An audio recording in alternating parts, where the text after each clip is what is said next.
Hello, high income copywriters. All right, if you can hear me, please type in the Discord chat. Yes? Yes, I can hear you. Okay, great. All right, and if you are in the Zoom, make sure that we are on not the Zoom chat, but in the Discord chat, class chat, click under the live class and then click on class chat, and you should be able to chat there. All right, sounds good. So this is a very special class. We are in class 5. Thank you everybody for just doing the best. Everybody coming to class. If you see somebody who is not here and you know they should be here, tag them in, Facebook message them, get them in, because we really do want our attendance rate to be up. It's not just about 80% and above. We really just want to strive to be the absolute best, because that is just how we are, right? All right, so without further ado, I want to bring on Sergeant Desmond Soon, Executive Director of Dan Lok.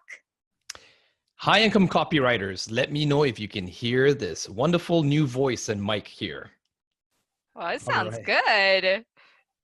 All right.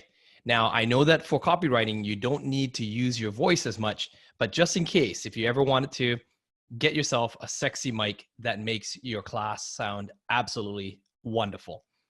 But tonight, that's not what we're here to talk about. Tonight, we are here to learn how to make money with this high income skill of copywriting.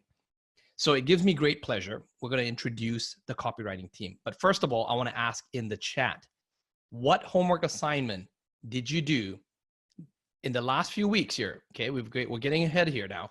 That has been the biggest shift for all of you. Type in the chat. Which one made the biggest difference? Oh, the creed, writing the letter. I mean, if I'm to give you a cheat sheet right now, I would say all of them, because technically, as you're going through this journey, you're getting better and better. This high income skill is great, but it's going to be useless unless you're able to apply it. So tonight, it's going to be a class in which you're going to learn from all the top copywriters about how to convert, how to use the right pages, the right words in a way that influences the reader, such as landing pages or even in emails. That's when you can apply that skill and offer that as a service to then earn an income. Who would like to learn that? Type in the chat, say me. All right. So with that, help me get on your feet wherever you are. Do it safely. Let's get this high income copywriting class started. Let's bring on all the top high income copywriter leaders. Peter, take it away. Hello, high income copywriters. How are you guys doing? Yeah, you guys excited? Okay. So today we're going to be going into the weeds. We're going to, first 4 weeks, we learn about strategy, we learn about mindset, we learn about how to think about copy. Oh man, today we have a lot of content to get through. We're gonna get into the actual nitty gritty of getting the words out onto paper or onto your pages. And we're gonna learn how to assemble kick-ass landing pages and how to write highly profitable emails, right? I'm just gonna bring on Blake. Are you excited? What's up, everybody? How we doing? And we've also got the one and only Ed Ray with us as well. Throwing the mic over to you, Ed. Hello, hello, HIC family. Who is ready for an exciting evening? I know I am. We're going to learn so much. I looked at the slides before. I was like, are you sure we can get all this done in under 6 hours? Ooh, I don't know, man. We're trying to match Sifu. We're trying to get I don't know, 7-hour class? I think we can break the record. There's 4 of us, right? So like we can probably outdo Sifu a little bit. Is that a challenge? Ooh. I don't know if they can handle it. I'm not sure if the class can handle all the content we're about to give them. Ooh. All right. Type in the chat if you're ready for this. Dope. All right. And lastly, let's bring on Steven. You excited? What's up, HIC family? Hell yeah. You know I'm always ready to talk about copy, strategize about copy, all things about copy, man. Oh, this feels like old days when you, me, and Edward were talking about copy almost every day. Now we can really nerd out about it. Oh my goodness.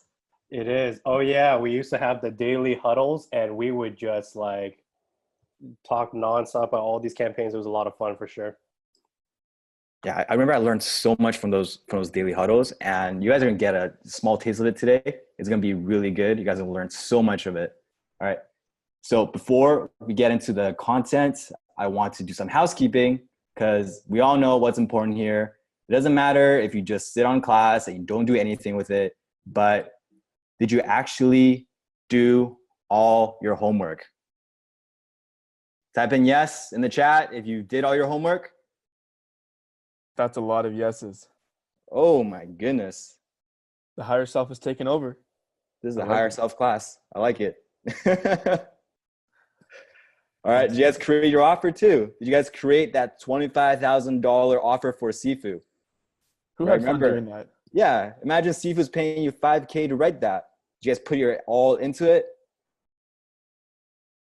A lot of yeses. A lot of yeses. Yeah. That's good. That's good.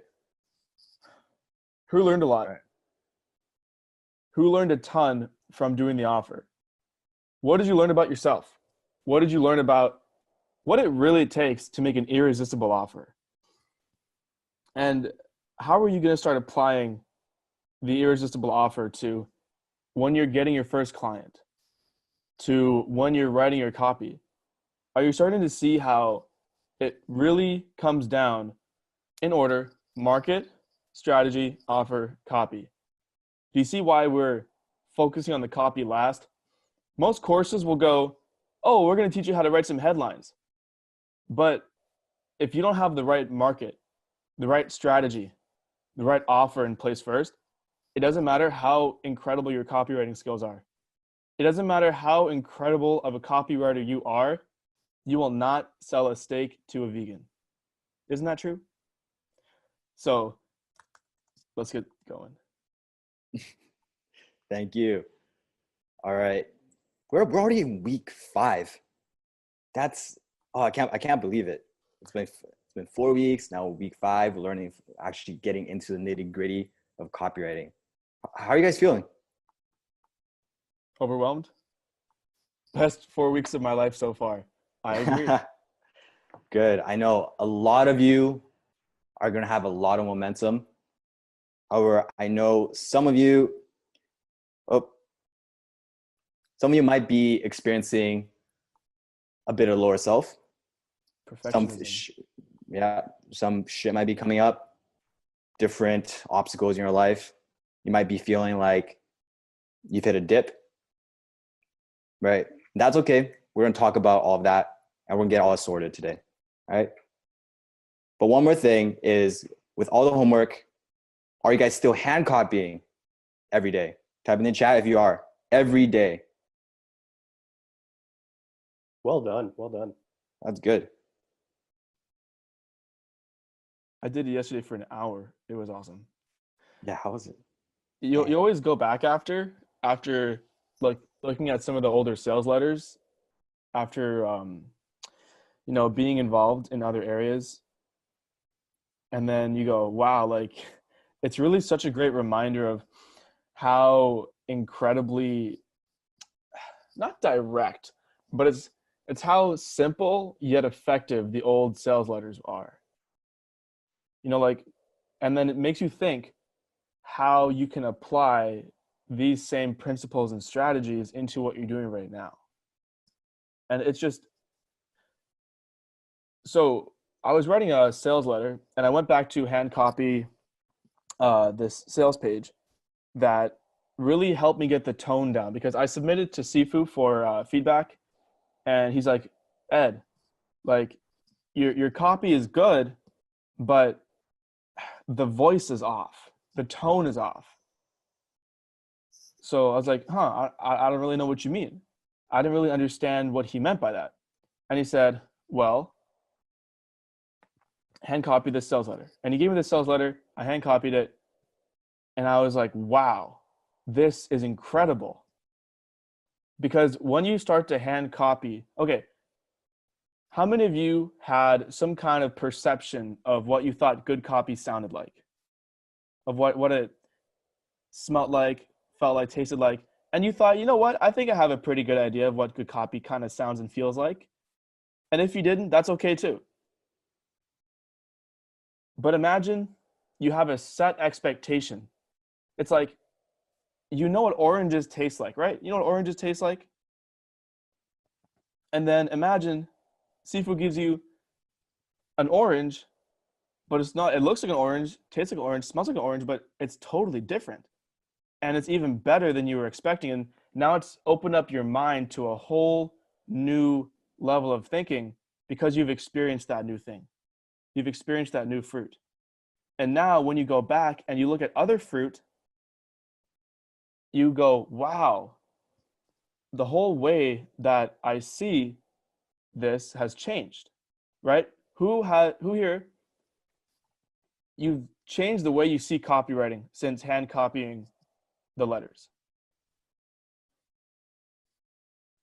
Exactly. So it truly does not matter how great of a copywriter you are. You'll always stick to the foundations. The foundations are the most important part. And I've had times when I've strayed. I've had times when I've thought I knew it all, or I thought I was like, you know what, I'm good enough. I don't need to hand copy anymore. I don't need to, practice. I don't need to listen to the attitude of gratitude. And once I stopped doing that, guess what happened? My copy plummeted. My mindset slipped. My lower self kicked in. I got complacent. I thought, well, I'm good enough now. I can stop doing these things. I can get to where I want to be by going the way that I am right now. And I plateaued for many months until finally I was like, you know what? Enough is enough. I'm not going to let my lower self take over anymore. I'm not going to keep plateauing. I am a high income copywriter, and I am going to do whatever the fuck it takes to get to the next level of myself, my mindset, reach my higher self, and finally get to where I want to be so I can be proud of the progress that I've made. So wherever you are right now, you're building up these incredible habits. Hand copying every single day, being active in the community, showing up to class every single week, not being a lone wolf, being part of our amazing family. These are incredible habits that you're building right now that will, I guarantee, serve you for the rest of your life. The rest of your life. But here's the catch. You've built up so much momentum, and you will keep building momentum.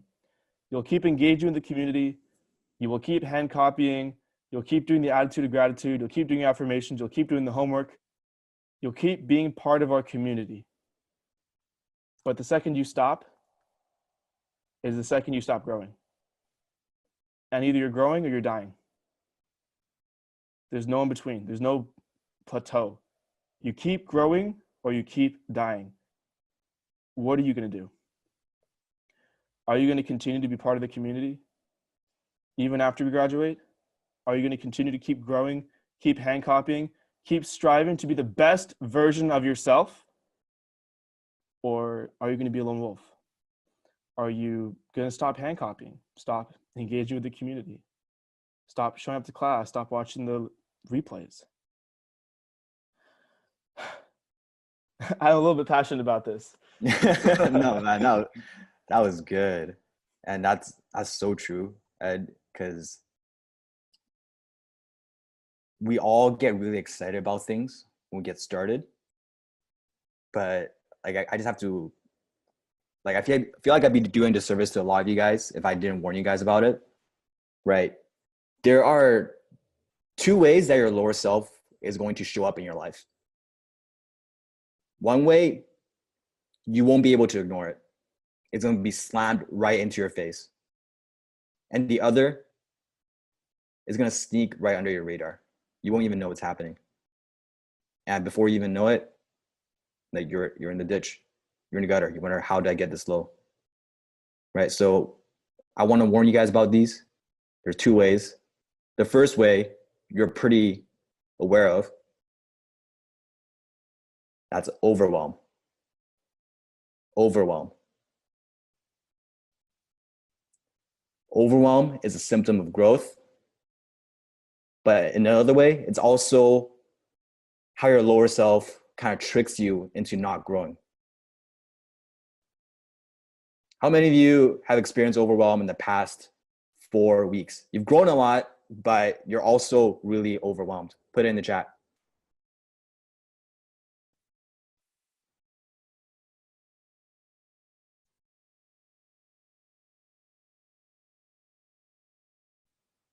Yes, this is good.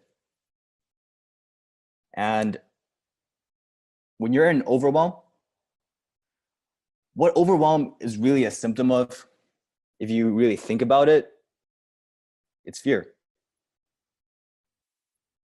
It's fear. And Sifu always says this, it's not a fear of failure. What is it a fear of?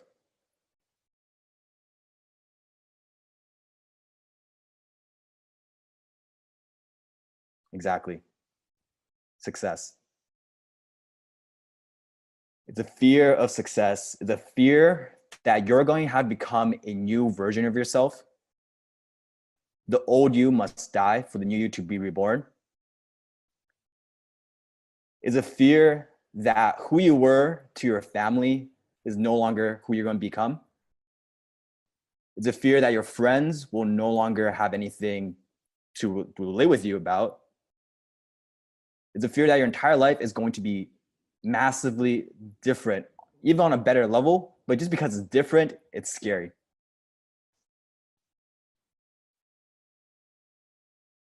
And actually, Blake, I think you had a great story about overwhelm here. Did you want to share about that for a sec?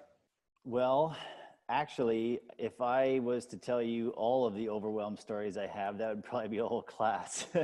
So 6 hours of overwhelmed stories. That's all right. right. So I'll leave it. I'll leave it for one here. But actually, this is. I hope that you guys can really relate to this, and you think about this once you guys are a little bit further along in your journey, when you got clients going and all this stuff. Because I remember back when I was a freelancer doing Facebook ads and local client work and things like that. I was juggling like 7 or 8 clients, and it was all being done by myself, and I was freaking out. And, this is also why it's so important to listen to Sifu's videos consistently, because sometimes you'll listen to a video, but it's not the right time for you to hear it, but it pre-frames your mind for the next time you hear it.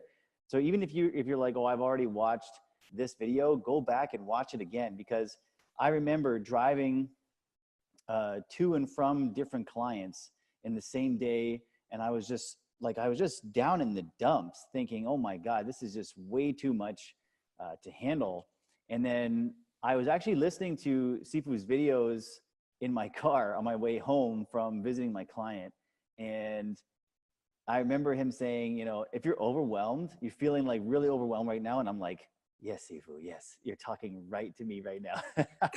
And I was like, and then he said, good, get used to it, because that means that you're growing. If you're not overwhelmed, then that means you're in a state of complete complacency, status quo, and you're not actually reaching towards any like substantial goal that is actually going to push you outside of your comfort zone. And once you change that mindset to overwhelm is good, overwhelm means growth, new problems means that I'm learning new things. Because even just think about how overwhelmed you are potentially after last week's class, but think about how much you've learned and how much you've grown since the first week. You're going to be a completely different person by the end of these 7 weeks. So just keep that in mind, that overwhelm, invite it, like just be excited about it. If you're overwhelmed, literally say aloud to yourself, good, it means that I'm growing. I'm overwhelmed, which means that I'm going to be more successful than I was before. I'm overwhelmed, great. It means that I'm becoming the best version of myself, and I won't settle for status quo. Back over to you, Peter. Yeah. And guys, Hey, Peter, yeah, go for it. I have a question for the community. Would you rather be in your work life, in your personal life?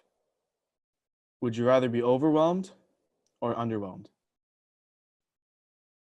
Would you rather be overwhelmed with experiences, overwhelmed with work, overwhelmed with growth, or underwhelmed? Like, oh, that's it? Like, think about the opposite. So with HIC right now, you're probably pretty overwhelmed based on what I'm hearing. Imagine if you were underwhelmed. You join HIC, you have all these expectations, and now, oh, that class was pretty underwhelming. How boring would that shit be? No, fuck that. No, we're going to overwhelm you guys. That's where the excitement happens. That's when you grow. That's when you learn. Underwhelmed is just boring. You were probably underwhelmed before you joined.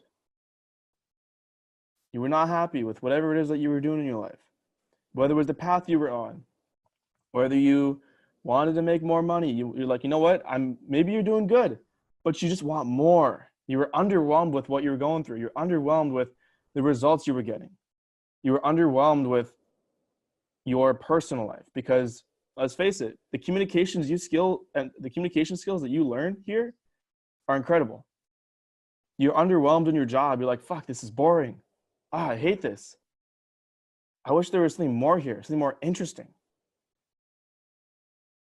Imagine if your whole life you could be overwhelmed with incredible experiences, incredible friends, incredible family, incredible amounts of money, fulfillment. Wouldn't you want to be overwhelmed all day? Fuck.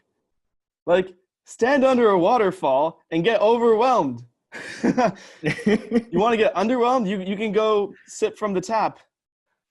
I'm a waterfall kind of guy. I don't know about you. Are you a waterfall person? Waterfalls all day, man. Waterfall, get all overwhelmed day. or underwhelmed with the tap water? I'll take a waterfall any day. Imagine us marketing high-income copywriters, the most underwhelming course on the market. Dude, Gosh. that would attract totally the right type of clients. Oh, for those who aren't familiar, that was complete sarcasm. Oh, that was sarcasm. Yeah. Please don't. I'll be sure to indicate when I'm sarcastic.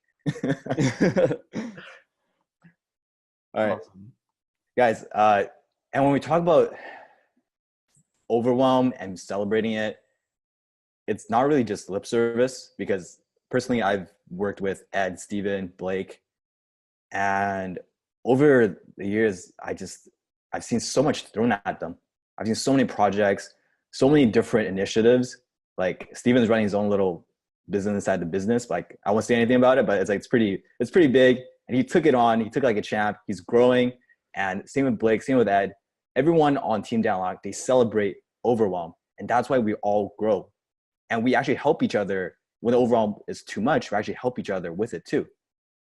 Right? So when you have overwhelm, just celebrate it. Oh, by the way, I'm put a little soft plug. Did anyone watch the recent video from Sifu about overwhelmed and confused? Watch this. How do you guys like it? Nice. Funny enough, I wrote that script about a few weeks ago. And one morning I was actually waking up. I was like, oh man, I feel a little bit overwhelmed today. There's a lot to do. And then I watched that video, and for some reason, like, the past me wrote in the script, just wrote it. And I'm like, oh wow, I feel better now. Yeah, so that's a little soft plug. But let's move on to the second part. Because when you guys are overwhelmed, it's very easy to notice the overwhelm. When you're overwhelmed, everything feels like a big deal. Every little piece of copy you write feels like a big deal. Every time you hand copy is a big deal. Every time you watch videos, it feels like it's very noticeable. But there's also another way lower self shows up, And actually, it's very sneaky.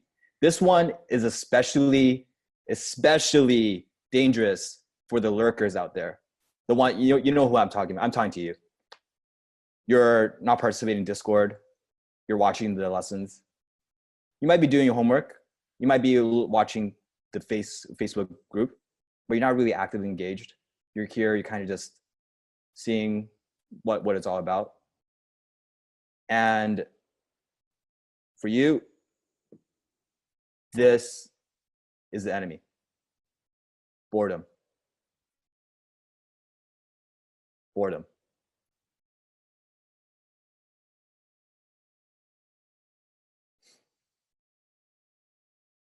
Overwhelm, everything feels like a big deal.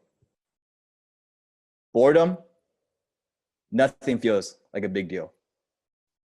Oh, watch 10 videos a day? Like, why do I have to do that? That sounds like pretty useless. Maybe I'll just watch like 5.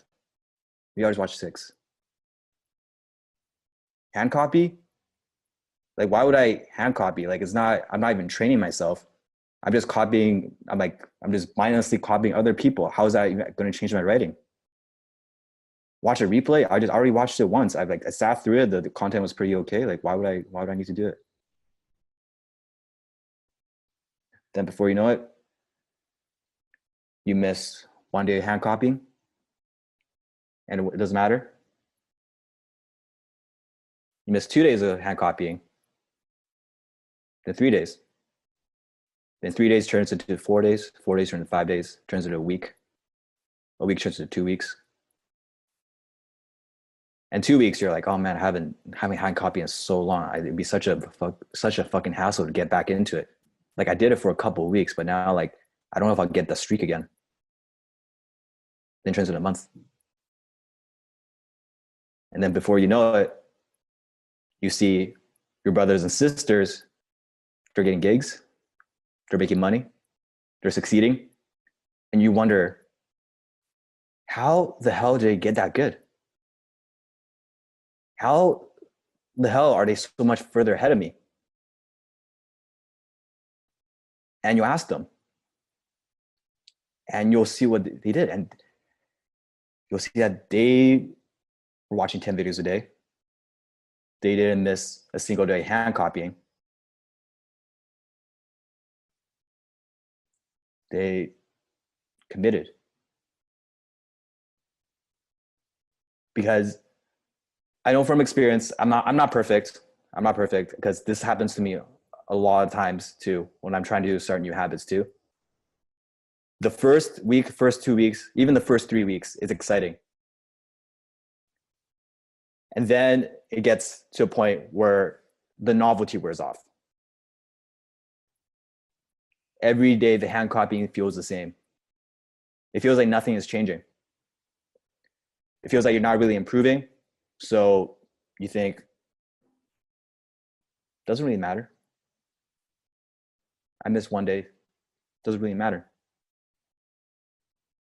And the truth is, you're right. One day won't matter.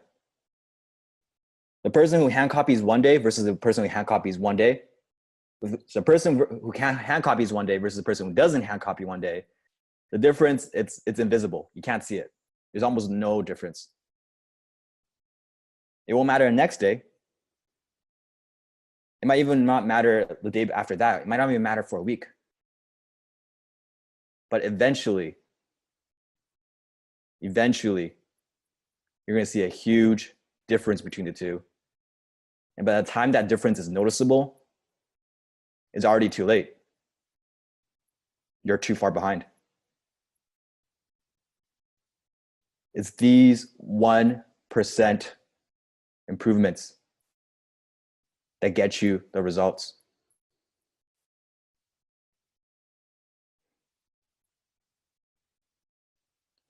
And do you have anything to share on this point? Because I'm about to give an anime example that I really love to give, but you go ahead. Do you have anything to share?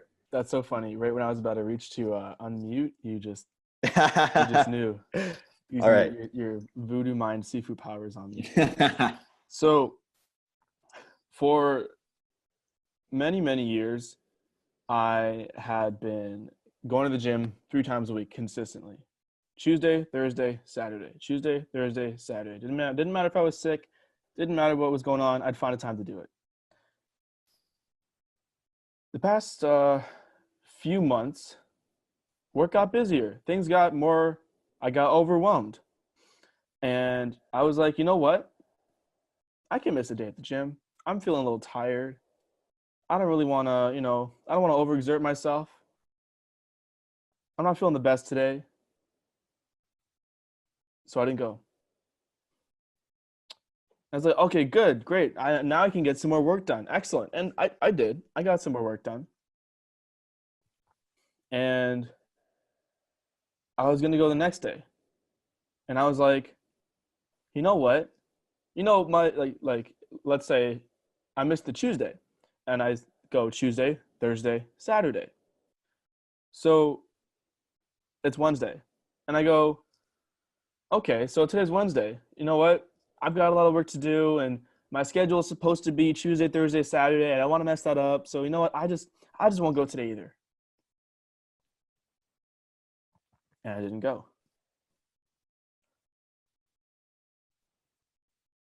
And then Thursday comes around. It happens again. It's time to get ready to go to the gym, You know what? I got some of my work done and I'm feeling okay, but I feel like my body is just not at performing at its peak. It feels sluggish, feels rusty. It feels like it's not operating at the level I know it can be. I feel like tired, just exhausted. Even though I have 8, 9, 10 hours of sleep, I sleep quite a bit because I schedule it in. But it just felt gross. And you know what? Do you know what I said? Take a guess what I said.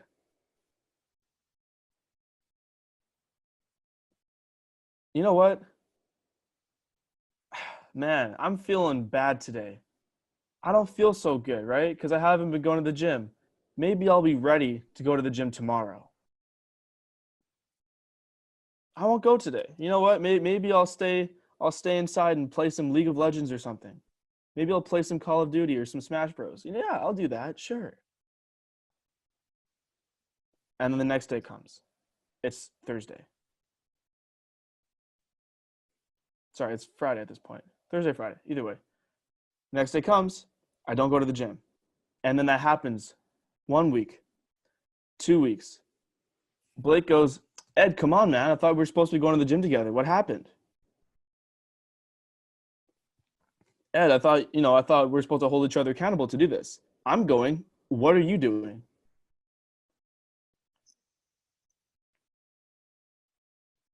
So I looked at myself in the mirror. I'm like,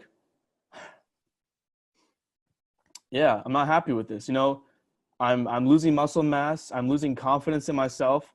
I'm losing my own integrity because I always valued myself as a person who stays true to their commitments to others and themselves. And here I am breaking one of the most important habits that I have, which is keeping my body in shape so I can perform at a high level in other areas. So I started going to the gym again, Tuesday, Thursday, Saturday. One night I got 4 hours of sleep. You know what? Fuck the lower self. You go. You're not feeling the best that day. You feel sick and tired. You had a long day. You fucking go. You show up. I did it anyway. And now, Tuesday, Thursday, Saturday, every single time. Every single time. Every other day I go to the gym. It's now a habit.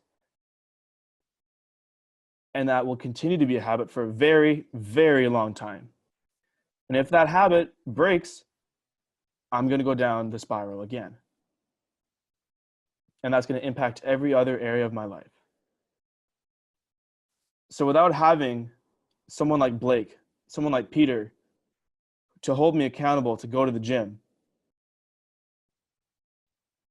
to hold me to a higher standard, to be the highest version and best version of myself, to encourage me to live in my higher self, I probably wouldn't have gone.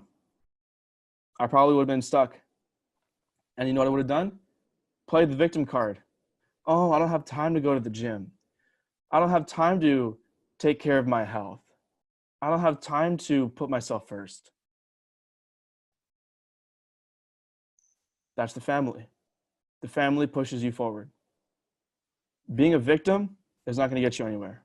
It didn't get me anywhere. I lost a lot of muscle mass. Frankly, I'm embarrassed.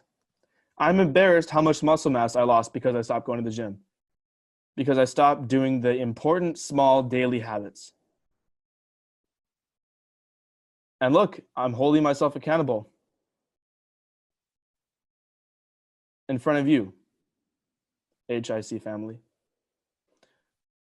So that's truly the value of these small little habits.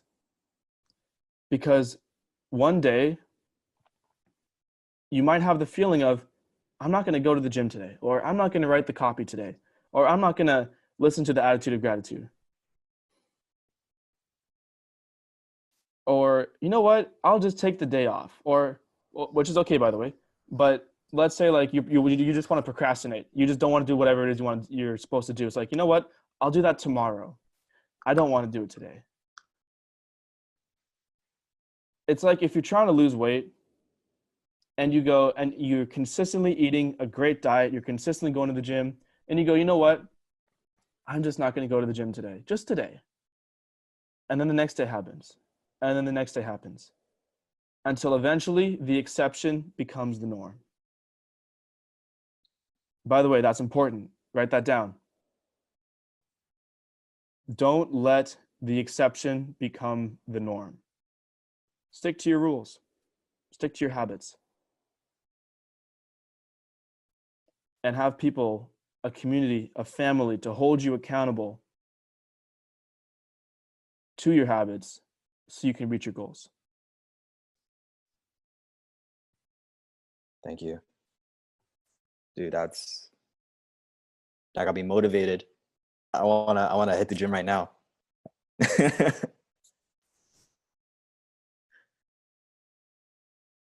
And it just brings us to the next point. The results of your efforts will be too small to be noticed until they are too big to be ignored. The results of your efforts will be too small to be noticed until they are too big to be ignored. And there's really no in between, right? You've gone through 4 weeks of training. You probably notice internal changes, but the people around you, they might not see it. They might not acknowledge it. But the small things, when you keep doing it, it keep adds up.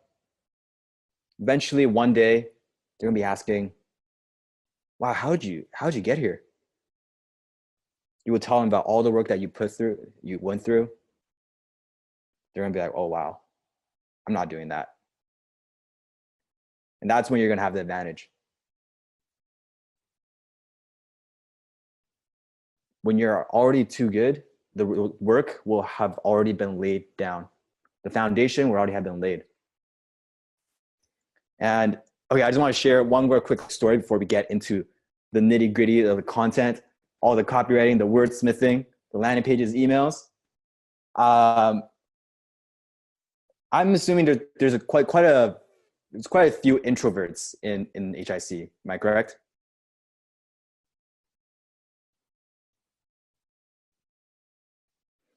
Great. One funny thing I did, I remember seeing there's this Google word cloud feature where if you type in a word, it will show you the most associated word on the internet with that other word. I forget what the tool is called, but when you put an introvert into the Google that tool, one of the major things that come up is is anime. I'm not sure if you watch anime or not, but I certainly do. I watch anime. I love anime. And oh wow, it's actually a lot of people watching anime. Okay. And have you guys ever heard of this show called One Punch Man?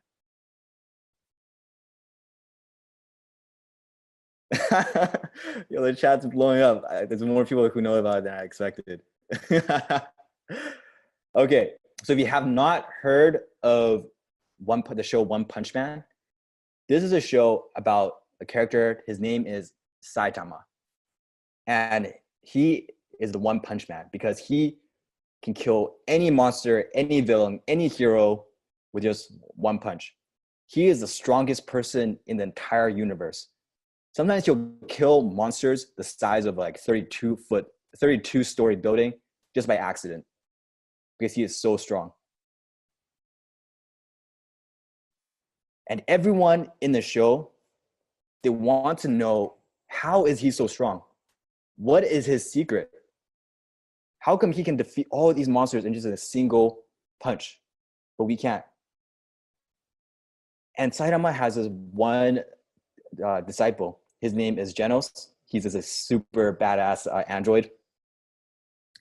And he's always saying, Sensei, how are you so strong? I must know your secret. So Genos follows Saitama around every day with a notebook, taking down notes. What's he doing? What's he thinking? What's he saying? You just study him every day. And Saitama, he's like this very humble character. He's very blasé. He doesn't speak too much. And just comes to one point in the show where actually Saitama reveals how he got so strong. He reveals the secret to his strength that allows him to defeat any villain with one punch. Now, if you watched it, you know exactly what this is. So Genos asks, Sensei, how are you so strong? Saitama says, Genos, here's what I did. For 3 years, every day, I did 100 push-ups, 100 sit-ups, 100 squats, and I ran 10 kilometers a day, every single day. That's what I did. And can you guess what his reaction was?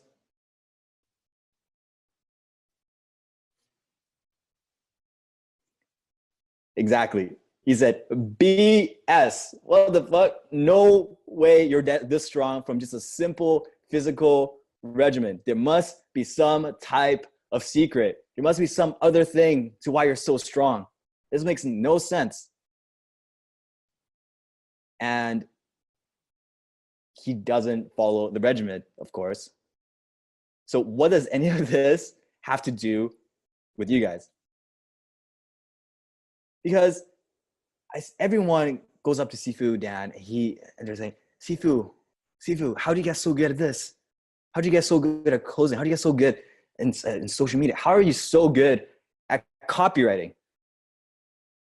Sifu, well, Alan told me to hand copy sales letters every day, so I did it. And can you guess what everyone says? Not out loud, but in their mind. No way, that's way too simple. There must be a secret. There must be a secret to why you're so good. No way, that's all you do. That's way too simple. That's way too small. Come on. Sifu, give me the real secret, right? Well, like, did you do some big deal? Did you get into the right business? No, I got good at copywriting. That's my first high income skill. I just hand copied sales letters every single day. I got better at it every single day, bit by bit.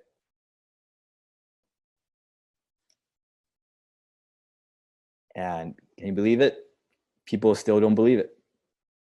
When the person who has the results you're looking for lays it out for you, and you don't follow the instructions, and you wonder why you're not where you want to be,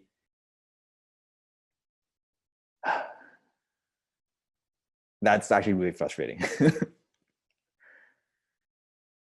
So that was my example. Hope you guys enjoyed a little anime analogy. I wanted to share that for a while, but all right. Ed, Stephen, Blake, do you guys have anything to add before we get into the content? That was a great freaking story, man. Like seriously. That was so cool. I realize I have to start watching more anime. I do a little bit, but not enough. Yeah, you're like dipping your toes in the water there. Ed. You gotta dive full into anime. No, you guys got to write some copy. Never mind, watching these animes. All right. Maybe we'll use that for an email. All right, boys and gals, are you guys ready to dive into the content? Woohoo! Yeah. Hoorah. Boom. Last week, Ed, what did we cover? Oh, geez, Peter, I don't know. I think we covered how to create an irresistible offer. Yeah, damn right we did. And this week, we are getting into the wordsmithing, the copy, the writing. We're going to turn your thoughts, all your site, all the market research you did, all the strategy you did, all the offer creation you did. We're going to put it all together and we're going to create something today. We're going to create your first copy assets by the end of this class. It's going to be great. You're going to walk out. You're going to feel like $1 million, maybe even more. Peter, am I allowed to spoil the surprise of the group activity we're going to do during this class? Let's save it a little bit later. A little bit for later. Okay. A little bit later. It's I don't want any spoilers yet. All right. Let's go. By the end of this class, you will learn how to assemble an amazing landing page. You'll learn what never to do when writing a landing page. You'll also learn the 3 types of emails that drive consistent, predictable profits and use over and over again. And finally, how to edit your copy so it flows smooth like butter. How many of you, when you write your Facebook posts, when you write your copy, you just feel like it's a bit too chunky?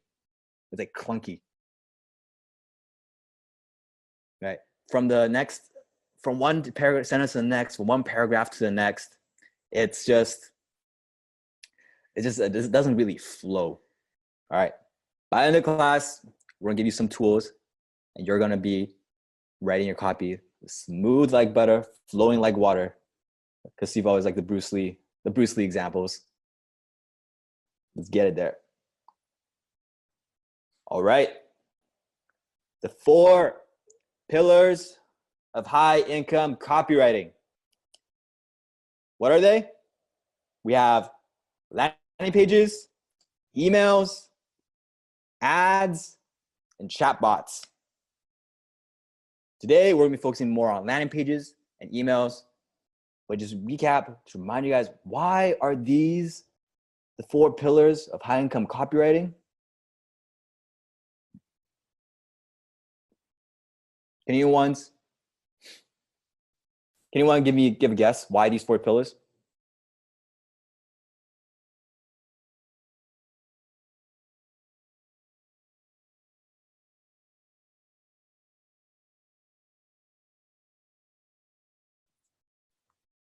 Future way, modern technology, Yep.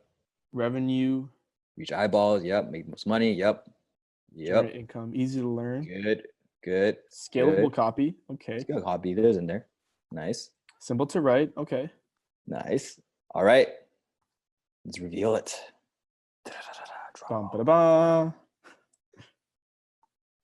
Why these 4 pillars? They are simple. They produce immediate returns for the business and for you. They are recurring. That means month after month, week after week. And they help you earn as you learn. Earn as you learn. Because some types of copy, you're not going to get paid until you're world class. Boy, is that true. Oh, man. Right? There are some markets where you try to compete If you're not world class, it won't work. So that's why we're focusing on these 4 pillars. Simple, immediate returns. They are recurring because you don't want unpredictable income, right? And help you earn as you learn. All right, let's get into it. Does that make sense to everyone? Put yes in the chat if it makes sense.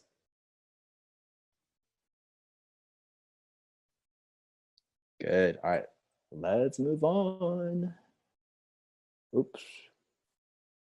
Right, and today we're focusing on the first 2 pillars, landing pages and emails. Landing pages and emails.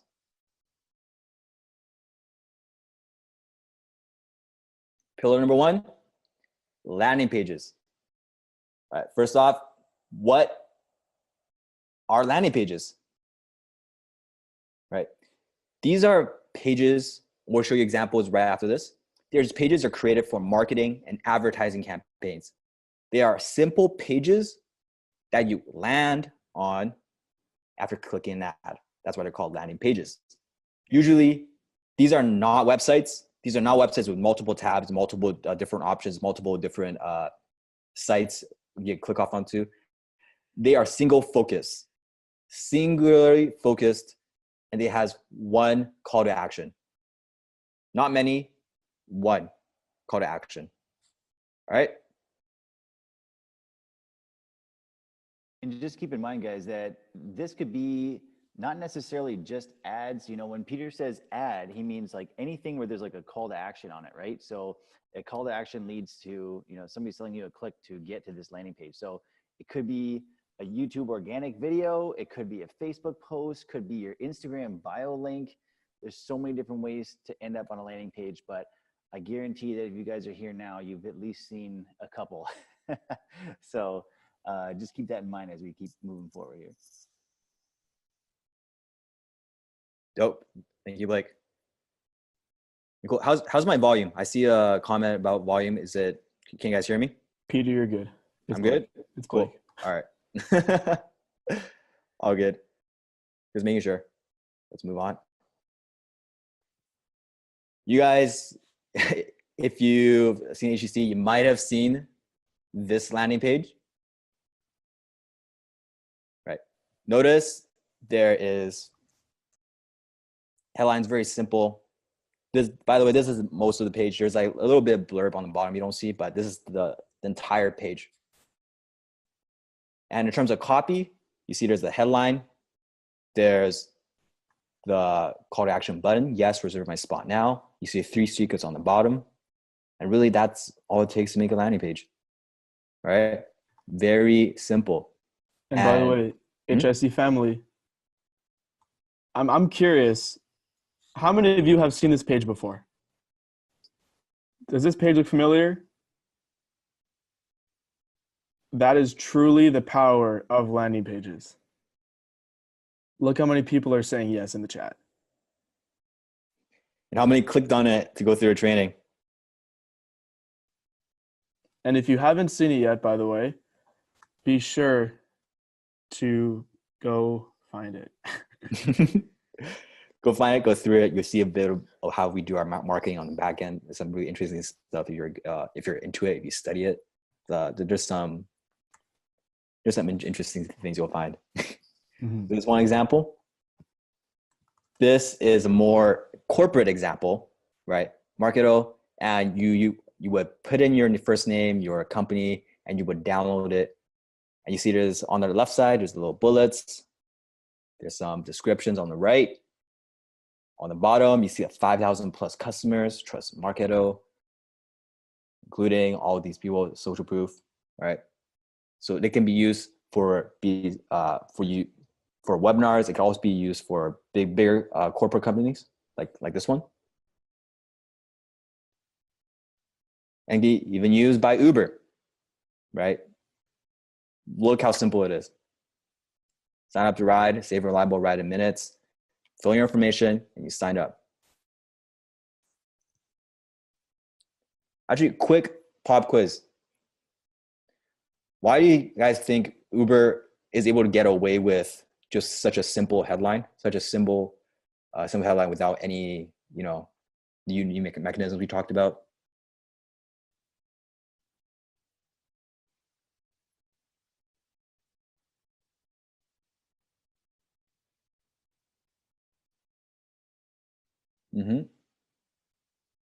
Brand recognition, brand awareness, market sophistication. I see that. All right, let me ask you guys a question. When Uber came out with a ride sharing service, what stage of market sophistication was that? One. One. Remember stage one? What do you need to do in stage one? Claim. Here I am. I'm here. Exactly. Exactly. All right. And that's why, because market sophistication is stage one. All you need to know is, hey, safe, reliable rides in minutes. And really the only competition they have right now, because it's not as competitive, it's Lyft, as far as I know. Right. Maybe in Europe, there's different ones. But in terms of America, there's Uber, there's Lyft, taxis, right? But the taxis are not really ride sharing things. So that's a cool tip. That's how market sophistication fits in here. All right. And what you're going to learn here today is not just landing pages. It's also going to apply to all these other types of pages. All right.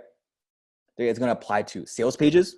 It's going to apply to opt-in pages, checkout pages, upsell pages, downsell pages, download pages, thank you pages, webinar registration pages. These are all different pages with their own unique purpose and outcome. But the principles you'll learn here today, it's going to be applicable to all these pages later on today. So we're not going to get into so if you're wondering if we're learning only about landing pages or we're learning about these other ones, what you'll learn today is going to also be applicable to the other types too. All right. Hey, Peter, we had a good question in the chat. What is the difference between back end and front end? Does Ed maybe want to tackle that? Sure. Go for it. So the front end essentially is front facing to people. So for example, if you think of Danlock companies, front facing would be our YouTube, our Instagram, our Facebook, and our advertisements that we're constantly promoting. That's like front facing. By back, yes, and LinkedIn, thank you. By back end, we mean people who are already in our existing environment. So for example, you instead of HIC, you are currently part of what's called the back end. So let's say you sign up to watch the masterclass or the on-demand training for HIC. We send you a series of emails, and we have access to send you more emails and information if you want to join HIC. You want to learn more about what CFO offers. That's considered part of the back end. But the front end, so if you think of it this way, the front end is you can't really so Patrick, exactly. The back end means you basically already closed once, whether it's through an email list or you've already purchased something. So when someone opts in, which means so for example, you put in your email to watch the masterclass, to watch the webinar, to watch the on-demand training. We now have your email. So you technically get transferred to the back end. And if you do purchase, you're still part of the back end, if that makes sense. So the front is for the pre-selling and the selling. And once you make that first sale or that first ability for someone to contact you more, then they get moved to the back end. Peter, you want to expand on that? No, I think that's perfect. Like a simple way to think about it is just, I think like someone said in the chat, front end means they haven't bought from us yet. Back end means they have bought from us once. It doesn't always have to be they bought something from us. It could also be if they opted in for a lead magnet, you say, for free. right? So back end usually means how are we monetizing the audience we already have a relationship with. Front end means how do we bring more people we don't have a relationship with into our world.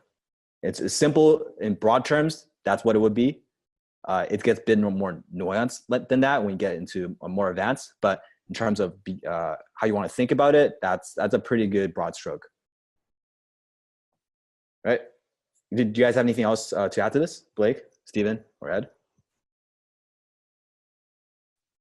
No, I think it's pretty good. All right, dope. And I see some questions about like, oh, what are upsells, what are downsells, what are all these pages? Those details are not very, we don't need to get into the details of those today. Just know that the principles you learned today is going to affect the, is going to apply to these as well. All right, let's move on.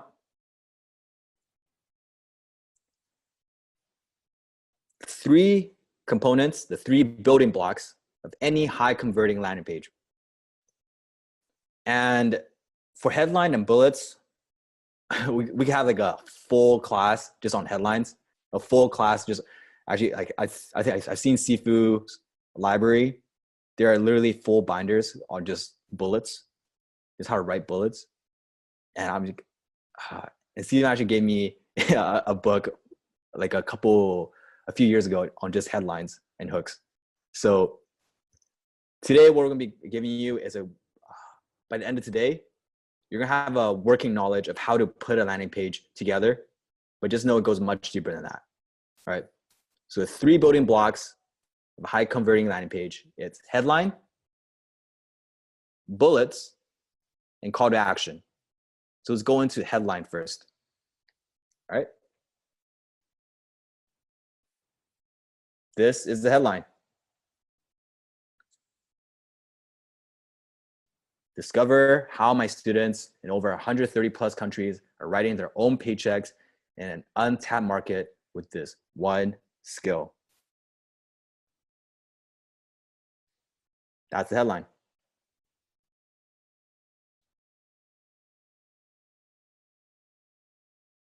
Right?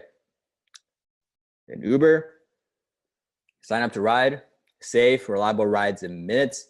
We talked about the market sophistication already. That's why they can just make a benefit-driven, a simple headline like that. Right? And in terms of how you know a headline is good, these are the 5 traits of captivating headlines. 1, gives you a reason to read right now. So there's some urgency. 2, implies personal benefit. So it has to benefit the person reading it. Otherwise, why would they be reading it? 3, arouses curiosity. 4, single idea. 5, simple to understand. And if you guys see in here, yes, it sounds like a hook to me. It's very similar to a hook. Can you guys tell me what the difference between a hook and a headline is?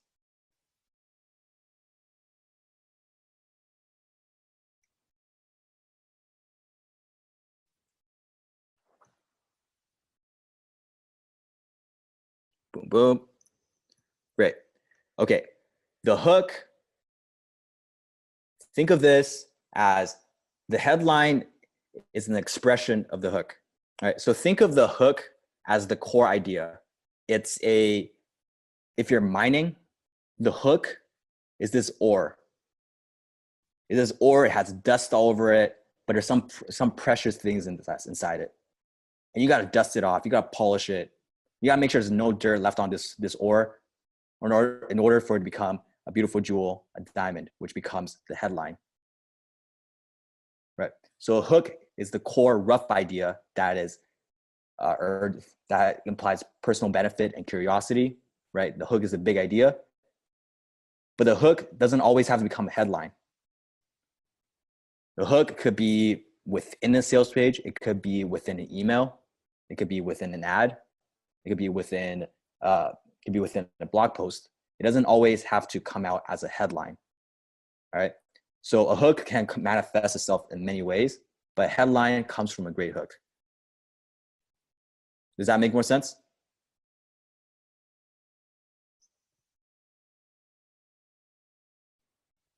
Yep. Hook is the core, and headline is the expression of that core. Perfect. Good. All right. And great headlines come from great hooks. We talked about it. Hooks and headlines have the same 5 traits because headlines come from hooks. And I think it'll be much more helpful if we actually break it down for you guys so you guys can kind of see the different elements of the headline. All right, Ed, you want to read this one? Absolutely. It's coming. Are you ready for it? The super boom. After June 2013, technology, modern science, and money making may never be the same.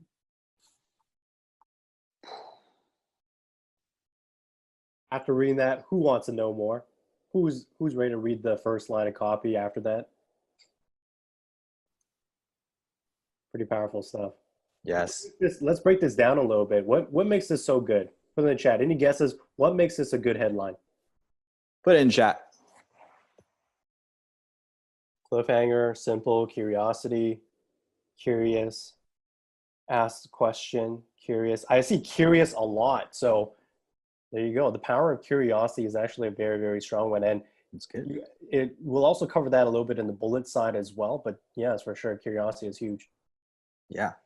Let's break it down even further. Curiosity is a huge component of it. Boom. It's coming.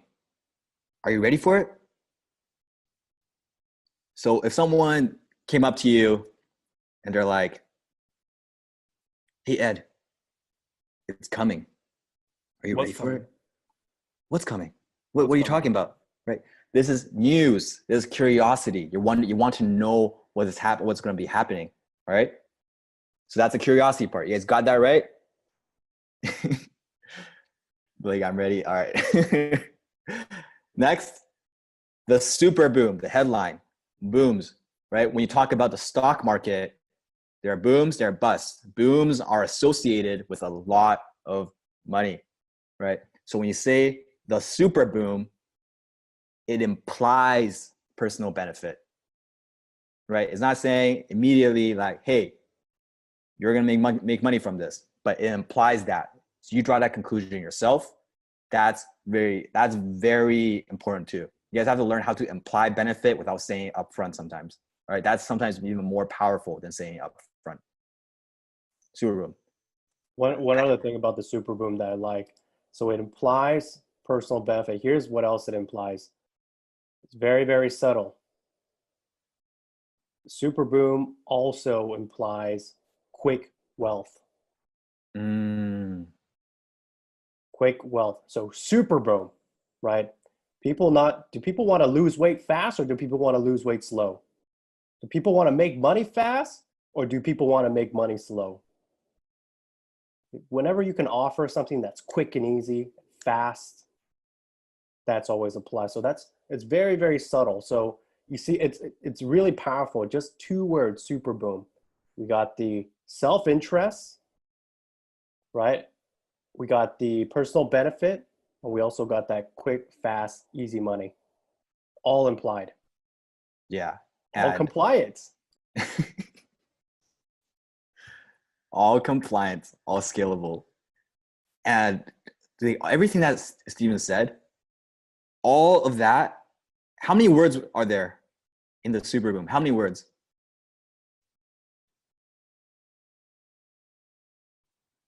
3. Just 3 words. And you guys think they came up with this like just while sitting on the toilet or showering? They're like, oh, super boom.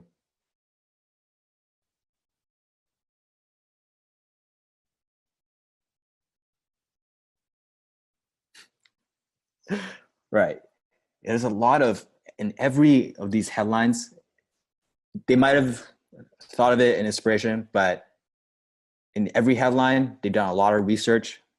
They've done a lot of digging for the hooks. And that's how they come up with these things. There's a lot of work that put it into here. And if you look at this headline, every word deserves to be here. Not one single word is wasted, right? So when you guys are evaluating your headlines, think to yourself, does this word add to the headline? Does it take away from the headline? Does it do nothing for the headline? If it does nothing for the headline or it subtracts from the headline, remove it. Figure out a better way to express your hook. All right, there's a second part to this. After June 2013, right? The specificity of the date makes it believable, right? It also sounds like the news. Oh, what's happening on June 2013, right? Imagine if there was no June 2013. It's like, oh, the super boom is coming sometime in the future. There's no specificity. If you're not specific, people will assume that you're either not sure or you're lying. Right? Does that part make sense? You know what I like about dates like this? Ooh, what? You can actually, it's very, very subtle, but whenever you add a date like this, it's specific, of course. It makes it, yeah, we see a few comments in chat. Urgency is another one. But also, this is very super, super subtle. But when you say something like after a specific date, here's what happens. Super subtle.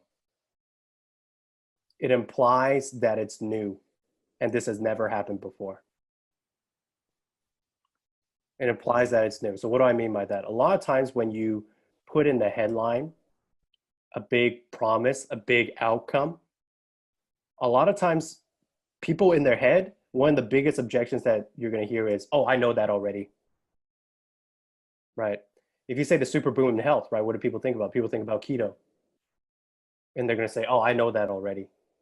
But when you say super boom after a certain point, it makes it sound like, oh shit, before this, whatever whatever the solution or promise that they're giving me never existed before. Only after this date it's existed. So it implies newness.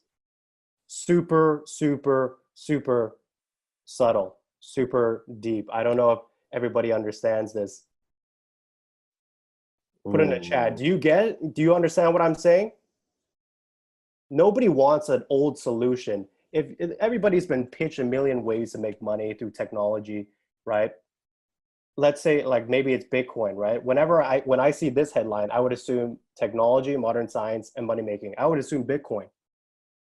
But let's say we modify it. Let's say the super boom after November 2019, technology, blah, blah, blah, will never be the same. I'll be like, oh crap, then it can't be Bitcoin. It can't be crypto because it's after a certain date. You see what I mean? People won't have that, oh, I know that already effect. Super subtle. Damn, Steven, dropping bombs. That was, wow. Guys, this is something you're not going to get like any other copywriting. I didn't even get that one, but oof. Subconscious, man, like subconscious stuff. It's all about tapping into your reader's mind. The deeper you go into their mind, the more persuasive you will be. That's why Steven's a master psychologist. He always gets me to do things that I didn't know I wanted to do, but not that. I get into your mind, man. I didn't mean for it to come out that way, but anyways. All right, and the last part is money making may never be the same, right? Same thing with what Steven says. This is news. It implies things are changing, implies something that you didn't know about is happening. And because money making is changing, when you're the first in your head, you're thinking, okay, when I'm the first one to know about it, then I may be able to profit from it too, right? I just might. I'm curious about it, right? When you're implying the benefit, when you make them have that conversation in their own head, close themselves in their head, that's way more powerful than telling them, hey, after June 2013, you could be one of the first people to learn how to make more money. And you're gonna be like, I kind of don't believe you. Right. Okay. Does that make sense to everyone? This headline. We're going to the next one.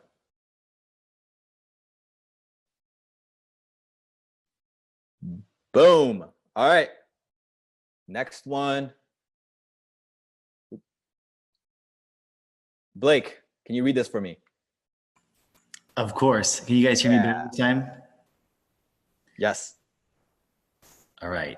And it's important to read this with gusto. So, how this flat broke newbie entrepreneur launched her online empire straight from her kitchen table with no product and zero tech experience, and changed the lives of over 1.3 million followers in just 3 years.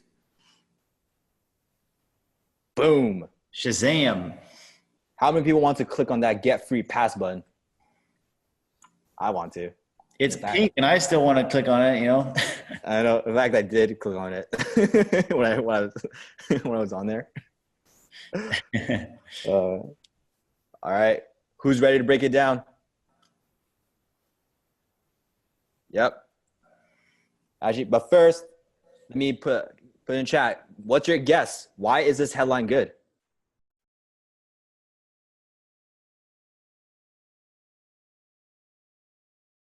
Everybody's saying story, Peter. Easy. Yep. Simple. Flat broke empire. Relatable. Urgency. Easy story. That's Nice. good. Yes. All right. Let's break it down. All right. How does flat broke newbie entrepreneur launch her online empire? Because it's curious. There's a curiosity point to it. It sounds like news. It sounds like a story. And in your head, you're already thinking, okay, if a flat broke newbie entrepreneur can do it, I could probably do it too. When it's framed as a story, oh, how does flat broke newbie entrepreneur launch her online empire? It's a frame of story. We immediately launch ourselves into that story, right? And especially if you relate with the avatar, you start empathizing with them. You start going through a story with them, and you feel like you're experiencing the same, going through the same experience as them. And if we can, Peter, actually, there's something really, really subtle in that first part of the headline. Maybe we want to tell them also, you know, the difference between if she would have said how I did this versus how this flat broke entrepreneur, like what's the difference there? Like, why is that so much more effective to do it that way versus how I did this or whatever? Oh, that is a really good point. That's a really good point. It's very subtle too. All right. So let me think. Well, we had a headline in class, either 2 or 3, right? I think it's, we talked about, do you guys remember that ad? It says, do you make these mistakes in English? Yep. Right? And then we took out different parts of it. And we took out these. So we say, do you make mistakes in English? That's not a strong headline, right? The similar thing to this, right? When you say how this flat broke newbie entrepreneur, it implies a specific person, it implies a story, and it implies there's some unique element to it, right? So there's multiple ads. There's one ad that produced over, I think, like $2 million in like a couple months, and the front end ad was, oh yeah, it was for Dollar Shave Club, and their headline was, how this one man broke down $1 billion industry, right? And it's from Dollar Shave Club. It was the actual person doing it. And if he said like how I disrupted the $1 billion shaving industry, it would sound a big braggadocious. People will be like, not really resonating with it, right? So do you guys feel the difference between that?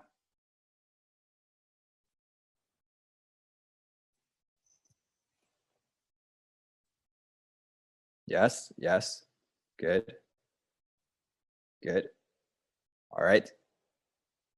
And the next part, from her kitchen table. From her kitchen table. This makes it sound simple and easy, and also removes the objection, right? Perhaps you're thinking, oh, I have a full-time job. I don't have an office, or whatever objection you have. It's like, she does it from her kitchen table. If it's that easy, you can probably do it too. All right. Is there anything else you guys want to add to the first two parts? I'm going to the bottom part of the headline soon. Somebody asked in the chat, what's the hidden hook inside of this? Like, how do you identify the hook in here? Because somebody was asking, actually, we have two people asking now, what's the hook? Mm-hmm. Well, what's the hook? So when you find the hook, it's probably just the idea of this girl who basically, the core idea is this person, she was broke. She started an online business and she made money, right? That's like that's the hook. That's the core rough idea. Exactly, because it's the story that it's almost like grabbing their attention so hard or hooking them in by being like, wow, this story is like crazy. Like, how could this be possible? Or like, how do I do this, right? How do I replicate this like she did? Yeah. Correct. Story hook. Yes. Story hook. Boom. Good question, guys. Good questions. And again, with no product and zero tech experience. So it handles, again, along with from the kitchen table, it handles their main objections. Okay. What if I don't have a product to sell? What if I don't know how to like set up tech? What if I don't know how to build websites? What if I don't know any of these, right? It handles the main objections of people who read this and are skeptical. So like, hey, if you don't have a product or zero tech experience, then that's not really an objection here. So the headline handles that. And then 1.3 million followers in just 3 years. It's specific, social proof.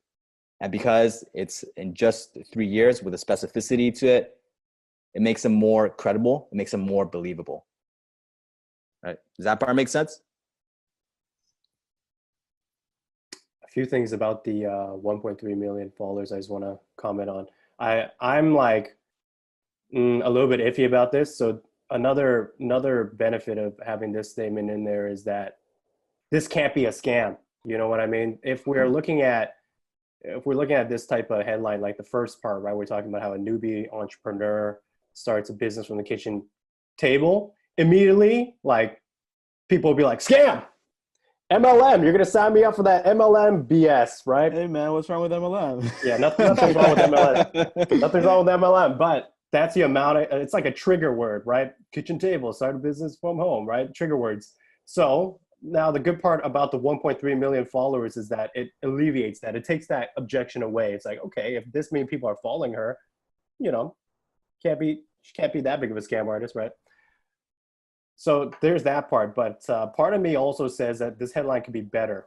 I want you guys to also be able to know, because whenever you're working with clients, you have to be able to tell the difference, as people would say, difference between chicken shit and chicken salad, right? So I want you to develop what's called a golden gut. Golden gut, what that means is the ability to look at something like this and say, you know what, that's okay, but how can we improve this, right? So put in the chat. I want to ask you, how can we improve this? I'm looking at the second part too. Why am I saying that this could be improved? And by the way, for those who are curious, a golden gut does not mean painting your stomach yellow. It means being able to follow your gut instinct and go, oh, okay, I think that would work. Or, this doesn't work so well. What if we tweak it? It's developing that ability and exercising that muscle. Yeah, don't be like me, guys. I was really embarrassed showing up to the meeting. Yeah, Peter painted his belly yellow. Wow, not pleasant. Yeah. Yellow belly. Why not both? Why not both? Abundance, right? You can paint your yellow belly. Yeah, I painted with the real gold too. Oh yeah, that's a gold coated belly right there. I take a belly. Very cool. All right, way off track. No, I'm gonna improve it.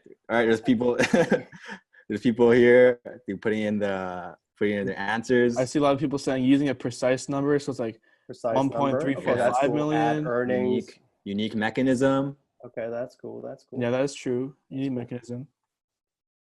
Very nice. Number of testimonials. There's like some people are skeptical about the followers. Where are they from? Oh, okay. Okay, yeah, because people Right. can buy followers, right? Yeah. Yeah. How do they change the lives too? Implies a dirty business. Real names. I would, Okay. yeah. Okay. I would also say it's Drop the word empire. Okay, cool. I'm gonna make a guess, Steven. I'm not sure if it's the same thought as you. All right answers, by the way, all in the chat. Yeah. So yeah. Some are more right than others, but I'm just kidding. Yeah. Okay. When you guys are writing headlines, this might seem too out of reach for the regular person, Damn straight. right?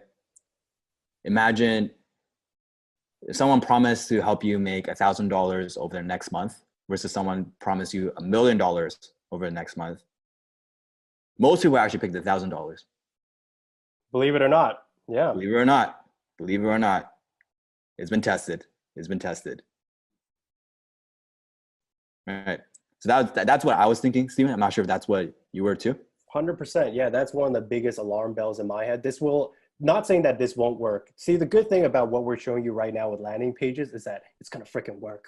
You know, like that's why we're like, you're going to get a conversion because this is going to attract a certain type of person, right? There are a lot of people out there who do want to build an online empire and also want that following, right? So this is going to work. It's not like if we showed you the other forms of copy where it's going out to cold traffic and you have to convert them and nothing sells, ooh, your client will not be very happy. But even if you put something out like this with your landing page, it will work. Anyways, Peter, but yeah, that's what I was thinking. Like it's very unrelatable. It speaks to a very, very specific segment of the audience. Yeah, that's a really good concept. All right, guys, this is in the slides, but it's a very important concept for you guys to get. Would you guys like to hear it? I want to hear it. Yeah, I want to. All right. Curiosity. All right. Curiosity. We're open looping this. Yeah. Okay. Steve mentioned this in, I think, class 1. He said, most people, they don't buy because they're afraid of success or afraid of failure. They don't buy because they don't believe in themselves. Right? They don't believe in themselves. Most people don't believe in themselves, not fully anyways. And what I mean by that is even if you want to team that log, even though we do dream big, right? Even with anybody, when they look at their dreams or when they look at how far down they could go, they can't imagine themselves being more than 2 or 3 levels above where they currently are at. Like in their heads, they cannot imagine themselves being 2 or 3 levels above where they are currently at. All right. So what does this mean? What does this mean?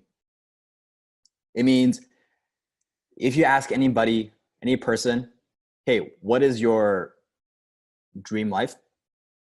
Most people, like if you got, I see what this exercise does, but most people, if you gave them, let's say $1 billion and you ask them how they would spend it, they would say, okay, I would give it to my family. I would make sure all my friends are taken care of. I would buy a house. I would travel. I would do all these things. And that's what most answer people will give. They will invest it, they'll save it. If you ask Steve for that question, he's going to be like, dude, I want to build a global empire. Right? In fact, actually, I would be doing exactly what I'm doing right now. I just put more money into it. So different people are at different levels of their life, right? So when you give them a reality or a future that they can't imagine themselves in, they're immediately going to tune off, right? So when you're marketing to people, you want to market them a result that's only a little bit about outreach, but believable, right? When you're giving them a result that's too far off, too unbelievable, even though if that's like technically better, they won't take it. Claims have to be beneficial, but also believable. Yeah, I got the perfect example. When you said that, Peter, Yeah. freaking, this is awesome stuff. Really, really deep. Do you guys remember? Do you remember the Lazy Man's to Riches, or Lazy Man's Way to Riches? Right. See a lot of yeses. If you remember the bullets in that ad, I pulled it up just now. It's like he doesn't talk about I live in a house that's acres and acres as big as the castle of Versailles, right? He doesn't say stuff like that. He says I live in a home that's worth over $250,000. I own my office. It's about 1.5 miles from my home and it's right on the beach. Right? I have 2 boats and a Cadillac all paid for. Right? He just makes it, yeah, exactly, obtainable. He just makes it super relatable. This is what Peter means by 1 or 2 levels above where they're at right now. Right? We're not promising them. If the writer of this, Joe Carbo, if he wanted to, he could. If I remember correctly, Joe Carbo actually owned a private jet. Yeah. He owned a private jet, but he didn't put it in this ad, right? Why? Because he wanted to do what Peter was saying, make it 1 or 2 levels above where they're at, right? It's very intentional. So sorry, lady boss, you got to hire a new copywriter from our HIC community. I think that's what you got to do. Exactly what they got to do. Now that we know You got served, lady boss. Got served. Oh man. All right, guys, that's it for this headline. Are you guys yeah. Does this make sense to you guys? Are you guys okay with this headline? And are you ready to move on? Boom, boom. Let's go. All right. Do you guys want to learn how to get good at writing headlines fast? Oh, Peter, I do. Ooh. Notice the fast part. Like what Steven said. Fast. Right? Yeah, if I just told you guys how to get good at writing headlines, you'd be like, what is fast? Ooh. This is a headline right here. All right. Let's get into it. You want to model the people who write headlines for a living. Model the people who write headlines for a living. If you want to get good at writing, Sifu says, write good writing. You want to get bad at writing, you write bad writing.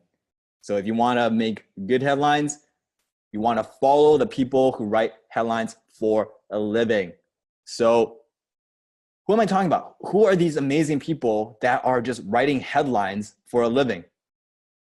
Right? Who are these people? Put it in the chat. Team That Launch. Yeah. Tabloids, copywriters, the Avengers, gossip magazines, ads, newspapers, Alan Jacks. Good. Commercial writers. All right. Very good guesses. You want to look at the National Enquirer, Cosmopolitan, Reader's Digest, or any major publication. Why?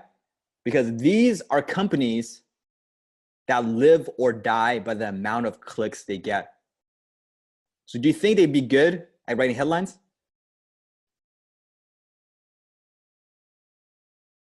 Yes, exactly. Because if they weren't good at writing headlines, they'd be bankrupt and they wouldn't exist. Think about it this way. Their entire business model is based off of getting you to pick up the magazine while you're at the grocery store in the checkout line. That's their entire business model. Think about how good their headline has to be to hook you in to buy it. Exactly. And when you guys are going through these, right? And by the way, tailor the publication you follow depending on which type of client you're writing for, or which avatar you're writing for. For example, if you're writing for a more female really audience, you might want to do Cosmopolitan instead of like, say, the National Enquirer, right? So again, it goes back to the marketplace, right? Make sure you understand your market before you execute any of these strategies. Just a quick refresher. Remember the order. Well, the order still matters, right? The market, the strategy, the offer, and then the copy. Okay. So what you want to do, same thing with the head copying and hand copying, not the head copying. Hand copy the best headlines. Write them out. Write them out. Just like with sales letters, write them out. You will start to see which ones are good. You start to feel it. You start to develop it into your own subconscious. And when you have the really good ones, add it to your copy vault. Add it to your copy vault. Right? You can do this physically. You can do this digitally. Back then, when Gary Halbert recommended this, he said, hey, go out into the stationery store, buy hundreds of 3x5 index cards, and on every index card, write out a good headline. And by then, he has this whole cabinet full of index cards with just the best headlines, and he will pull it out for inspiration.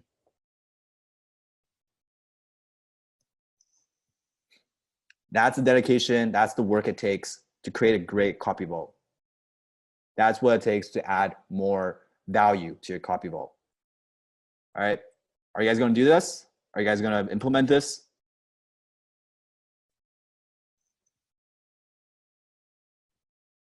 Good stuff. So Peter, we had a couple of questions about clickbait and stuff like that. Like, should I bother reading that too? You know, and I know that you've given some great resources here too, but you know, if you guys want to even just go online, look at some of the articles that there are from, you know, blogs or popular sites. Like somebody actually mentioned BuzzFeed. If you go and like look at what ads, actually go searching for ads at the bottom of the article, because sometimes they say the most ridiculous things, but yet you're sitting there staring at it, debating whether or not you should click it, which means that it works. So yes, definitely study stuff like that. But you know, with a grain of salt, of course. Yes. Write it out to study the psychology of it. Right? You don't have to always, some clickbaits, they lied or fake news, but the psychology is there because you clicked, you took action, so it worked. Figure out how to apply it ethically to whatever you're writing.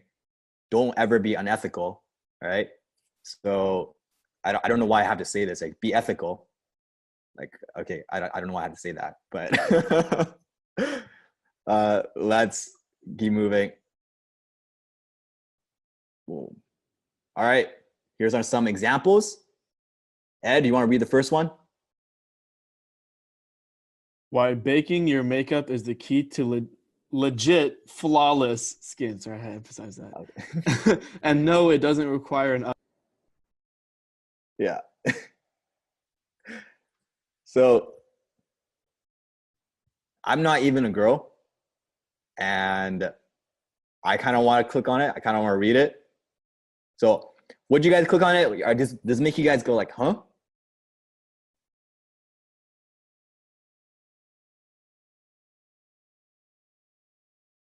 Some no, some yes. All right, I personally click on this. All right. That's one example. Let's move on to the next. Blake, can you read the second part?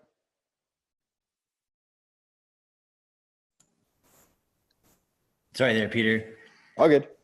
The second one, middle one. Kurt Cobain haunting his Seattle death house. Wow. That's ruthless. Yeah, it's creepy. It's scary. You kind of like, WTF? What's happening here? I like this Kurt Cobain one. It's also entertainment. Yes. So people, we always want to, you know, add value to, you know, when the best copy that you can write, it's something that implies self-benefit, but also they can learn something through it as well. But a different type of value that people forget about all the time is entertainment value. So a good way to actually get people's attention is to actually entertain them, right? You've seen this in Sifu's videos. You've seen, you know, Ed jump out with the golden gun, spraying money everywhere and things like that, right? Entertainment value is huge. If you can mix it in with your copy, then you know, kudos to you. So Kurt Cobain haunting a Seattle death house. This is like, to me, this is entertaining. It's just like, oh, what the hell is this? Just want to read it for the fun of it. Yeah, people would click on it because they're bored, right? Because they're bored and you give them something entertaining to go through, then you're adding value to their lives. That's a really important point. Yeah, entertainment is a huge way to actually add value to people without having to like pitch them or teach them anything, right? Yeah, humor is definitely value. Any, you know what? If you want to get even a few layers deeper, Tony Robbins always says the most valuable form of the most valuable currency in the world is human emotion. The most valuable currency in the world is human emotion. So what does that mean? It means ultimately, why do you want to make more money? So you'd be less stressed and more happy, right? Ultimately, why do you want to get that the house by the beach? Because it's something you've always dreamed of, but ultimately it makes you happy, right? What is happiness? Well, it's an emotion, right? So people really, a lot of times what they're buying is emotion, right? So anytime where you can trigger any emotion, you are in fact giving value. And Peter, you're into pickup. Yeah. Should we talk about that on this? Exposed. Well, that's great. But you know what I'm talking about, right? Yep. Driving emotions. Once upon a time that happened. Well, I mean, like, it's okay. I was into it too, right? So yeah, it's all good. It's all good. I throw you on the bus. I throw myself under the bus. But whenever we're in the dating world, you don't have to always like give. You know, you want to give a whole range of emotions, right? Because it's part of the journey. It's part of the fun. You're adding value that way. All right. Kurt Cobain to dating. All right, now down to the third headline. yes. I think Steven, Blake should read this one. No, Blake should read this one because All right, Blake Blake, drinks too much read coffee. it. Read it, Blake. Why should I read it? Because you drink too much coffee, dude. Not anymore, because I read this article. Oh, really? I beg to differ. No, just kidding. But 7 signs you're drinking too much coffee. The side effects of too much caffeine can be subtle. Here's how your coffee addiction may be hurting your health. Boom. Blake's gonna click into that. Already did. Oh, you did. You just Googled it. Yes. Right. This implies that you might be making a mistake that you're not sure that you're not aware of, and also it implies that it's gonna teach you how to fix that mistake, right? So if you feel like you're drinking too much coffee, am I drinking too much coffee? All right, let me just make sure. Right. So that's why you want to click into this. All right. Anything else you guys want to add? It speaks directly to people who are coffee drinkers, which majority of people are. So that's the power of knowing your market. Because most people, they drink a decent amount of coffee. And there's usually like a subtle thing in their head. It's like, you know what? Like, do I drink a lot of coffee? I don't really know. It kind of feels right to me. But then we're kind of creating a problem like, oh, I mean, do I drink too much coffee? And by the way, the graphic there is really well done, because how many of us go on our phones at night like that? If you can resonate with that, everybody does it, whether you drink coffee or not, it doesn't matter. So you go, oh, wait, I do that. Holy shit. Maybe I do drink too much coffee. Yes. And guys, study these. Even if some headlines you're like, oh, I wouldn't click on that. I don't see why people are interested in that. Well, these companies are making revenue off of it. This actually reminds me of some conversation I had with a friend. I told him, hey, yeah, what part of what you do is we run Facebook ads. And they said, oh, Facebook ads don't work. Facebook ads don't work at all. And I'm like, well, what do you mean? They're like, well, I never click on them. So why would they work? Well, I could tell you from the numbers, they work. They produce huge amounts of ROI, and that's because people click on it, right? So don't project your values onto other people. Don't think like, oh, I wouldn't click on this, so this is a shitty headline. Oh, I wouldn't, it doesn't move me personally. That means it's not going to work for anybody else, right? Sometimes you're not the target audience, but these things are online. They're available in these companies because they do make revenue, right? So that's one thing I want to put out there. Don't project your values just because you don't think it grabs your attention. It's gonna not grab everyone else's attention. Yeah. Is that clear? And a perfect example of that is when we're writing ads, for example, to high earning professionals who are men, and I write the copy and it's like, you know, here's a thing you can do, like a high income skill you can do so you can spend more time with your wife and kids. Like, I'm writing that, you know, but like I don't resonate with it necessarily. I just know that it works. I may not click on it myself because I'm not the demographic, but I know that it works because it's proven to work, whether or not what my opinion is, or whether I quote unquote go, oh, I would click on that. Look at it objectively. Don't have an opinion about it and go, oh, if I was that like, first of all, who is that market? Who is the market that they're trying to attract? Don't have an opinion about it. Don't judge. What's the market? Okay, now imagine you are that market. Oh, if I was 30 and I'm working 80 hours a week, making 6 figures, oh, and I've been promised that I can spend more time with my wife and kids while keeping my 6 figures, or even making more while making less. While working less. Oh, hell yeah, I'm clicking on that, you know? But don't have an opinion on it because you are not your prospect. For the most of the time, you're not anyway. Mm-hmm. Sometimes if you're writing to people in your own demographic, that's different. But majority of the time, you're not. Yeah. Well said. All right. So how to get good at writing headlines fast? You keep adding to your copy vault. You go to these places. After a few months, you have dozens of headlines you can pull from. And when you need a headline, you always go back to your copy vault and find one that fits for your situation. Does that make sense?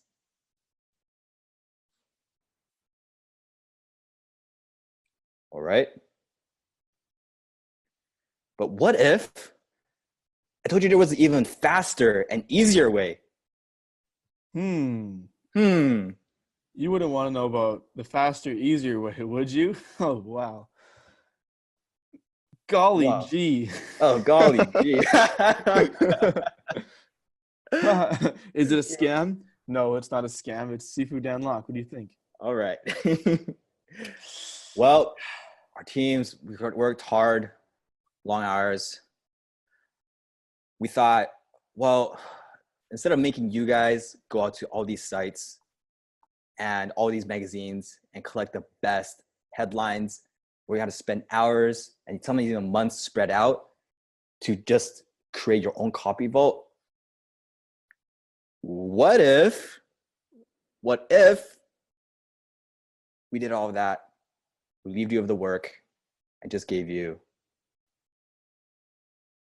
300 fill in the blank headline templates? Boom. Wow, wow, wow, wow.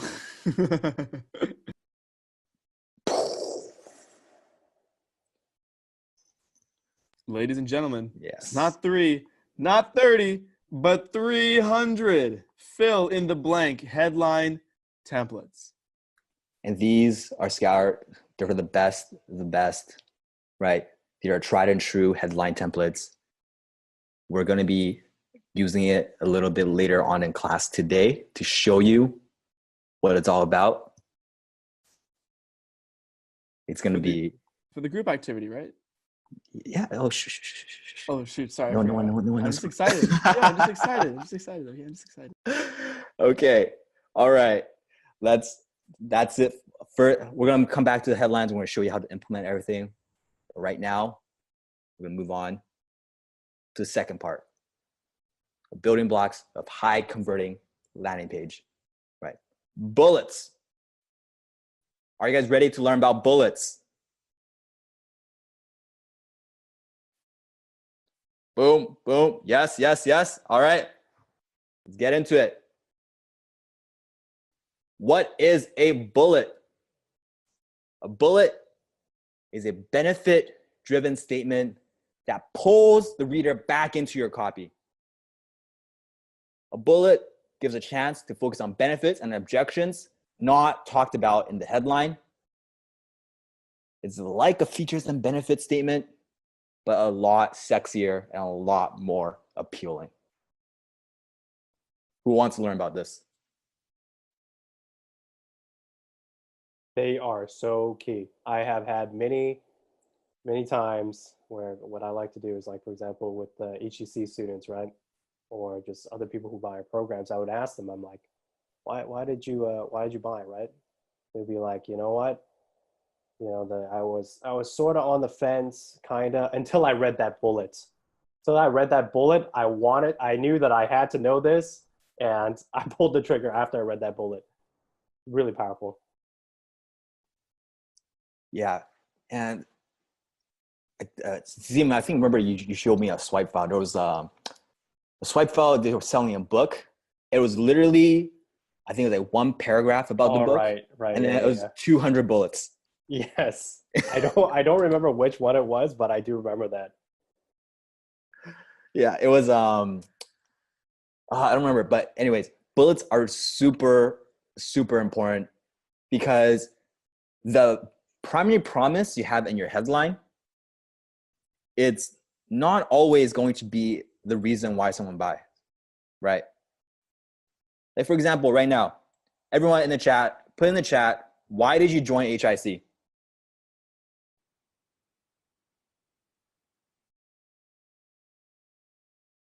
Bonus, urgency, 6 figures, writing nerd, downlock, bullets, thrive, not MLM, high income skill, make money, change, so learn skill, career, skill set, Financial freedom, confidence. financial confidence. All right. Flexibility. How many reasons was that? That was like more than 10, probably more than 20 once you tally it all up. If we just had one headline, if we didn't have bullets that tackles different benefits, different promises, do you think we'll have as many people? No. If you open up an ice cream store, you only sold vanilla, you get not a lot of vanilla lovers, but you're missing out a lot on the people who like chocolate and strawberry ice cream, right? So there's another analogy for you guys. You guys want to add anything else to the importance of bullets before we get into how to write it? Ed, Blake, or Steven? Absolutely. Bullets are, so we call them bullets. Some other people call them fascinations, depends on who you learn from. The reason why it's called a fascination is because the goal is to make the person so fascinated, intrigued, and curious about the bullet or the fascination that they can't help but want to know more. So it could be a fascination or a bullet to get someone to watch the masterclass or the on-demand training. Imagine there was something so compelling, so irresistible, which we'll give examples in just a moment here, that are so irresistible that they have to sit through everything just to find that one bit of information. There's actually been a lot of products in the past where I'm like, you know what? I don't really want this so much. Yeah, I mean, this looks nice. It's kind of cool.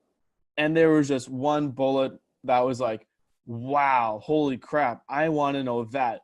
And I spent like $500 to $1,000 on this one product just so I could satisfy the urge to know what that one bullet was or what the solution was. So really, one bullet can skyrocket your sales, can skyrocket the amount of people who buy from you, can skyrocket the amount of people who click. And not a lot of copywriters these days actually know how to write decent bullets, funny enough. they're not that difficult. And I believe in today's class, we're going to be sharing what, Peter, like 9 different types of bullets? 9 different secrets to write bullets. Yes. 9 secret ways to write bullets. Yeah. And yeah, go for it. Thank you. I was just going to say, because I see some people in the chat asking, why can some people not write bullets? They've just never been taught. They don't know these 9 secrets. Seriously. Yeah. And they haven't had the training. And if they do know, they don't understand the psychology behind it. They just kind of copy it because they see other people doing it without fully understanding it. It's kind of like some person watching a UFC fight and they're like, oh, dude, you're just punching, man. I could do that. I could fight. I'm a big guy, right? They get thrown in the ring. What happens to them? They get punched out. They get wrecked. Everyone's saying destroyed. Interesting that they all decide to use that word. Destroyed, yes. You wouldn't, just because you can observe someone doing it and it seems easy, doesn't mean you actually understand it, right? Watching someone kick versus kicking yourself, it's completely different. It's same thing with copy. Just because you see it somewhere on the internet, you think like, oh, like I understand it, I could write it myself.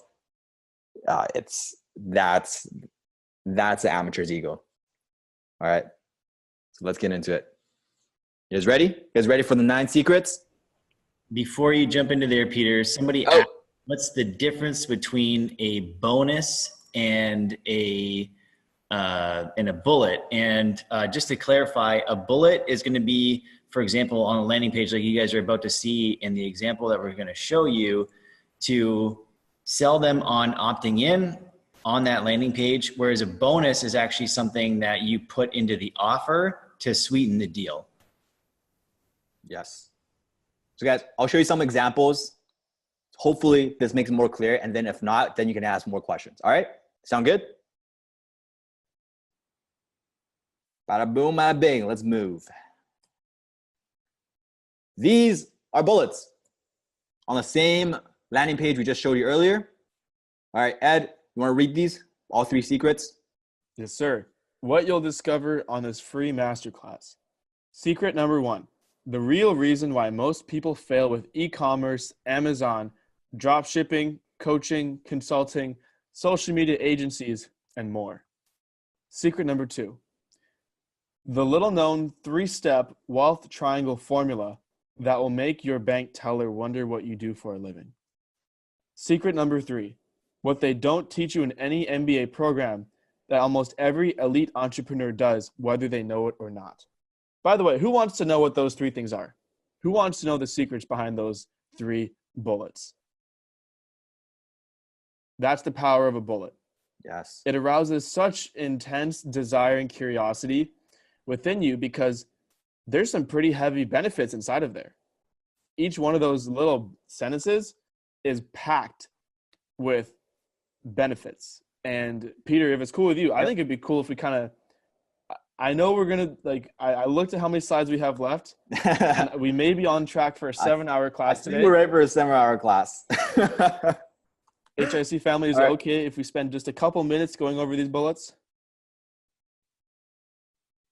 Is that okay? Yes? Yes, go for it. Okay, cool. So let's look into secret number 1. The real reason why most people fail with e-commerce, Amazon, dropshipping, coaching, consulting, social media agencies, and more. Let me ask you, what is the benefit here for someone to want to know more? What to avoid? Stop wasting time. Or rather, why would someone be interested in knowing the real reason? How it could succeed, success, improve, what not to do.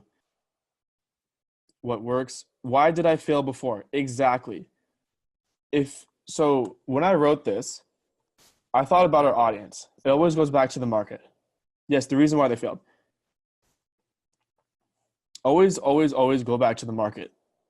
Odds are someone who is watching this masterclass has tried something else before.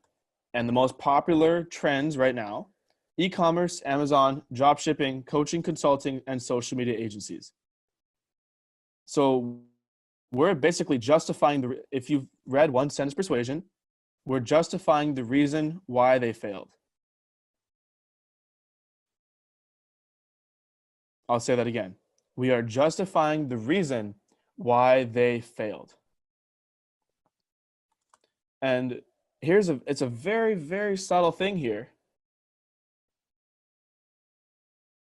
When we say the reason why these things didn't work, in the person's mind, it's implied that you know how to get something to work.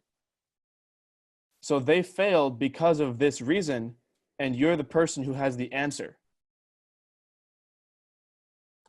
So if somebody has tried somebody else's program in the past, it didn't work, we go, you know what?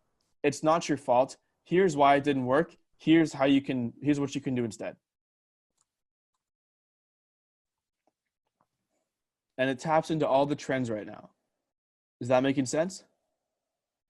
And by the way, we're going to teach you in this class how to write every single one of these bullets.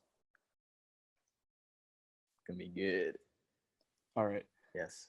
Secret number 2, the little known 3-step wealth triangle formula that will make your bank teller wonder what you do for a living. First of all, little known. It's not just the 3-step wealth triangle formula. It's the little known. Why is it little known? Why? Yes, FOMO, exactly. Why is this one good? Why does this one work? It's a secret. Curiosity. I picture the teller being curious, implying secret way to riches, insider knowledge. Exactly. Yeah, secret desire to be part of the elite. Precisely. When you read this bullet, what do you imagine in your head? Do you imagine a scene of you walking into the bank and your bank teller raises their eyebrow when they see how much money you have on that fat check of yours? Exactly. That's the power. Imagination is so crucial because it shuts off the logical brain. That's the power of imagery. So wouldn't you want to know how to make that imagination in your head come true with this little known 3-step wealth triangle formula? And by the way, wealth triangle formula, isn't that a mechanism? And by the way, what's really the core, what's really the promise here? We're just promising how to make more money, aren't we? We're just promising how to make more money. But have you ever seen someone promise how to make more money in this way? Have you ever seen someone say something like this before? Do you know why?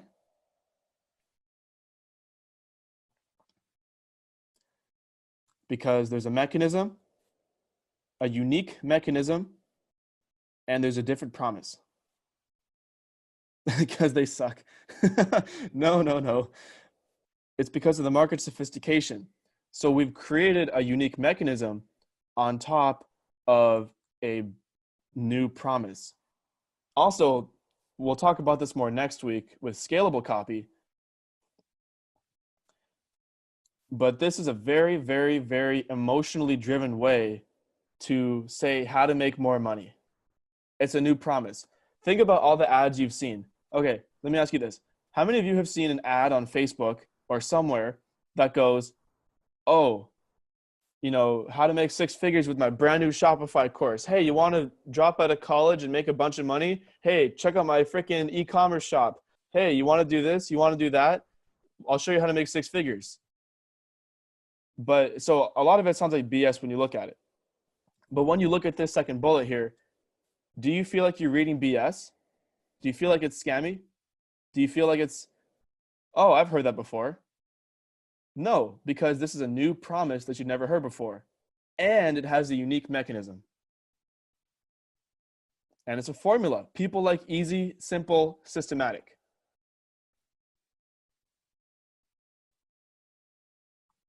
All right. let's wrap up with a third one and we'll keep moving forward. Secret number 3, what they don't teach you in any MBA program that almost every elite entrepreneur does, whether they know it or not. Whew. So why does this work? Throwing rocks at the enemy, good. Calls out the enemy, yep. Exclusivity again, absolutely. Secret sauce. The missing piece. That's a really big one, the missing piece. That's really, really good. Us versus them, exactly. Implies a secret, yep. So we're implying a secret that, because isn't it true that schools always tell you that they're going to prepare you for the future? That they're going to show you, oh, you know, I'll give you the exact tools you need to become successful, get a good job, and this and that. Well, if that were the case, then why aren't they teaching this one thing that almost every single elite entrepreneur does? Maybe I should click this and find out what it is. And then you're hooked. Boom. Excellent hook. Was it helpful, guys? By the way, is it helpful for us to break down the bullets and ads and headlines like this, or do you want us to just kind of speed through us and only do a 3-hour class?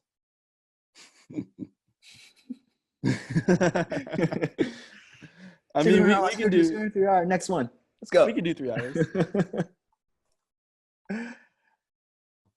6 hours per person. All right, we got 4 people. It's gonna be a 24-hour class. Yeah, we'll take shifts. Yeah. Take shifts.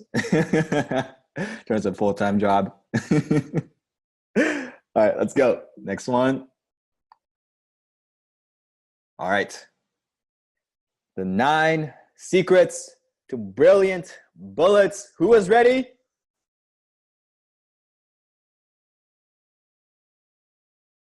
Boom. All right, let's get into it. Secret number 1. How to bullet. You guys probably seen this many places. Let's explain what it is right now. This how to bullet, it's one of the most popular bullets. We have a natural curiosity for things that show us how to, especially if the how to is tied to our desires. We can't help but want to know the how to. Who here watches how it's made?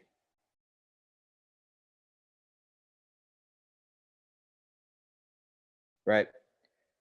Are you ever going to make any of the things that are on the show? Are you ever going to be using what's on the show? No, you're just watching it because it's entertaining and you're curious. We all have a natural curiosity for how to, right? So especially if it's a how to about something new, something novel to us, we want to learn about it. No, not how to basic. All right, let's get into the examples. Steven, you want to read some of these? Sure can, yeah. Boom. Number 1, how to use the most persuasive laws of psychology to increase your ads response many times over. How taking away the sale is a key secret in getting astonishing results in all your advertising. Should I keep going? Yeah, keep going. How you can increase your chances of success when launching a new product by 300% to 500% with another simple strategy. How to take what the masters of marketing have created, earn millions of dollars from, and use for your own profit, non-compliant. Or is it? I don't know. Actually, I'm not sure about the last one. Yeah. But it is good. All right. Can you guys guess? Thanks. So I was reading the chat. Someone saying I sound like Sifu, but that's interesting. But can you guys guess who this is tailored to?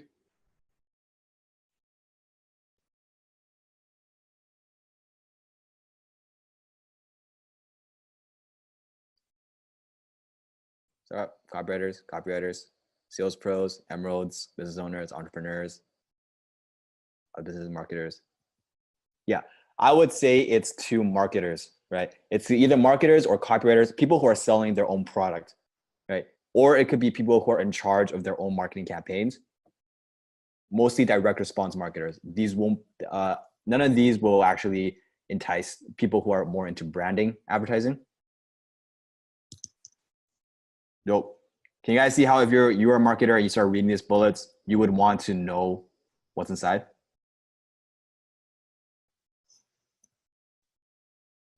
Boom. All right. Next example. Blake, do you want to read all these? Yeah, I'll go through the entire how-to section. Oh, okay, sure. How to build a portfolio positively geared.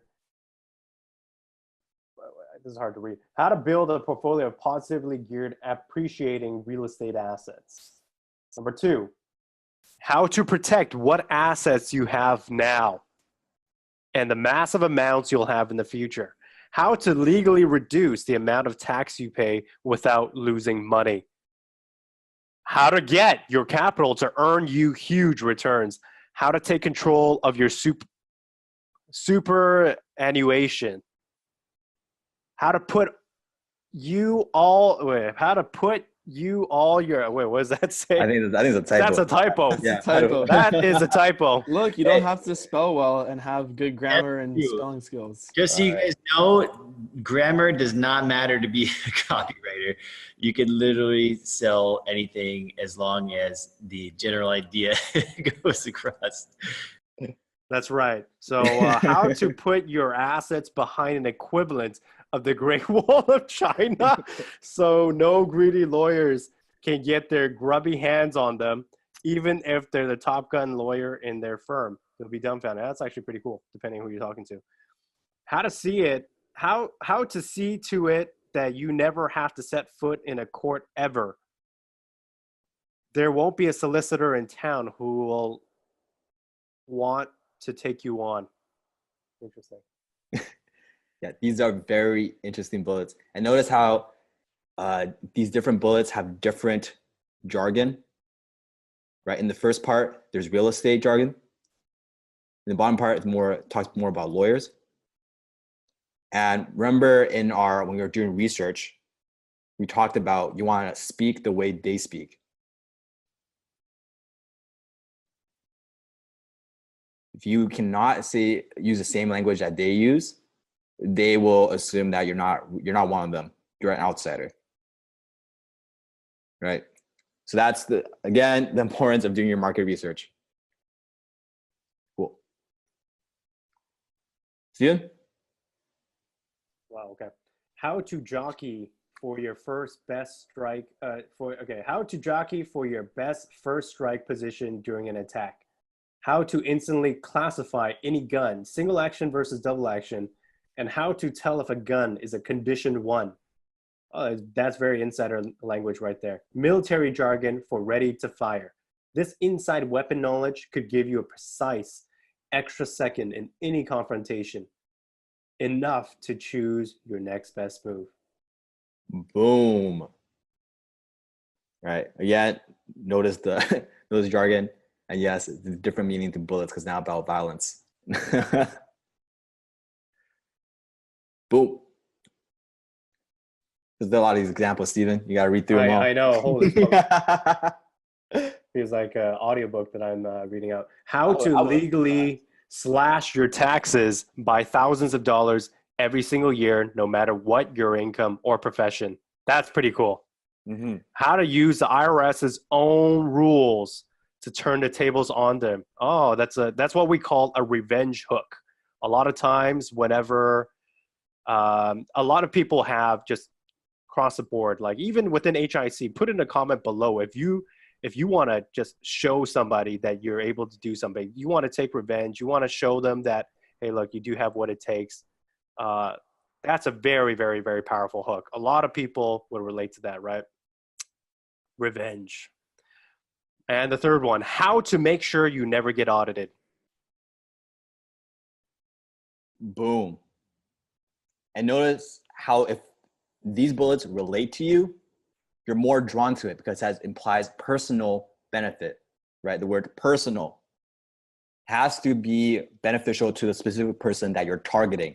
So if some of these bullets don't hit you, they're designed to not hit you because you're not the target audience. If you're not investing in real estate, if you're not dealing with lawyers, you're not meant to vibe with some of these bullets. So that's perfectly okay. All right. That's the how-to bullet. Now we're going to go into secret number 2. You guys ready? Put in chat. Good. Yes, yes, yes, yes. All right. Secret number 2 of 9, the secret 2 bullet. Everybody wants to know secrets. And when you have a secret 2 bullet, this is best when you base the secrets off of uncommon information, right? Uncommon information. You can't be saying something like the secret to good health and give them water, right? It has to be something that's uncommon knowledge. It can't be, don't be one of those people that says secret to blank and you're just giving them what everyone else is saying, right? So be careful when you're using the secret 2 bullet. If you have some piece of knowledge that's uncommon, make sure to use it appropriately. All right. Blake, do you want to read this? All the secret 2 bullets? Yes, let's get it. Secrets of doing research that'll pack your copy with factual gems guaranteed to boost response. Number 2, the secret of handling copy cuts and client comments in ways that actually strengthen your copy and never weaken it. And lastly, we've got the secret to dominating your market, and it has nothing to do with beating your competition. Boom. These are more copy related. Are you guys enticed? Are you guys intrigued? Yes. Good stuff. All right. Blake? The secrets of single finger takedowns using moves that are indefensible even by a larger and more experienced opponent. Little known secrets that can steer you to tremendous profits in gold, even if bullion drops to 250 an ounce. Boom. Look at the second one. Little known. Does that look familiar? I love that. That's one of my favorites is little known secret or little known fact. Like all those things are great. Yeah. Again, make sure you're ethical and congruent in your delivery of these promises, right? Little known secret.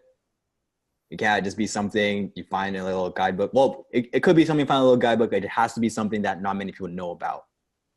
All right. But it just take a look at how much more powerful that is. If I said the secrets that can steer you, blah, blah, blah. But if I say the little known secrets, you're like, well, shit, maybe I don't know it. Maybe it's something I need to look into. What is the little known secret? Maybe it's something that I never heard of before. Maybe, my tip from my pal, doesn't really help me. Maybe I need to figure out what the hell this is. It's so much more powerful. I like Exactly. that. If we want to add, I hope everyone is taking notes here. We want to play around with this a little bit. Have some fun with the copyright. Little known secrets. We can also use forgotten secrets. Forgotten is also a very powerful one. Another one would be overlooked. Overlooked secret is another one. Hidden, powerful. Hidden is another one. Yeah. Powerful. What almost no one tells you about, or what no one knows about. Yes. Good. Okay, we got a question. How do we figure out how uncommon or unknown a secret is? You do that by researching what's out in the market. You research your competition, you research your prospects, you research, so in this case, in research, you would figure out what they believe. You would research what competition are out there, what claims they're making, so you'll know what your market is exposed to. So once you're doing that, then you can have your information stand against what's already existing in the marketplace. And again, it goes back to, guess what it is? Research. That's why we taught you guys that first. Yeah, Right. it's about knowing the zeitgeist. Ooh, zeitgeist. That's an interesting word. Steve, can you explain that? Zeitgeist. Who knows what the word zeitgeist means? Don't worry if you don't. It's a very obscure word.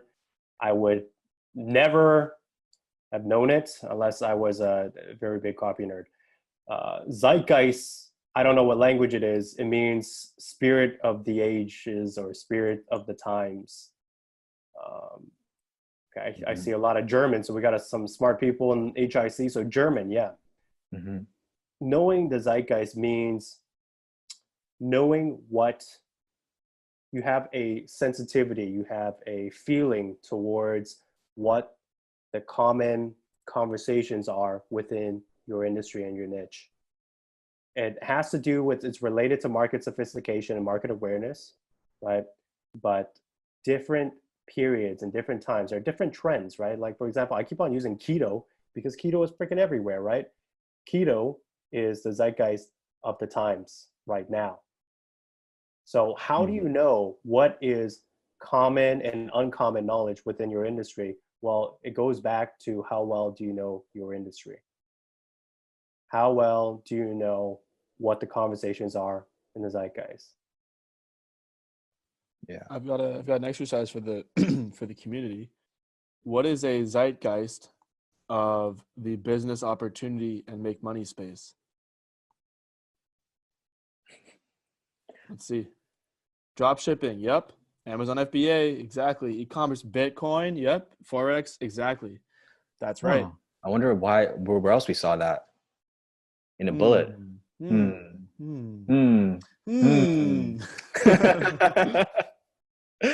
Yes. Right. The first bullet that Ed introduced. Right. Dropshipping, consulting, agency, all of those things. And to add on to what Steven said, another way I've heard zeitgeist explained, it's the collective unconscious. Oh yeah, some Carl Jung in here. Right? Collective unconscious. So what that means is it's a unconscious knowledge that an entire group has. It's a unconscious understanding we have, but we don't always explicitly say it. Right? It's a collective unconscious. So however the way Steven explained it makes sense to you, the way Ed explained it makes sense to you, whatever, the way I explain it makes sense to you, whatever, as long as you understand what the general concept is about, then we're good. All right, so we're done. You guys have anything else to add to the secret 2 bullet before we move on to the numbers? Let's get her going. All right, you guys ready? Bada boom, bada bang, let's go. Secret number 3, the number bullet.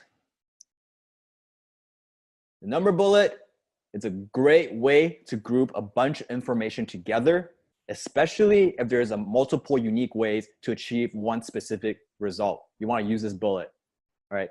If there are multiple different ways of achieving a similar benefit, promise, or result, you want to use this type of bullet, okay? And let's get Ed. Want to read this? Learn how 3 simple changes in your daily routine will dramatically help you pack on more dense muscle and melt more stubborn body fat in just 9 weeks. Lose your love handles and achieve the tightly defined, rock-hard body you want just in time for the beach this summer. Start turning heads when you're around others. The 4 crucial moves you must make when being held up from behind or being forced to kneel from behind. One of the more common assault techniques used by desperate criminals and hostage takers.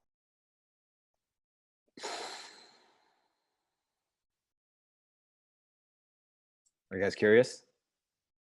Are you guys curious about these bullets? Oh man. 3 simple changes in your daily routine.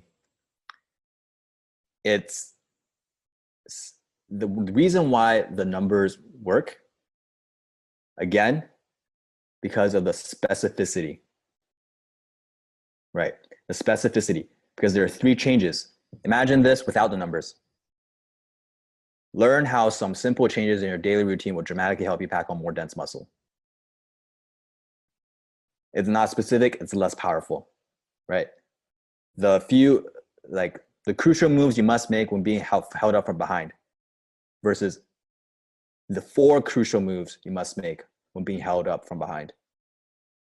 You see the difference? Yes.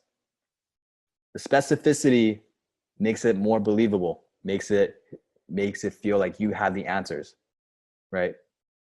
Generalizations make your copy weak. Generalizations make you seem like less credible. Generalizations just kill your copy. Right? Let's keep going. I think we have other examples. Ed? Find out 10 specific exercises you absolutely must do in your routine to get the most muscle gains possible. Build a powerful chest and widen your shoulders with these proven effective exercises. Oh shit, what are they? If you're not doing these, you're losing a ton of potential muscle growth. Train with deadly effectiveness and avoid the time wasters. Discover 7 surefire ways to totally eliminate overtraining and plateaus forever. Learn how to blast right through a sticking point quickly. This technique lights a fire under your butt and develops unstoppable motivation, endurance, and energy in the gym so you never hit a training plateau again. Learn the 3 key areas of a workout routine that natural lifters with average genetics must focus on to achieve the most muscle and definition in the least amount of time. Feel better about yourself. By the way, emotion here. Feel better about yourself, gain more confidence and respect, and be admired more. Increase your sex appeal and get noticed by the person of your dreams. Oof. Count me in, dude. Damn, count me in too. Jeez. You want to break it down at all, Ed? Like share some of your takeaways from these bullets? I don't know, man. If we do, we might run into the 7-hour class. I don't know that. Yeah, you're right. Yeah, it's not getting that information. Let's withhold it. Yeah, let's withhold right. it. Oh shoot, the chat's blowing up. All right, okay. I'll be quick. This bullet and then just do that one. Yo, Blake, we'll get it done. Don't worry. It sounds like he doesn't want a 7-hour class. Anyway, so I like the third bullet the best because it's the most emotionally impactful. So let's go with that one. The 3 key areas of a workout routine that natural lifters with average genetics must focus on. So by the way, so if you're a person who believes that you have average genetics, this will speak to you. And even if you don't feel like you have average genetics, if you compare yourself to most other bodybuilders, you will think you have average genetics. So basically everybody will want to read this who's into bodybuilding. And it's just incredible to, like, it's not just like the next sentence there, it's not just feel good about your body, it's feel better about yourself, gain more confidence and respect, and be admired more. Like, these are like the words that I would use to myself if I wanted to if I was imagine like you're by the way, this is a really quick tip. This will be quick, but fucking powerful. So pay attention. Imagine your prospect is having a really hard day and they sit down with their best friend and they say, you know what, man, I've had the worst day today. And then you say verbatim what they were going to say to their friend. And that's the pain points that you hit on. So if, let's say I'm a person who is not happy with my body and is not happy with my muscle gain, I go, Peter, I had the worst day today. When I was at the gym, people made fun of me and I felt awful about myself. Like I feel like I don't have any confidence and no one respects me. I just want someone to look up to and admire me. Like, holy shit. You want to know how to hit your prospect's pain points? That's a really quick way to do it. Anyway, let's go to the next slide. Yeah, it touches on different dimensions of a person, right? It's not just about muscles. It's about what happens as a result of the muscles, right? Let's go to the next one. Ed? Yep. Oh, here we go. 8 dirty tricks the IRS uses to bully you into paying more money, and the powerful counterattacks for each one. Page 259.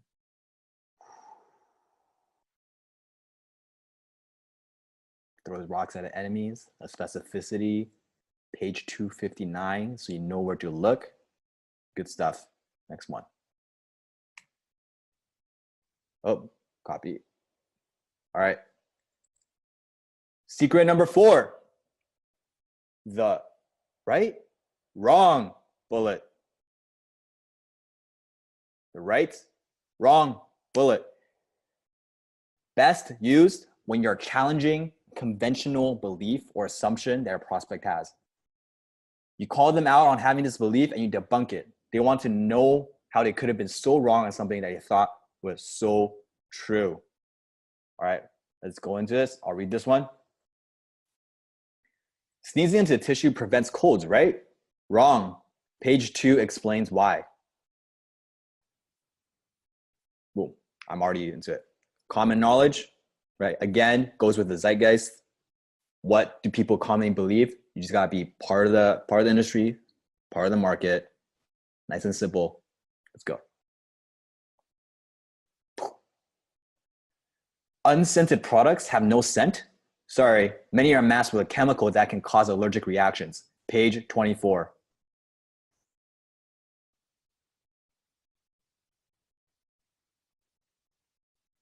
Boom.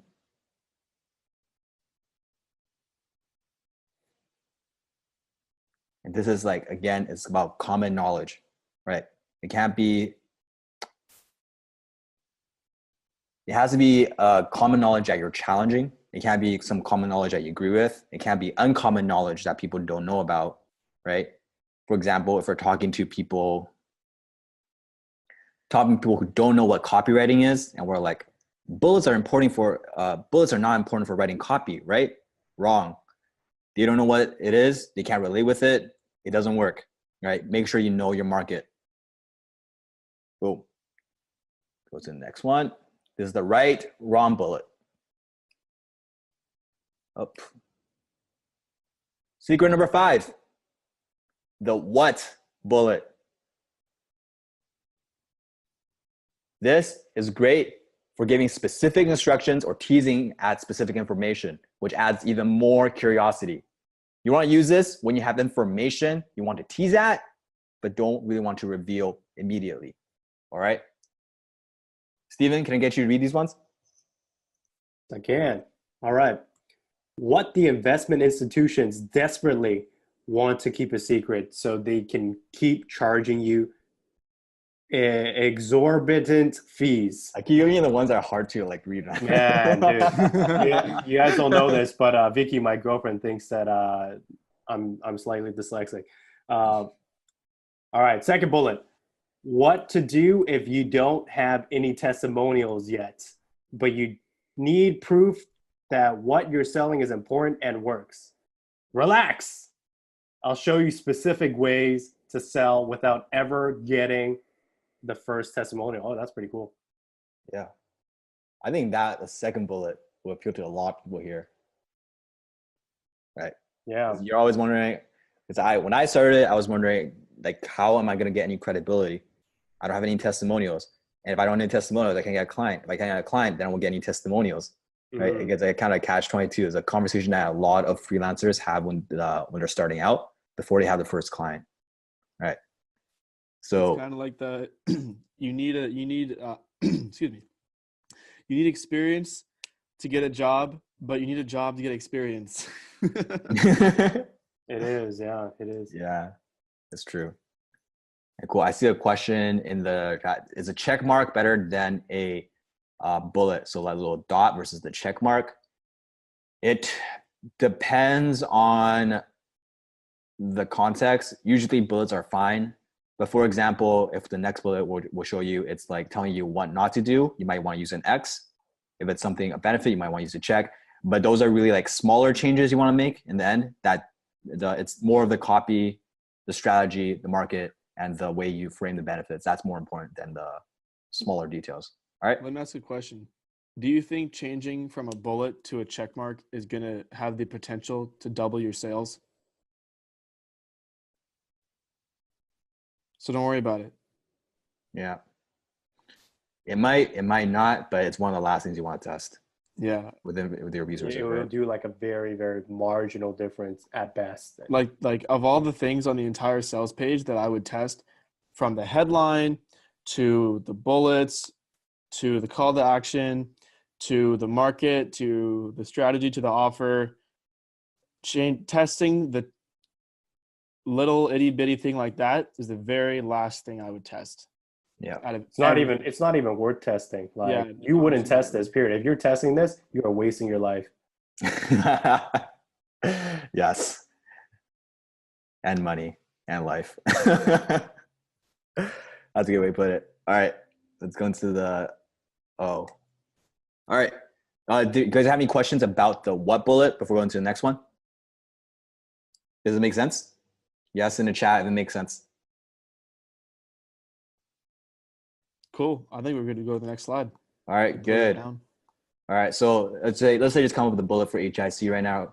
For the what bullet, it'd be like what to do if you're experiencing overwhelm in week 5 of the HIC class. Simple ones, simple specific one.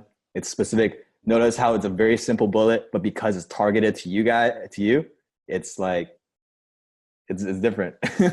Oh yeah, that would totally push somebody over the edge. I got one. On the edge. Yeah.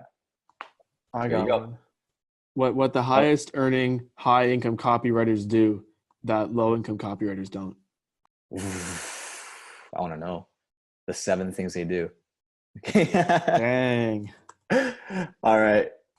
Let's go into the next one. Secret number 6, the what never bullet. So we had the what bullet. Now we have the what never bullet. The what never bullet.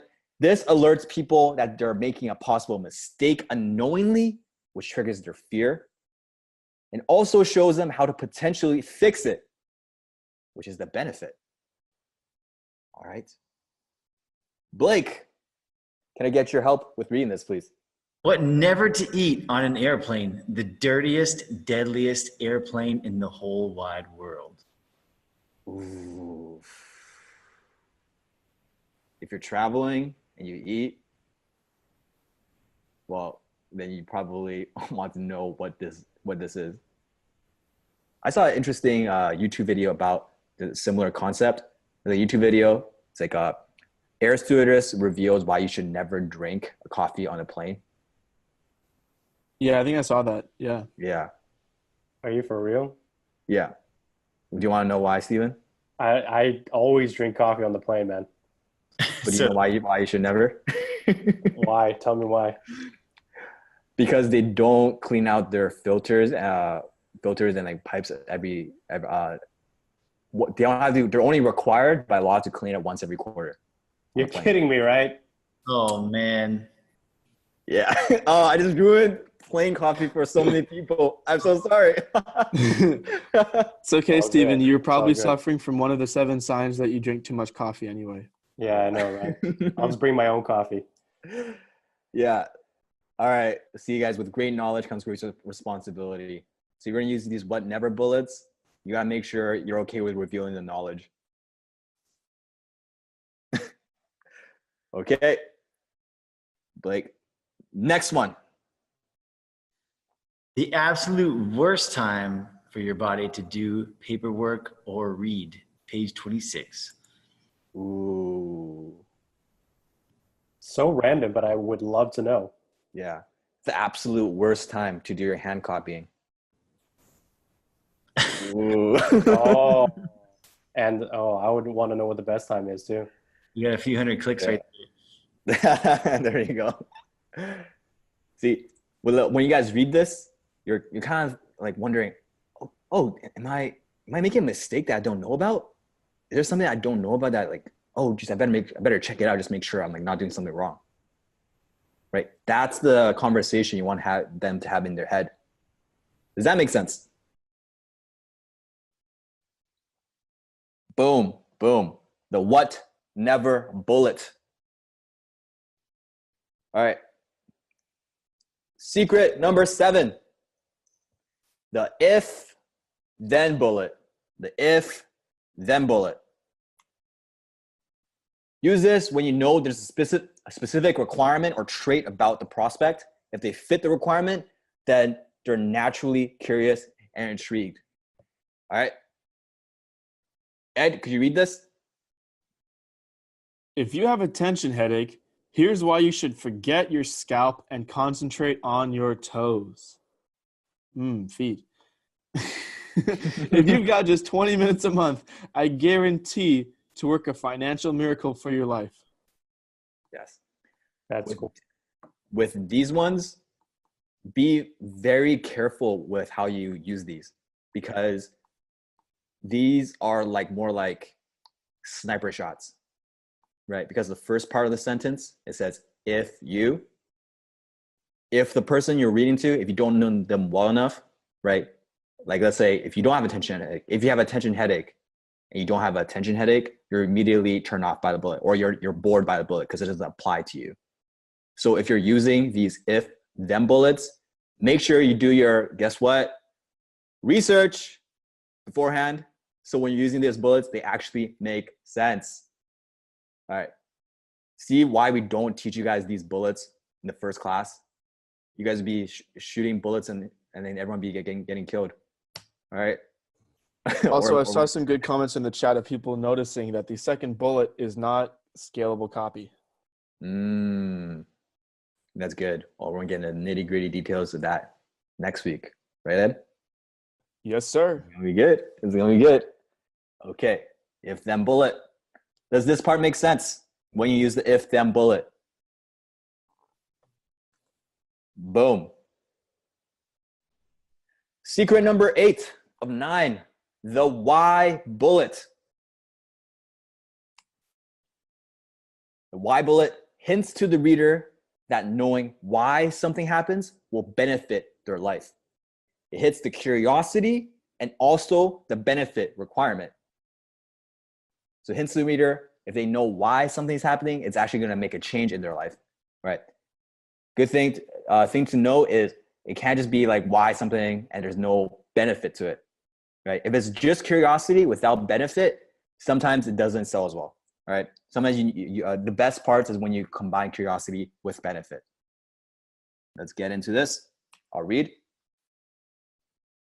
Why the incorrect disarming techniques will actually force your attacker to fire, whether he's decided to or not. Why a man with a gun standing just 2 feet away from you is at a disadvantage, and how to use simple leverage to make him regret it forever. Why the correct way to clear a weapon increases your chances of not getting shot. First rule of barehanded gunfighting by 60%. Why the fancy schmancy spinning head kick techniques most martial artists learn are hopelessly inadequate in surviving a real street fight, and the false confidence you get will cause you desperate trouble. Dang. Boom. Yes. I like how he uses the word fancy schmancy. Fancy schmancy. Very, very colloquial, common man language, right? That's very interesting. Yeah, because when you use colloquial, common, what you said, common man language, they assume again you're one of them. It's like goes back to the language that people use, right? And also helps them, like, makes you feel like you're not like stuck up, you know, more relatable. You're going to use this if you're selling to corporate, but if you're selling to regular people, it's good to have some jargon inside your language to make it feel like you're not so proper, right? I don't know if you guys have ever met someone for the first time and they're just like super proper, super polite, and they're doing everything quote unquote right, but you just feel like a bit awkward around them. Type yes in the chat if that's happened to you. Yeah, too polished. Sometimes when somebody's polished. too polished, you can't relate. You feel this force field around them. You feel like this, like they're holding back. It almost feels like they're trying to, hold something, withhold something from you. They're fake. Fake. Yeah. Hiding. Yeah. So that if you do that in your copy too, if you're too proper, it comes off the same way. It comes off the same way. All right. Cool. Does that make sense, guys? Thank you. Why some natural joint supplements can be bad for you. Here's what you need to know. Why you should always keep tea bags in your first aid kit. Surprising information on page 74. These are so good. Sorry. They're so good. I want to read every one of them now. Like, you know, the John Carlton bullets that we first read, like some of the bullets are so super long. The first couple of examples that we gave, Yeah. A few secrets, you know what I'm talking about, right? Yeah. They're like 4 or 5 lines long. These ones are like 2 sentences. But that curiosity, though, you can't help but want to know. Yeah, these are so good.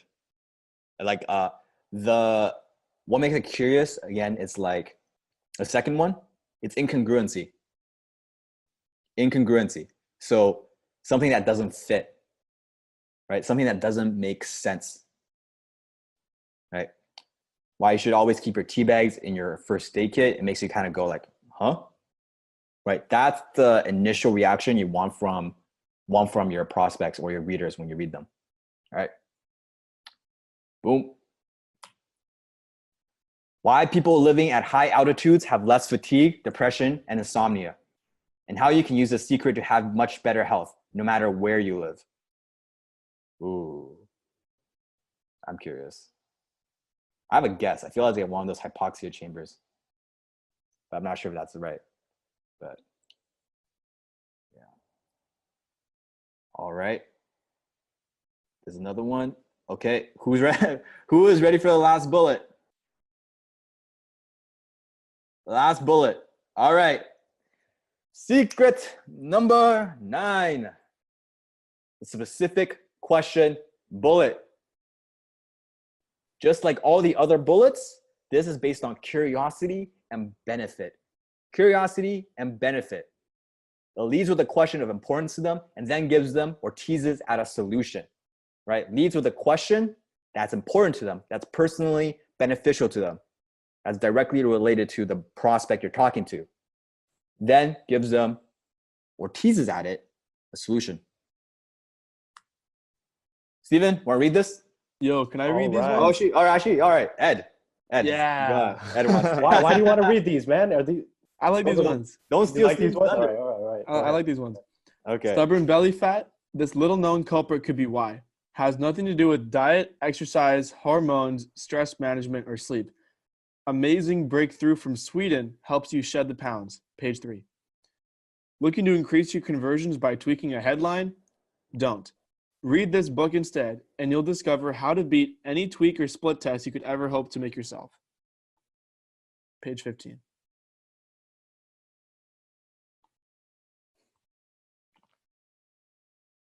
Boom. Pretty cool. What'd you like about this, Ed, specifically? Hmm. The belly fat one? Because you lost our muscle mass. Hey, you know what, dude? Don't appreciate that one. Because I like the ones after this. All right, let's keep reading. Sorry, too soon. You're savage, man. I'm still recovering. This is the one because you guys Oh, were talking yeah. about like 2-liners. Check Oh this man, out. these are all questions. These are Go for it, crazy. Ed. Go for it, Ed. Yeah, that's what I want to do. Pink eye, get the red out with an ordinary tea bag. Warts, send them packing with banana peels. Eczema, try the avocado cure. Tired eyes, make them sparkle with cucumbers. Feeling blue, lift your spirits by smelling some lavender. Headache, try the peppermint cure. Hay fever, stop the sneezing with ordinary salt water. Dandruff, try the salad oil cure. Black and blue mark, try the parsley cure. Constipated, get things moving again with some molasses. Upset stomach, this kitchen cabinet cure prevents vomiting and quiets stomach spasms fast. Cold hands, get your blood flowing again with this ordinary vitamin. Bloodshot eyes, redness goes away when you swallow a couple of these. Amazing. Athlete's foot, try the vinegar cure. Gout, send it packing with cherries. Boom. I got a question for you. Do you see why you can't have all of this in the headline? You see the power of the bullets? Right. Earlier we were asking about what's the difference between a headline and bullets. A lot of times you can't possibly get all the hooks you want in your headline. All right, this is the perfect example. Mm-hmm.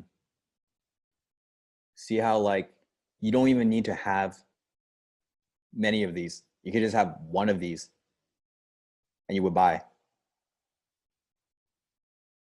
That's the power of having these bullets. Good. Boom. Okay. Those were the 9 secrets. 9 secrets and 9 bullets. All right. Make sure you review them. Make sure you use them. Make sure you get them. Okay. Are you guys okay with the 9 bullets? Was that helpful?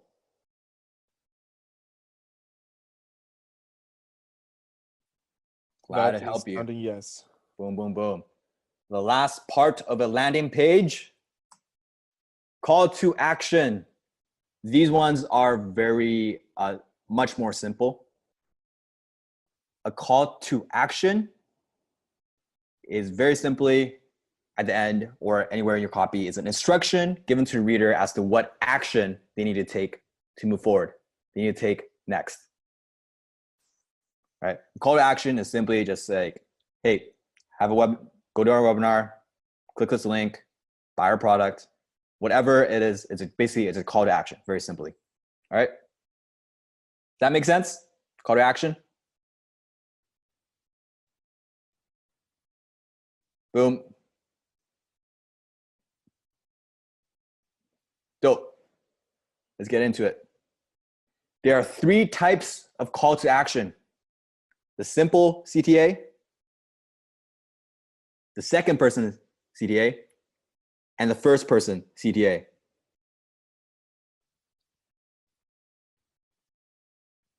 First one is a simple one, just from Uber. And you just sign up, right? It's very simple. Just tell them exactly what you want them to do. Second one is second person call to action. And what second person means is just say you. Secure your spot. Get your book. Get your sale now, or get your spot now. Right? Reserve your seat.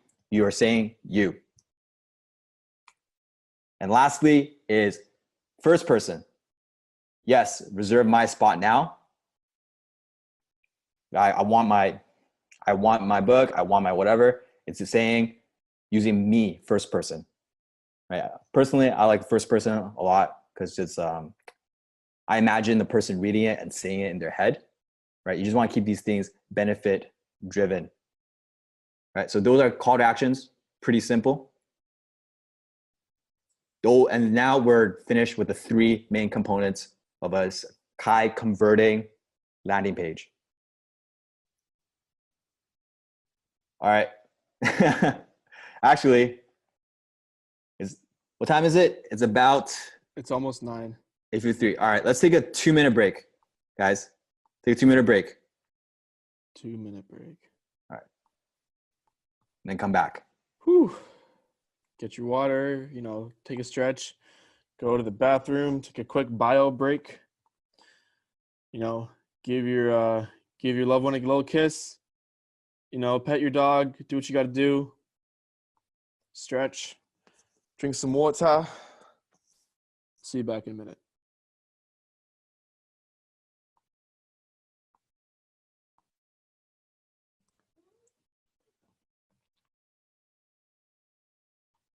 And by the way, who's enjoying class tonight? Yeah? Awesome. I'm so glad. This is so much fun being up here and, sharing some of our experiences with you. Do you guys have any questions while we wait to come back? Like maybe we'll take a question or two. Ed, if you're sticking around too. Yeah, I'm here.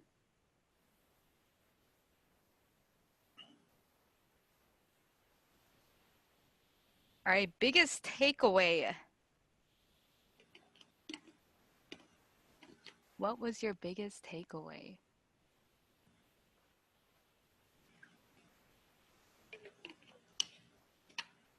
Hey, Ed. Hello. So I think one of the biggest questions I had was when I was starting to learn all the copywriting, which one do you use? Like, how do you determine which, there's so many choices. Is it a gut feeling? How do you know which one is the best choice? Which bullet's the best choice? Yeah, the bullets, the headlines, there's so many different choices. Even like the call to actions, for example. I know Peter says he likes the first person, but which one, how do you land on which one works, or do you just split test it? So with the very good question, by the way. With the call to action, it's actually a data-driven decision, because if you think about the mind of the consumer, you guys are familiar with affirmations, right? When you say something over and over again, you start to believe it, right? So now imagine your reader is saying in their head, yes, sign me up.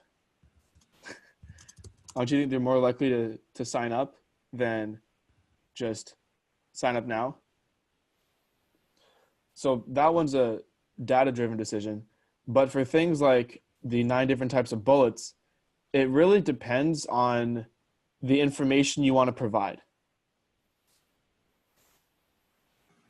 You could actually take whatever information or whatever secret, whatever it is that you want to express in your bullet, and you could choose pretty much any bullet and express it that way. Sometimes you just have to try it out. Okay, let's take an example. Let's say one for how to get your first client. I'm going to rattle through the 9 different ways that you could write how to get your first client using each bullet. Are you guys ready? Would that help if I give you an example? Yeah, totally helps.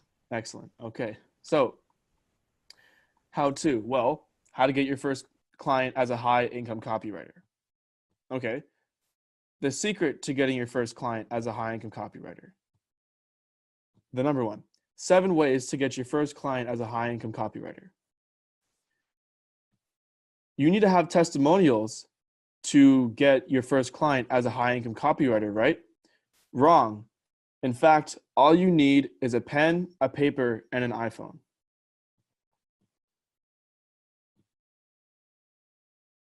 What every high income copywriter knows about getting their first client. What never to do when getting your first high income copywriter client. If you're looking to get your first client as a high income copywriter, then you need to know this little known negotiation trick. Why every high income copywriter should know these. I'll think about this one for 1 second. Why every high income copywriter needs to know this weird client attraction secret. The specific question. Struggling to find your first client as a high income copywriter? Discover the secrets only known to the highest paid and respected high income copywriters. Boom. I think I'll take the last one. Yeah. By the way, someone asked why iPhone and not simply a cell phone. You're looking too much into it. It was just an example. It's not like I could have said phone. It's just the first thing that came to my mind. It doesn't mean anything. But you know what I like about iPhone though? You can see it in your mind. Cell phone is like a little bit vague, right? Mm-hmm. A Razor flip phone. Yeah, Razor flip phone. I could see that in my mind. Yeah, I remember I had that in high school. I thought it was so cool. I just kept flipping it in and out. Those are still in right now in certain parts of the world. Like go to Japan where Sifu is, like, the flip phones. Yeah, the flip phones are still popular in Japan. High status, man. High status. Yeah, because like when you finish a call, right, and you close it, it's like psh, a snap. It's like job done. That's a satisfaction. Yeah, you feel satisfied. Like with iPhone, you just press the home button and you're like, yeah, call me when you have a deal. Smack. It's like, yeah, exactly. Yeah. So someone asked if it's a bad thing to be too clickbaity. Well, do you want to be perceived as a clickbaity person? Do you want that to be how people see you? It's up to you. It's not good or bad. Just going to get you different results. So before I let you guys get on with the class again, Ed, I mean, I guess, do you want the students, to go back and listen to all the different lines that you gave there just now, and to explain, the differences between them, or, what did you want them to do with the different examples you gave? So like the way that I write bullets, I'll just look at it. For example, like the piece of information here is how to get your first client, right? It's just until you start to develop, as Stephen calls, a golden gut, and start to kind of have an idea of what would sound good, you just got to try them all with all sorts of different ways of doing it. It's really just like it's a mad science experiment until you start to kind of find your own flavor, your own way of doing things. And do you recommend having like an accountability group where members are actually, sharing their different copy with each other, and then basically getting feedback from each other? But at the end of the day, you still have to make that decision yourself using your golden gut, right? Absolutely. Having a mastermind or some kind of community of people to work on your copy with, and to really give you feedback and to give you instructions and an outside perspective and a fresh perspective is so crucial. Oh, wait a minute, Tina. I think we know of a community somewhere out there in which there are thousands of copywriters that get together on a regular basis and really learn together. You know what I'm talking about? I think I know somewhere that has exactly that. This sounds great. How can I join? Can I join? How much is it? Being part of that makes you the okay. We digress. So, okay, back to the class. Alert. All right, who's ready to write their first headline? Peter's going to take you through this whole thing, man. It's going to be crazy. Yeah, one thing before we get into the more, let's say, workshop portion of this class. One thing about developing your golden gut and getting feedback and practicing is it's really important to be getting feedback from people who have I guess more golden gut than you, right? So think of this in terms of a dojo. If you have a dojo that only consists of white belts, how good are they going to get?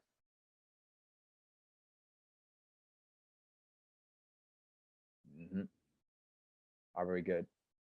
And why is that, right? It's because exactly, it's blind leading the blind, because what you feel might be good is not actually good until you have someone who's maybe a blue belt, a brown belt, black belt, actually guiding you through what's good, what's bad. It's very hard to develop that golden gut because you're just giving wrong feedback. It's like I play basketball, right? I like using basketball analogies. Imagine if you're playing basketball, you're shooting and practice shooting, but then the hoop moves every time.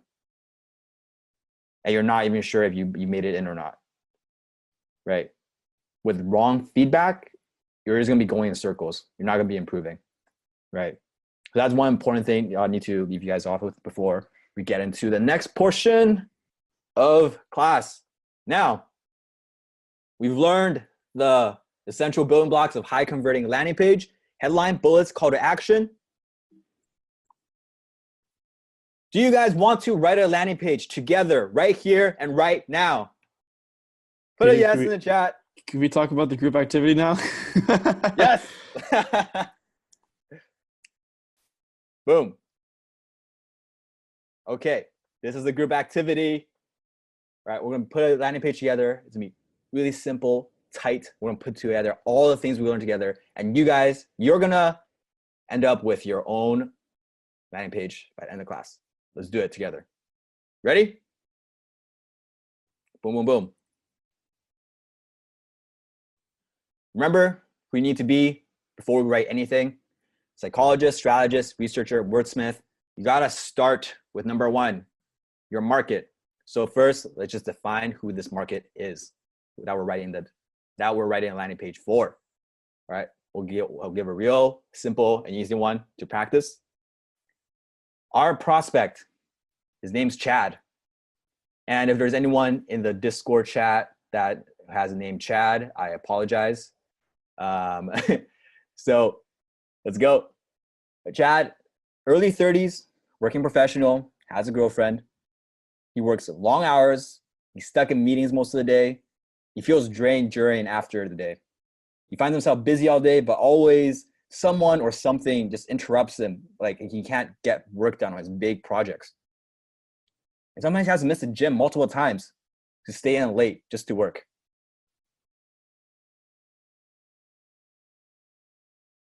All right. Do we have a good idea who Chad is? And by the way, Chad is not the dude sitting in the background of the PowerPoint slide. Okay. Got Chad. He's a bit stressed. He got long hours. We can kind of have a general idea of what he's going through. All right. Boom. This is our blank landing page. Really ugly, but we're going to fill it out. All right. Headline with 5 bullets, a call to action. Very simple. I just started. It is the First blank one. canvas upon which you will paint your beautiful words. Picasso time. All right. Wasn't Picasso that said like great artists, Greek artists copy, great artists steal? Is that him or is that my misquoting? I don't know, but I don't think it was Picasso. Didn't he All right, like rip his ear off or something? Maybe, I don't know. That's Van Gogh, I think. Oh, geez, I don't know. One One of them. One of them. Okay. Number 1, headline. Let's write the headline. How are we going to write it? Let's use the template. How will we use the template? Okay. Do you guys want to give a crack at it, write maybe one of your own headlines before we continue to the next part? Give you a minute. So what we're selling is we're going to be selling a productivity training on how to get more done, less time. And then with what you know about Chad, let's see what you come up with for a bit. All right. Nice. Are you tired of not having enough time for the gym? Mario? Good. You feel drained from working long hours during the day? Good. Get more done in less time, not bad. Oh, spend more time with those you love. I like that. Boom. Good. All right, we'll get like 20 more seconds. Does this work put stress on your relationship? That's cool. Oh, this is good. Good stuff. Need some me time. I like that. Some me time. Yeah, some jargon right there. I like that. All right. Yeah, I like the jargon. Colloquial. One of us. Nice. Oh, how to double your productivity. I like that. Ooh, yes, I like that.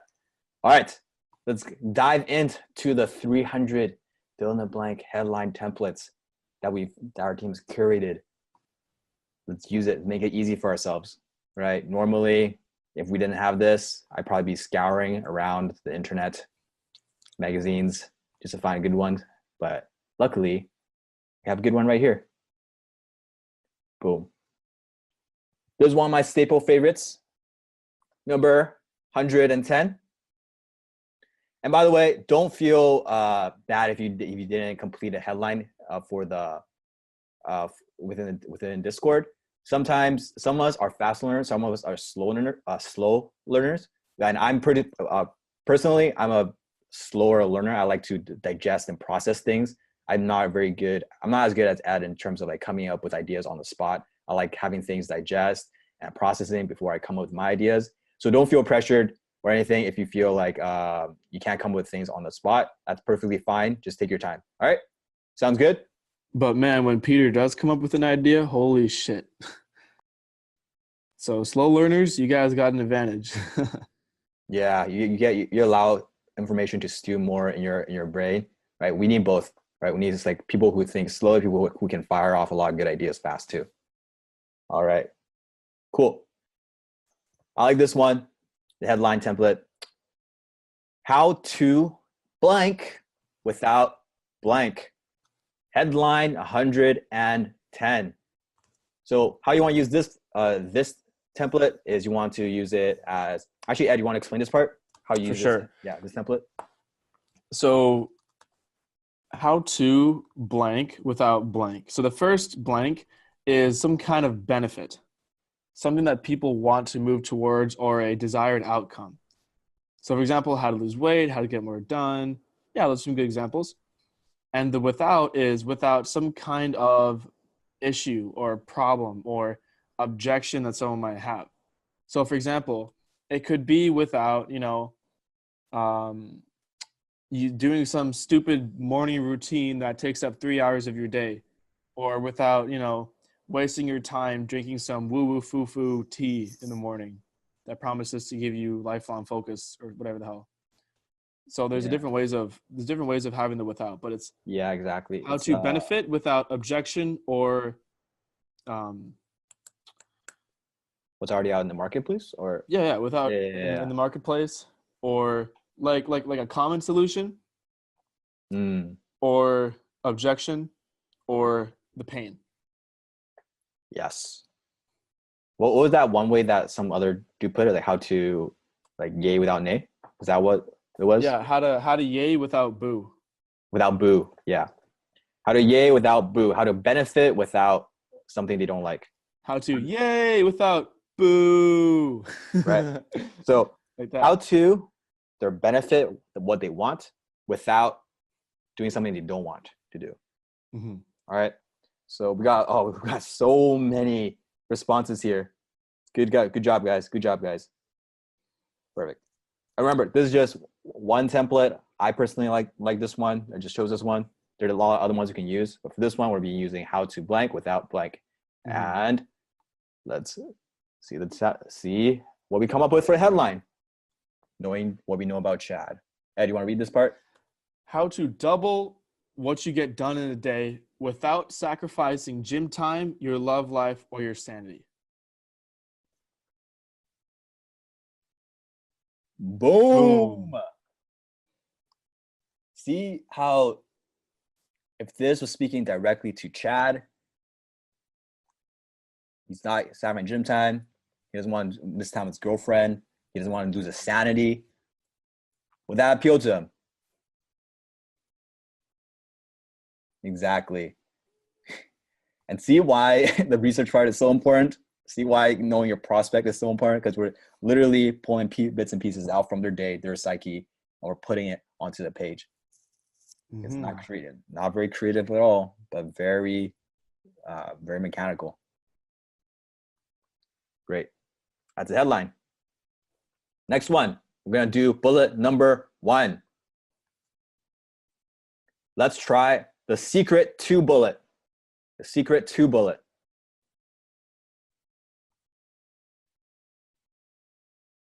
Boom. Secret 2 productivity. Yep. That's your time. See productivity. Locking luminous productivity. Mm-hmm. Good stuff. The secret to insane productivity. Remaining productive all day. Oh, they already know. Nice. It's good stuff. Boom. Boom. Nice. Good job, guys. All right. Let's get into it. What would be secret to dominating your day? And it has nothing to do with working more hours.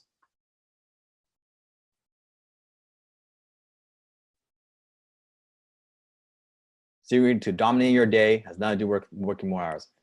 Chad wants to dominate his day. He doesn't want to work more hours. He's hooked. He's hooked. There you go. All right. Next one, the numbers bullet. So numbers bullet, 7 ways to do this, 3 ways to do that, 5 ways to do this. Put it in the chat. Put it in chat. Oh, by the way, one thing that Sifu tells me when I'm writing stuff for him, for some reason, he likes the number 3, 5, and 7. He doesn't like the numbers 4, 6, 8. Those don't convert as well on the YouTube side, at least. So that's a little nugget there. 4, 6, 8. They just if you put it, yeah, just sometimes it doesn't convert as well. Mm-hmm. Yep. Cool. All right. To destroy distractions. Nice. Day. get more done before Actually, noon. Peter, if you don't mind, I can just chime in on that one there. There was a study that was actually done that it showed the odd numbers actually convert better than even numbers. And it was used by a lot of bloggers. That's why you'll notice a lot of blog headlines will say 3 best ways to get something done, 7 tips to help you lose weight without having to work out. They'll always use an odd number in your blog headlines. That was really interesting. I didn't know. I knew it was a common practice. I wasn't so sure like there was it's so cool that's proven. It's awesome. All right. Let's get into the numbers bullet. Supercharge your morning. There it is. All right. Ed, read it, please. Only because you said please. Please. How 3 simple changes in your morning routine will dramatically increase your productivity. Bam. 3 simple changes. Your morning routine will dramatically increase your productivity. Notice the number makes it a specific number, makes it more believable and credible. Ed, you want to say something? Yeah, I was just saying, actually, we could have done that even better because changes sounds like a lot of work. Yeah. But what if we did how 3 simple tweaks to your morning routine? It's a little tweak, just a little itty bitty change because people don't like change, but yes. 3 simple tweaks to your morning routine. Oh yeah. Increase your productivity. That's a great deeper psychological lesson I think we could get from that too, right? People hate work. People hate things that make them have to change. People hate things that are hard, that sound difficult, or might take work to do. So one thing we don't, on our front end, we don't really do is we don't use the word learn, because learn sounds like work. Learn sounds like you have to change something. It sounds like you have to sit down. We use words like discover. We reveal. Find out the behind the curtains, right? We feel like we're unveiling something, right? We do say learn once you guys are inside because we know you guys are committed and you're willing to do the work. You're willing to put in the work. But on the front end, before they have a relationship with us, we don't make it sound like work. We want to make it as easy as possible for them to get into our world. Right? Does that make sense? Beautiful. Next one. The right, wrong bullet. Right, wrong bullet. How would be one way we can do that? Working harder makes you more successful. Wrong. Oh, that's a good one. I like that one, Dustin. Yeah, that's a good one. 3 ways to get all your assignments done today. Bit more curiosity element needed there, but it's good.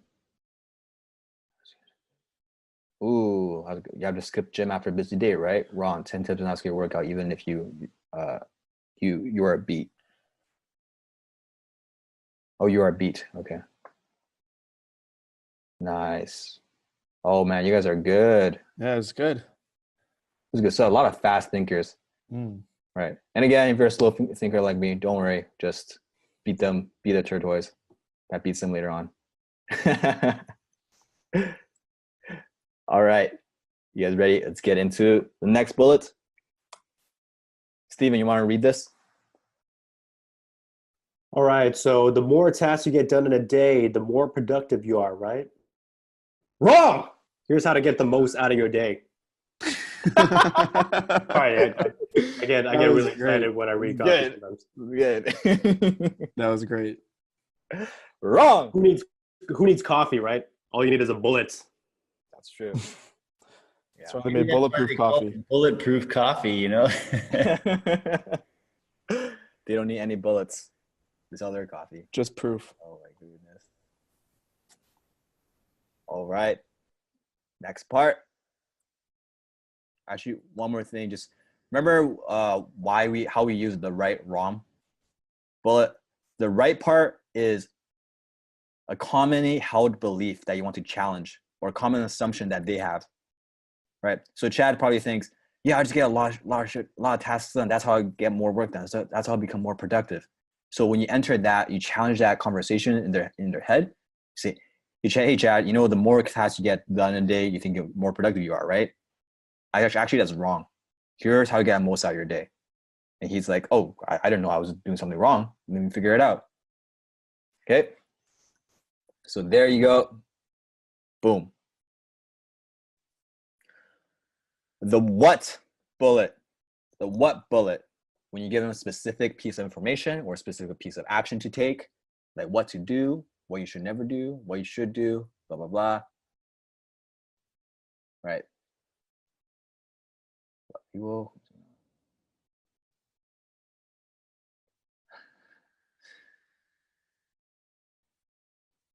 What to do.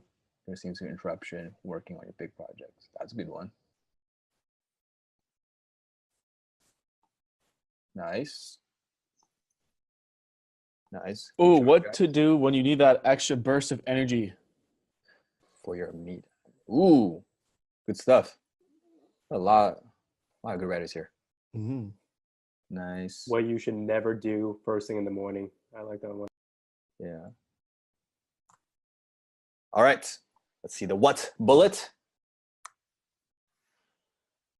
What to do when a nasty afternoon crash shows up and ruins your day? This might not even just be Chad.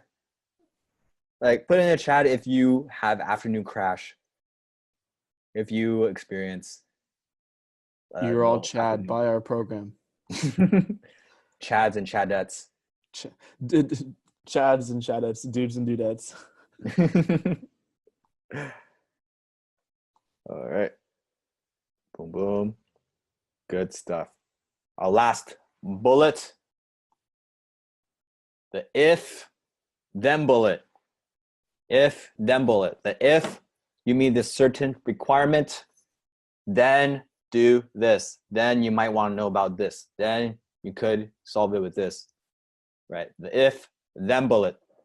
The last bullet to our landing page that we're creating today. If you have no energy left when you get home, then you need this. If you go to sleep, then you'll be more productive. Nice. Okay. If you want to, blah, blah. Dope. All right. Hey guys, definitely feel free to watch the replay and do this again on your yourself. You definitely feel free to be more creative with the bullets too. All right. Definitely good practice. How many of you feel like you're getting better just from practicing here in this class today? Type yes in the chat.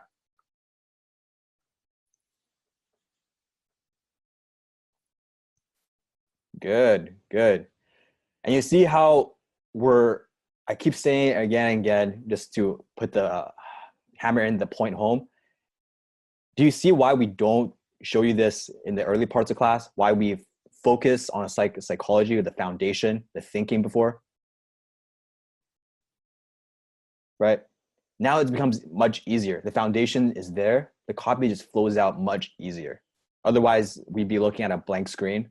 We'd be like, what do we write? I don't know anything about Chad. I don't know anything about his problems, his desires. So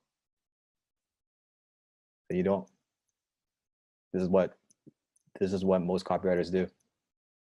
They think they have a few tactics up their sleeves. They go on the market. They think they're the shit. They'll write a few hypey headlines and they think they know, but it's really without the fundamentals, without understanding why we do something, you're basically like one market change away from like losing your job or losing your value to the marketplace. Right? But when you understand the principles, when you understand the timeless things that don't change, you're really like protected all the time. That's what it means to have like financial confidence. All right. Great. Let's go into the last if then bullet. Blake, you want to read this? If you've got just 20 minutes a day, I guarantee you'll double your productivity with this simple trick alone. Ooh. That one looks a bit familiar to the other if then bullet we had, Ed. It was good. Swiped. Swiped. Good copywriters. Great copywriters steal. And when we mean steal, we do mean like just take the idea and model it to fit our own needs. You see how there's a structure to copy, and you can swipe the structure of the copy. All right. Lastly, call to action. Boom, boom. Let's use a first person one. And we just say, yes, I want to double my productivity. Oh, my bad. I didn't give you guys a chance to put put something in there.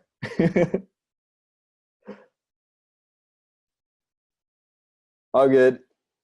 I'm still seeing some people. Yes, I want to win back my day. Yes, I want my life back. Boom. Give it to me. I don't know about that one. Yes. That's pretty cool. I click that. Thank you, Ed. Give it to me. Give it to me now. All right. Ed, do you want to read the entire landing page now? Like it took us what, 20 minutes? Yeah. 20 minutes, and now we put together a landing page. Hey, if you got just 20 minutes a day, you can write a landing page. Okay. Everybody put on your Chad caps because we're about to chat it up in here. All right, let's get it You going. high in Chad copywriters. How to double what you get done in a day without sacrificing gym time, your love life, or your sanity.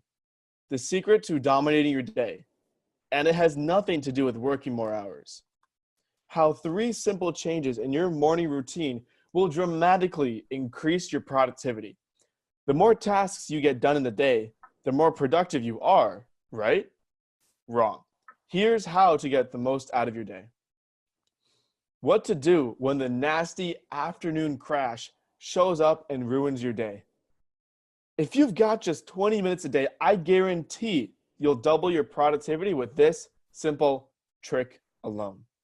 Yes, I want to double my productivity. Boom.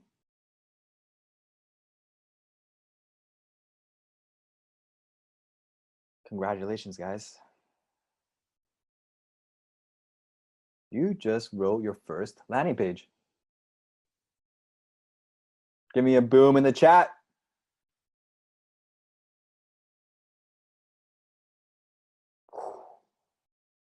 Five weeks in, and we finally wrote our first landing page, our first piece of copy.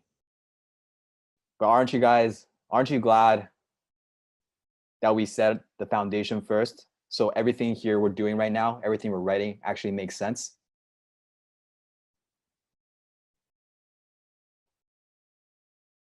Good.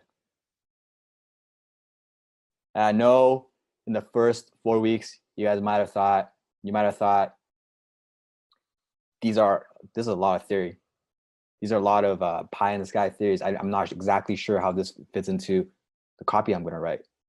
I'm not exactly sure how it's going to translate to when I have to actually write for clients. Like, I'm a bit confused. There's a lot of loose ends here in my mind. I'm a bit overwhelmed. Like, are you a bit more settled now? Does it make more sense to you guys now? Good. Trust the process.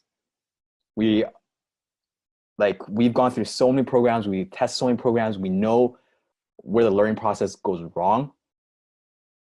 And that's what we don't want when you guys go out, when you guys are doing your copywriting, right?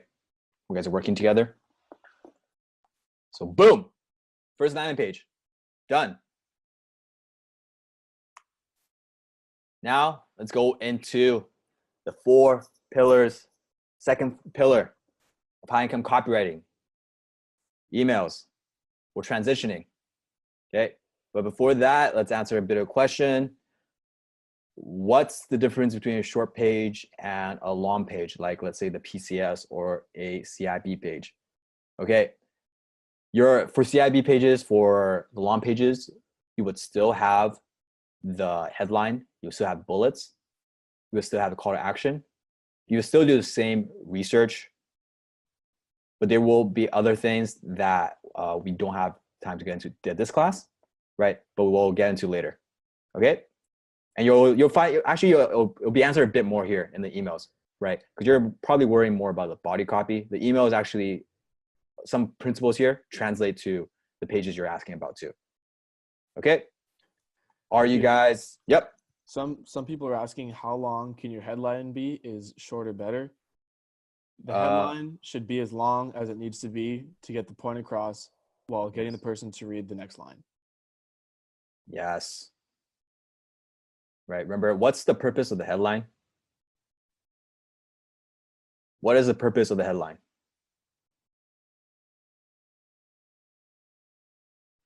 There you go.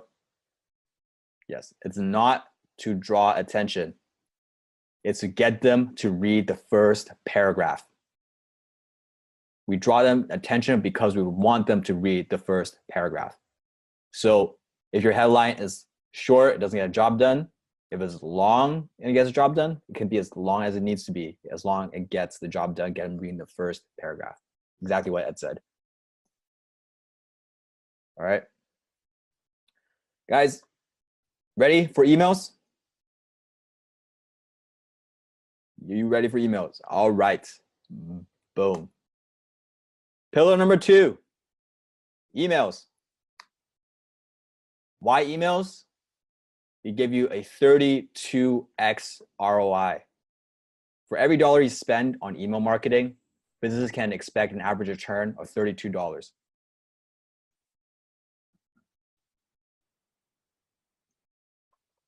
This is because emails touch almost every part of the transaction, from the time they opt in to the time they get videos delivered, to the time they get purchases, to the time after purchases, to even when you're just, for buyers who are not ready to buy now and you have to build a relationship with them, right? Emails have a strong return on investment. That's one thing, right? Remember when we talk about focusing on why we're focusing on the 4 pillars, they produce immediate returns. That was one of them. And when you can produce email, when you can produce emails that produce immediate returns, that's when you become a high income copywriter. All right, one question is, how does an email cost money? I don't understand. Okay, when you opt in for one of those free trainings, you know how you have to give in an email? You know you have to type in your email, right? When you type in that email, you're probably driven to it by an ad. Ads cost money. Ads are not free, right? So for every ad, you driven to the ad, you put in your email, however much you need to spend on that ad to get that email, that's the cost of that email. That's what it makes. Does that make sense? Dope. Let's move on. There are billions of emails sent daily. It touches everyone, right? There's not going to be a shortage of emails being sent by businesses, by companies, by entrepreneurs, right? By influencers. So that's why emails are perfect for high-income copywriters. High in volume, high in profit. Make sense?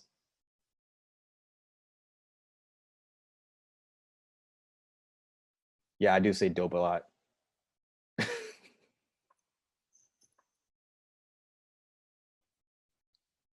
Cool beans. I'll start saying cool beans. All right. Back in the day, when you got emails or you got mail in the letter, you would basically grab all the mail that was sorted to you, and you would stand next to your trash, and you would sort the mail one by one. A pile is a pile you're going to read. B pile is what you're going to be throwing in the trash. What do you throw in the trash? What do you throw in the B pile? Spam, junk, ads. Exactly. And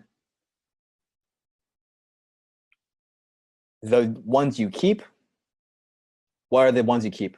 There are going to be, what, bills, relevant ones, personal ones, worthwhile to you, beneficial to you. Exactly. Coupons. All right. This is the same thing that happens in emails, just differently. So when you go into your Gmail or Yahoo or Apple Mail, like Gmail actually already sorts it out, right? Between promotions and social and primary. But even within your primary tab in Gmail, you're still sorting things out between APAL and BPAL. APAL are the ones that you're going to be clicking on and reading. BPAL is everything you're ignoring.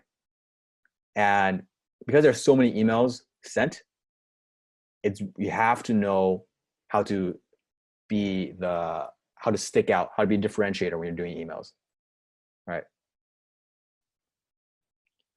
In terms of APAL, BPAL, on the left side, this is the industry rate. In terms of open rate, it ranges between 20 to 26% for almost everything in terms of open rate. On the right side, that's our email list of over like 1 million people. In terms of how much we get opened. So we're at 44%. The industry rate is about 20 to 26%. So we're doing something all right with our emails. Cool.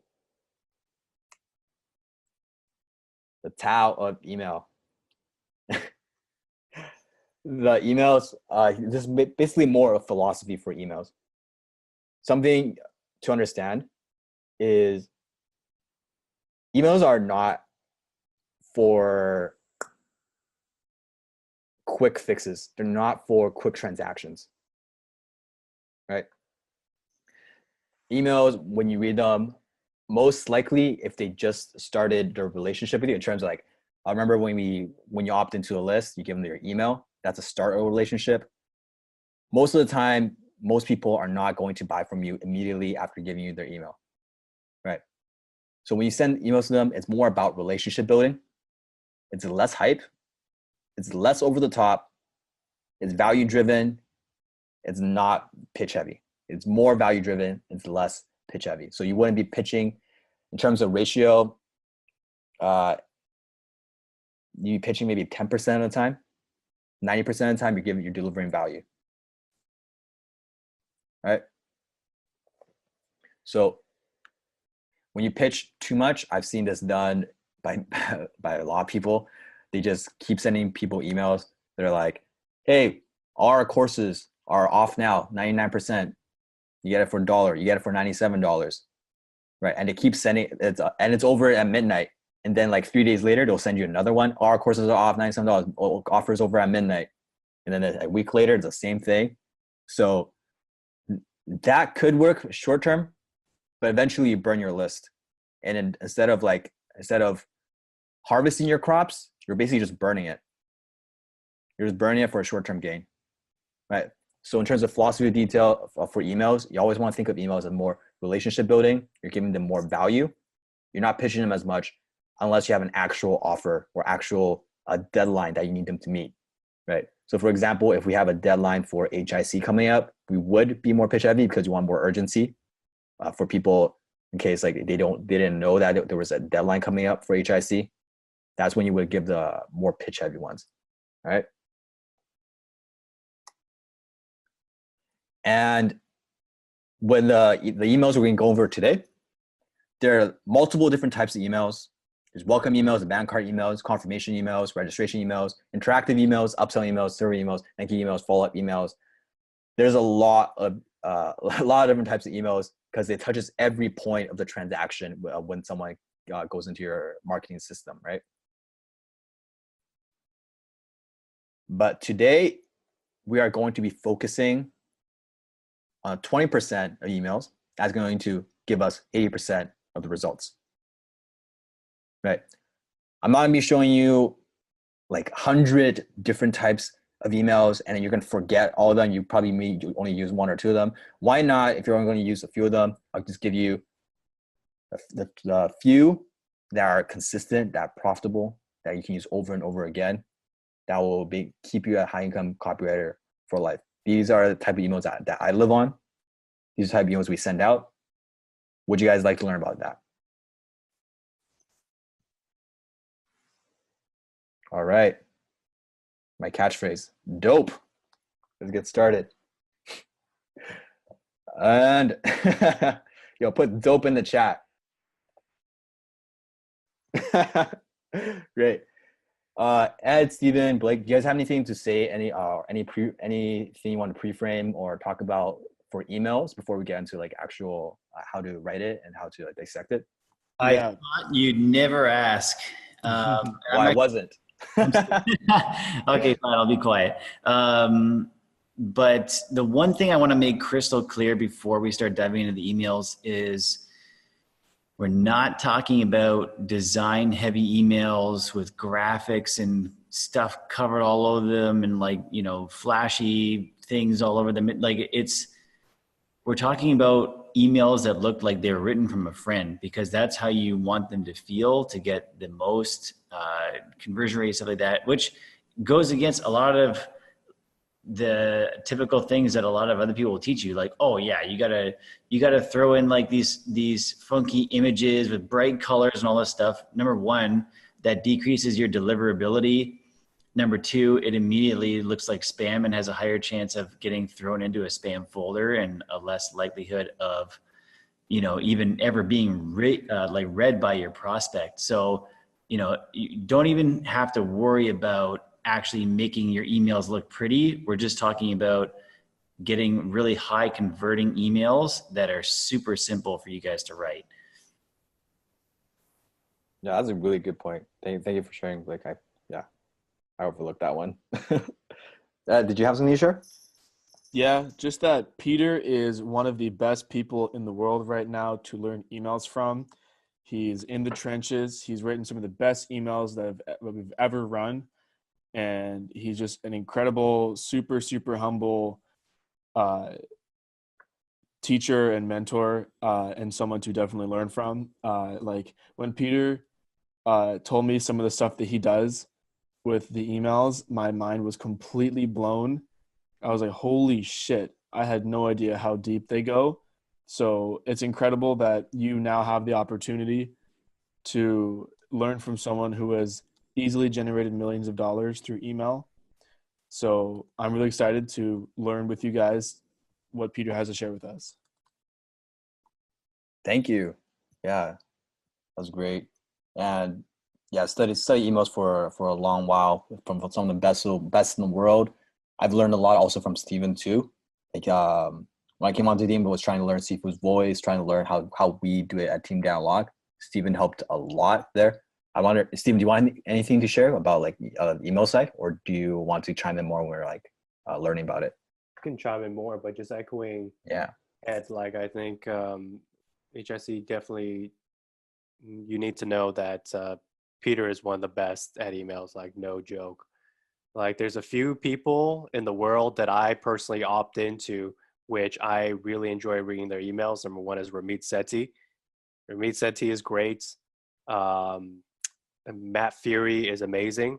And then right immediately after that, it would probably be like Peter. No joke. Like all around best email copy in the whole wide world. And believe me, I am opted into dozens, if not hundreds of email lists. And Peter's emails are easily within my top 5 favorite emails to read ever. Thank you guys. That means a lot.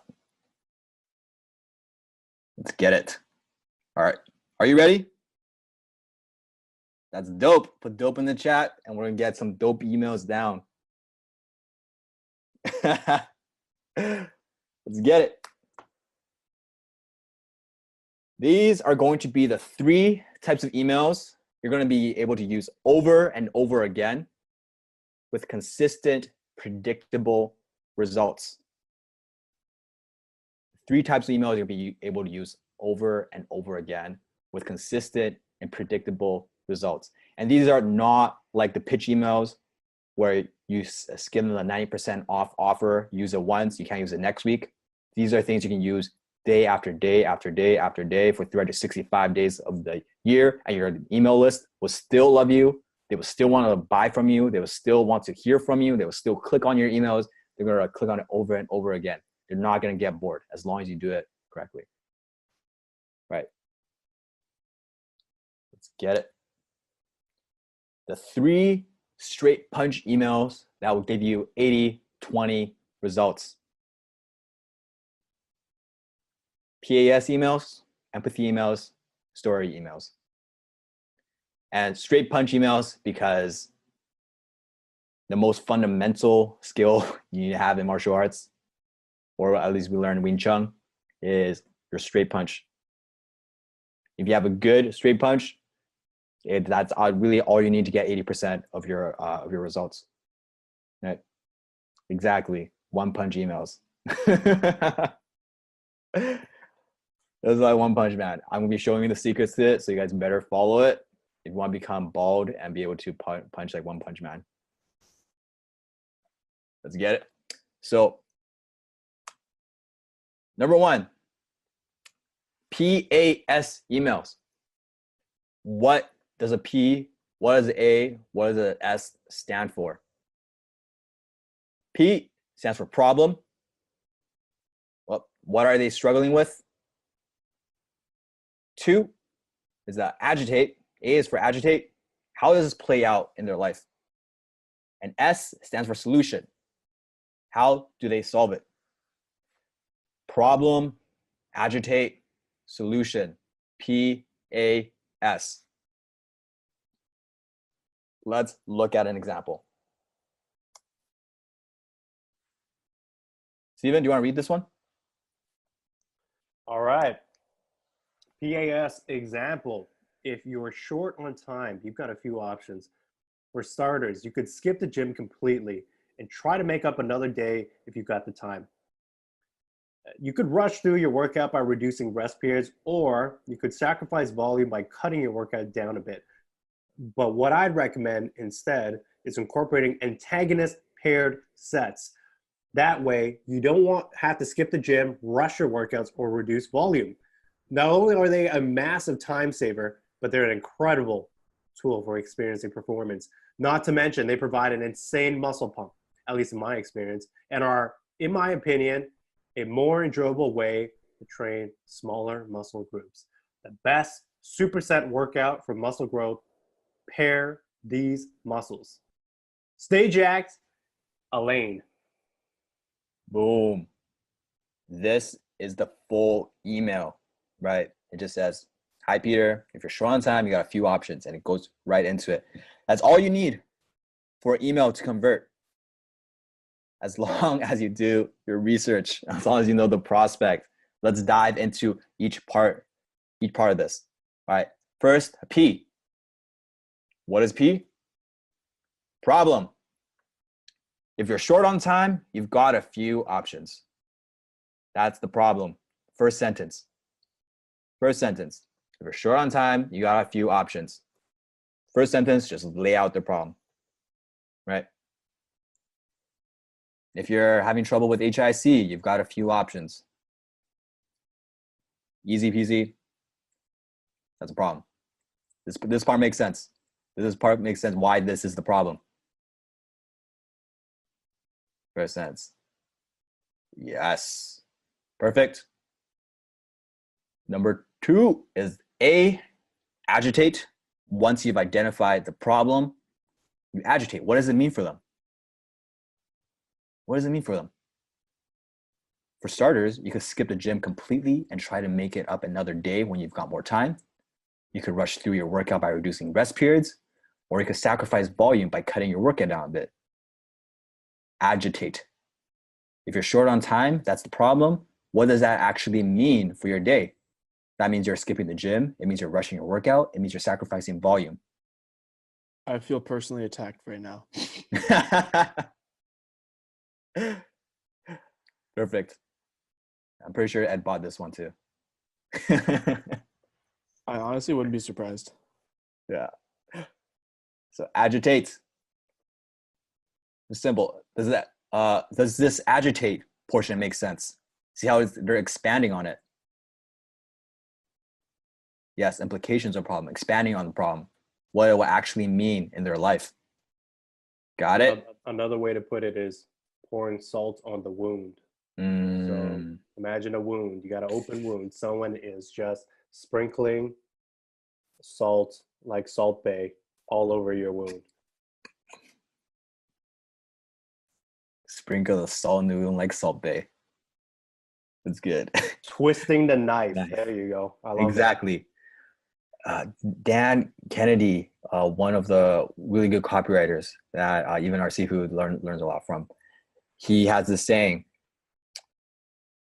the amount of willingness willingness you have to twist the knife for a prospect is directly related to how much money you're going to make.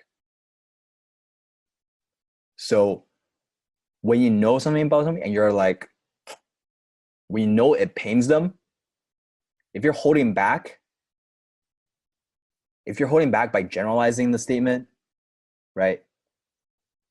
For example, let's say Chad's going through a tough time with his wife, and he's like, they're fighting, they have a lot of arguments about money and rent and payments, and instead of saying, hey, are you having are you fighting with your wife about money and financial struggles? Instead of saying that, and you say, hey, are you experiencing some relationship strain? One is less powerful than the other. They're both the right ideas, but one is twisting the knife more. You guys see the difference? Do you see the difference? Yeah, pain is don't be afraid to use pain in your copy. A lesson I learned when I first got started is whenever you're selling anything, I remember selling stuff with clients, right? And whenever you're selling anything, you always come in the situation where you can choose between selling the heaven or the hell. So what do we mean by that? What does it mean to sell heaven and hell? Selling heaven means selling the ultimate, heaven, like most pleasure and pain, right? Using either pleasure, like if we're using the workout example, talk about all the benefits of working out and things like that, going to the gym and things like that, talking about being all muscular. The other way is to use the pain, is to twist the knife. Now, I'm curious, put in the chat, which one is more powerful, do you think? I see pain. I see hell. I see twist the knife. Why do you think that is? That is correct. Why do you think that is?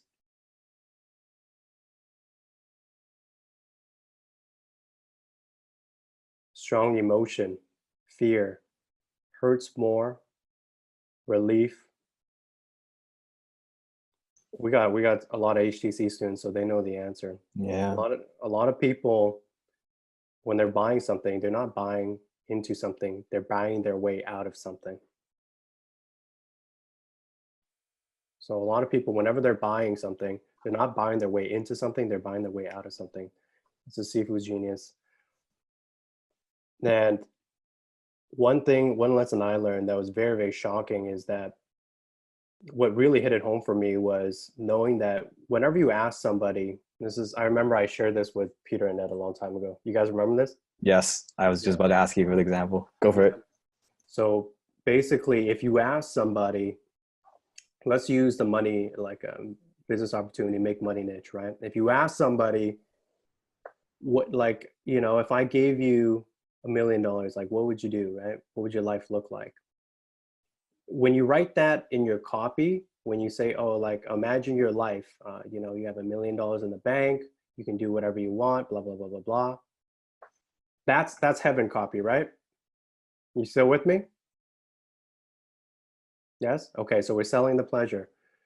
The thing about that is that a lot of times that's hard for people to relate to. Whereas if you use the pain, if you say like, make enough money to save your marriage, get your kids, put your kids through college without them going through debt, having a mortgage, a house completely paid for rather than you know, having a mortgage for 30 years, all that pain is something that they can actually relate to. So in other words, when you ask the average person, you know, what they want, they actually don't know. They don't know. Whereas when you use pain in your copy, it's much more relatable. And they feel understood. Make sense?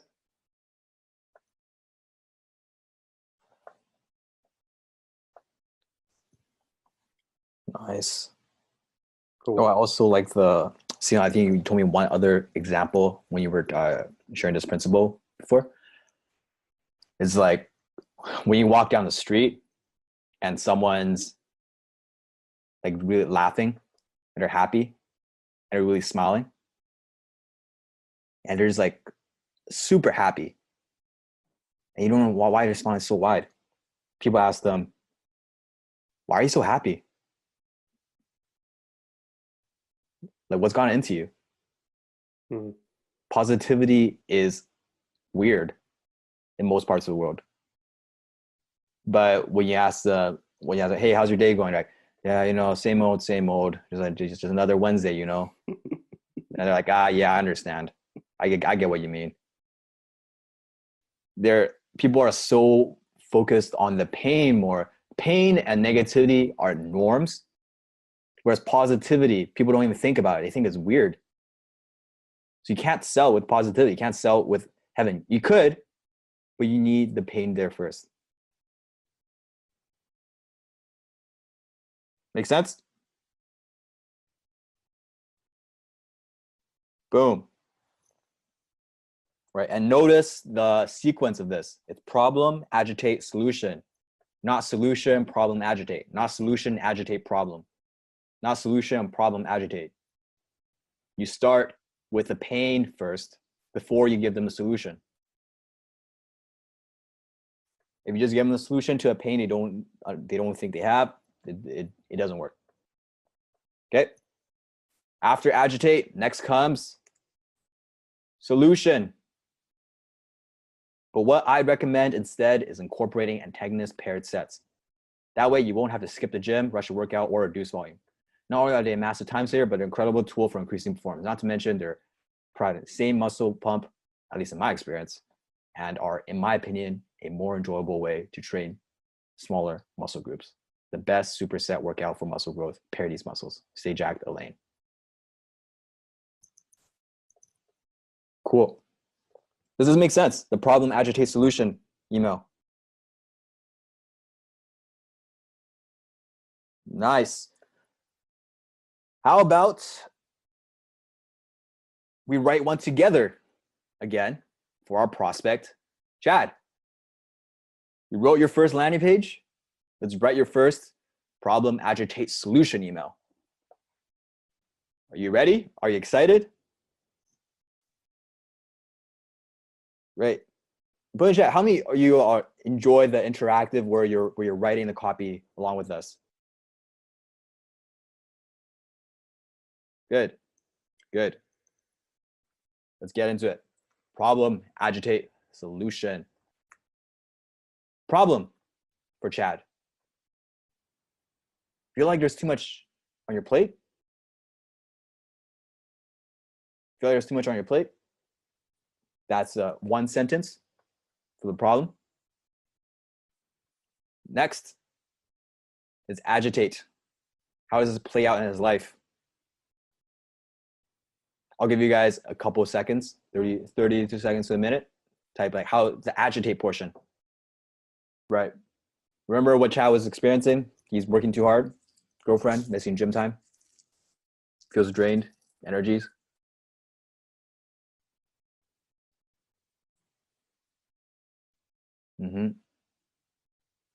Yeah, poor Chad. I'm so sorry anyone in the Discord is a Chad right now. If you're not typing in Discord because of the name I chose, then yeah. We're all Chads. We're all Chads in a way. In our own way. We really are. Yeah. Okay. Agitate, dream, come home, girlfriend. Oh, nice, Rebecca. Good one. Nice. And let's go to agitate. Ed, you want to read this part? Oh, thanks. Agitate. Peter, are you skipping the gym because you have to work overtime? Not enough energy for your family when you get home? Have to always tell your friends, sorry, I've got to work?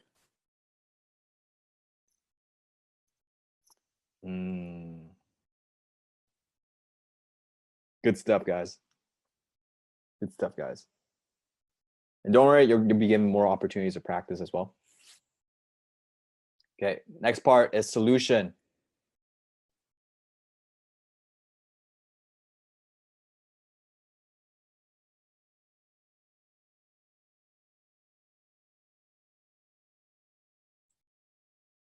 Put in some parts for solution. We'll give you 30 seconds to a minute.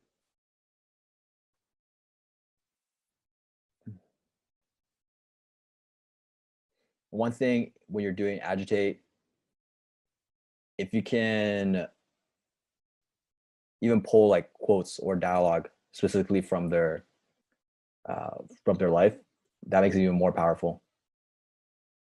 Because then you're wondering, oh, how do you know?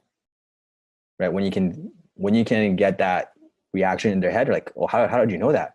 Like, you know me better than I do. That's when they're going to be more inclined to buy. Cool. Let's do solution. And the way we did solution here on the slide is a bit different. So pay attention to this one. Well, we've developed a new training. It's called the Digital Minimalist Productivity Hack. You can double your free time with nothing more than a pen and a notebook. No apps needed.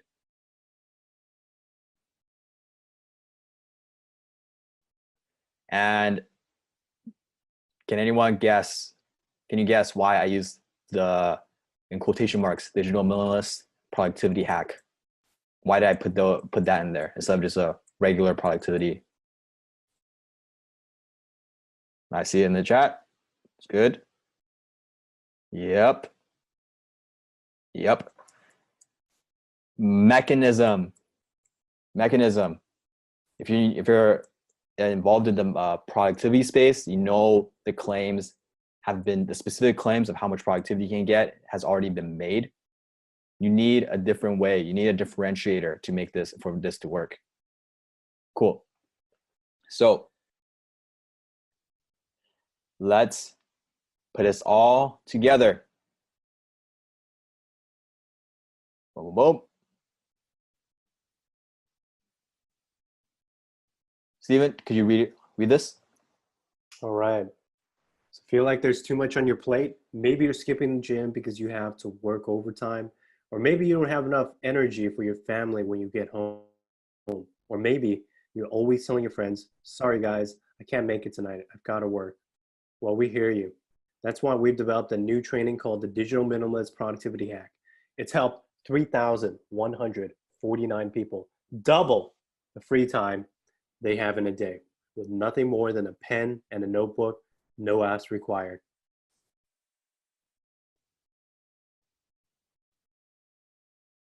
Boom.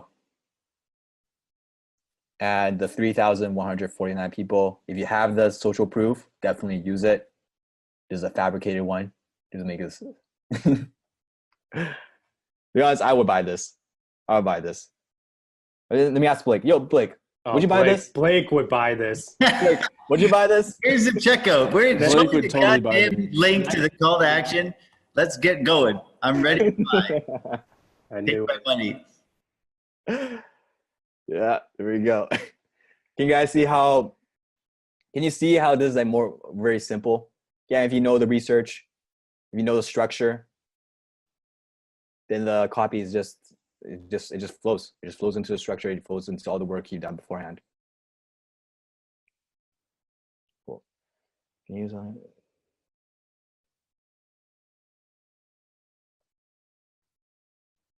So one question is, can you use a landing page or an email instead of writing an entire copy of the product?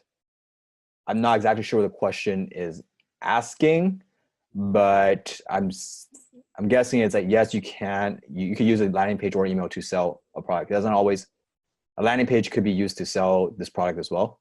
Emails could be used to sell a product. There are more funnel things we'll get into a bit later in terms of how everything ties together. But right now we're just giving you guys the building blocks. So once you put it together, you know how each one works. Cool. Nope. Let's go into the next one. The empathy email. Empathy email.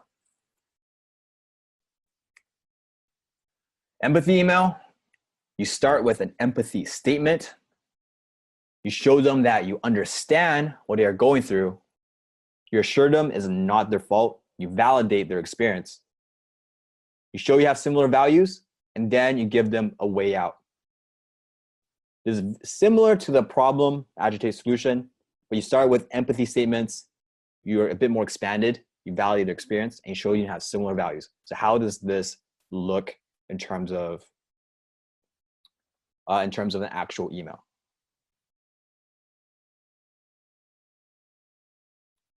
Let's go. Let's read this. Ed, do you want to read this? Hi, Peter. Have you noticed that things are just getting more expensive? It's not your imagination. US inflation rates are going up. Inflation rates for gasoline is up 20%, and housing prices are set to double in the next 15 to 18 years, depending on how things play out. Or, if you live in Vancouver, like me, housing prices are doubling every 5 to 10 years, and it's uncertain if the rising prices are ever going to slow down. That's why you get pissed when I hear financial advisors tell you that you have to save. That's bullshit. They tell you to cut back on the morning coffee, stop going out with your friends, and don't go on that vacation with your family. So let's say you follow that advice. You save maybe a couple $100s every month, a few $1,000s a year. Is that going to help you buy a new house or pay for your kids' college tuition? And by the time you start spending the money you saved, inflation would have already made it worthless. That's why I say you don't have a saving problem, you have an income problem. The only way to beat inflation and secure your financial future is to increase your income. There's no way around it. If you want to find out how to beat inflation, here's what I tell my students. Many of my students have doubled their monthly income simply by following the instructions I laid out for them. And the thing is, it's such a simple plan, almost anyone can do it. I recorded a video for you to show you how. Watch it now and take notes. Dan Locke. P.S. The video will only be up for a short time, then I'll be taking it down in a couple weeks. So watch it while it's still up. Click here to see what I recorded for you. Boom. This was an email we sent out, I believe, last year in October. It was one of our better revenue generating emails. It's a very good empathy email. And I'm going to break it down. Is there anything, Stephen, Blake, or Ed, you guys want to say about this or the previous email, like before I break it down? Good email, man. Thanks. Cool. You ready for me to break down the empathy step by step, show you the structure of this? Great. Empathy statement. Have you noticed that things are just getting more expensive? Have you noticed that things are just getting more expensive? Yes. And if they say yes, that's good. Maybe if they're rich, we're not targeting them. They're like, I haven't really noticed things are getting more expensive, right? But if they say yes to the first sentence, do you think they'd be hooked to read the rest? Exactly. The first sentence of your email is very important in hooking them. All right. And that's first empathy statement. Different than the problem statement. You see how it's different than problem? It's not talking about a specific problem. It's talking about something in their experience, right? It's like, I know what you're I know what you're feeling, right? Next one, number 2, we validate. It's not just your imagination. It's not your imagination, right? If you're experiencing this, it's not your fault, right? It's like you're not alone. That's a validation, right? Make them feel it's okay to experience whatever they're experiencing. Cool. One question is it common to use questions as an empathy statement? It doesn't always have to be a question. It could also be, questions are usually better because you want them to answer the thing in their head. When you ask a question, people are automatically in their head come up with an answer. But when you come up with statements, sometimes it could work. Right now, I can't think of an example that we used. Most of the time, it is questions. Right? Validate. Then number 3, values. That's why I get pissed when I hear financial advisors tell you that you have to save, right? And between validate and values, the part in between is just more explanation for why it's not their imagination. It's expanding on the validation part, right? Yes, rates are going up, inflation rates are going up, housing prices are going up, it's doubling. You're just expanding on why it's not their fault, why it's not just imagination, why they're not alone. So then you go into the values. That's why I get pissed when I hear financial advisors tell you that you have to save, right? Don't you get pissed when people tell you you have to save instead of earn more? So in this case, there's a statement. It shows you, hey, I have the same values as you. We have the same values, right? If you're into saving, then we're probably not the same value. But this statement, it's deliberately polarizing. This is a statement that you'll either completely agree with me or completely disagree with me, but you won't be neutral. Does this make sense? Mm-hmm. Perfect. And one thing about values is once you have like the same value, if you know someone else has the same values as you, you automatically have a click with them, right? One of the reasons why Ed and I are so close when we were started. Ed, you want to tell this story? You know what I'm talking about? Yeah. Oh man! So when Peter first started working for the team, besides the fact that I didn't recognize him at CIB because his photo looks so different that he doesn't. Right. Anyways, even though we've been working together for like 5-6 months at that point, so me, Peter, and Steven would have these daily huddles, and so I was working for the team for a few months, I think 5-6 months, and then Peter joined. And I found out at the time that Peter was vegan, and at the time I was also vegan. So we really bonded over that. And actually, me and Peter, we went out for I'm not vegan anymore, so don't be happy. Neither is Peter. No. So we went out for like a little brunch. I know, it's cute. We went out for brunch. We had vegan food, and we just bonded over that, right? So. Yeah. We just shared the same bond, the same value of veganism, and that brought us really close together. And now we can bond over egg drop ramen. Yeah. So commonalities and values that you share with other people bring you together. Yeah, and keep in mind, like Ed and I, we didn't really know much about each other at the time, other than we worked together. And then one fact, like at the time we were vegan, but because we had that same value that was so different from everyone else. It's not like having a value that every person has, like, oh, we both don't believe in murder, right? That's like a value everyone has. It has to be a specific value for your group. Well, Peter, most people have that value anyway. Most people, yeah. If you have a different value, then you'd be like in prison. But but because you show them you have the same values as them, it triggers subconsciously for them to feel like, oh, you're one of us. You're in my group. You're on my side. Right? Cool. Nope. And one thing is we're talking about the title of these emails. We'll get into that. In fact, we'll probably have a bonus for that too. All right, let me just go into the next email first.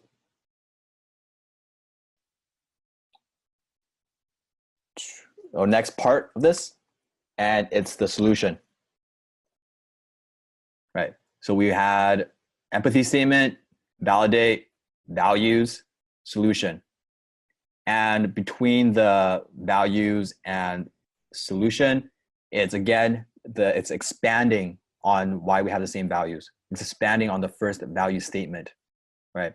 Hey, I'm just like you, and here's why I think we're alike, right? So you start asking them, you start showing them and expanding on why you guys have the same values, right? Then you provide a solution. That's why I say you don't have a saving income problem, you have an income problem. The only way to beat inflation and secure a financial future is to increase your income. There's no way around it. If you want to find out how to beat inflation, here's what I tell my students. Okay? Does that make sense? Good. And this is more expanded solution. Many of my students have doubled their monthly income by following the instructions. And the thing is, the subject to one planet was anyone can do it. I recorded a video for you to show you how. That's the solution. So let's help out our friend Chad one more time. One more time. Number one is what? What do we start off with in empathy email? Empathy, yes. I was about to call it empathy emails.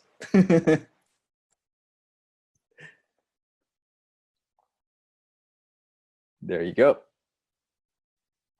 All right, and keep in mind, this email is going to be deliberately very similar to the first PAS email because I want you guys to notice the difference in the structure, right? So we're going to be keeping the same avatar, the same prospect, and the same call to action, same product. Okay. Empathy. Yeah, write in the chat if you can come up with an empathy statement for Chad.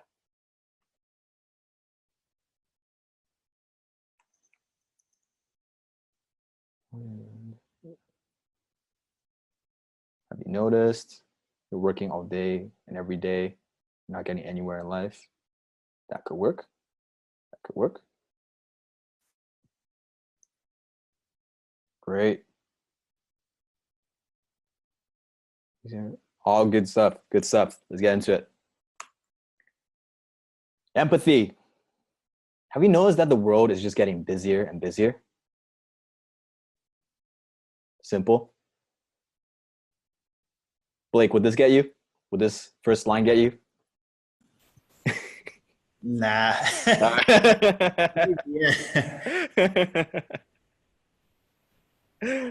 Well, it gets busier and busier. And if it's Chad, he is getting busier, busier. He's going to hook him right there. All right. And after empathy, what do? Validate. Exactly. We validate experience. It's not your fault. You're not alone. All right. Put in some validation statements inside.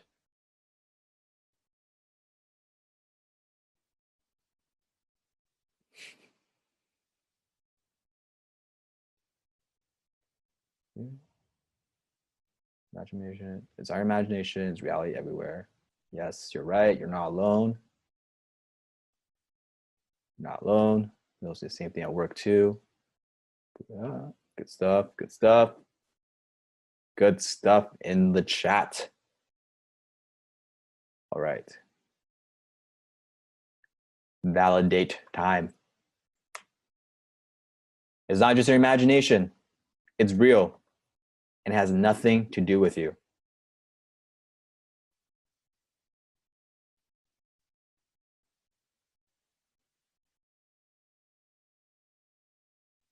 If you guys read the one sentence persuasion, one of the things is you always want to make them feel like it's not their fault. but you don't want to always say, hey, it's not your fault directly, right? So you can say other things. Say, hey, it's real. It has nothing to do with you. Actually, there's actually just something you don't know about that's causing all this, right? Take the weight of the blame off of their shoulders and help them yeah, exactly, justify their failures. That's how you persuade people. Cool. Ed, Blake, Stu, you guys, anything to add to anything here so far? Just tell people what they want to hear, man. That's really the secret. That's true. That's true. Great. Dope. What's after validate? Values. Values. And okay, come up with a value statement inside. Right. So how can you show them that you have the same value as them? Same values. You cherish the same things in life as Chad. I'm on your side, Chad. Don't worry. I know exactly how you're feeling. I have the same values. Right. What are the values there? How can you do it? Easy to get pissed off when you have so much work. That's good. We have the same enemy, Chad. Not that direct. That's much.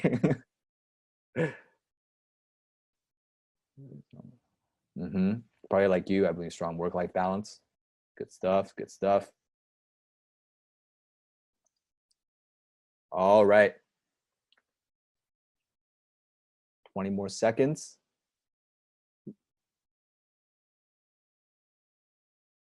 Good stuff in the chat. Good stuff in the chat. Okay. Let's go. Values. Blake, can I get you to read this one? So many people will tell you to grind, to hustle 24/7, but is that really all there is to life? I don't think so. I want a life with fulfilling work, relationships, and most importantly, freedom.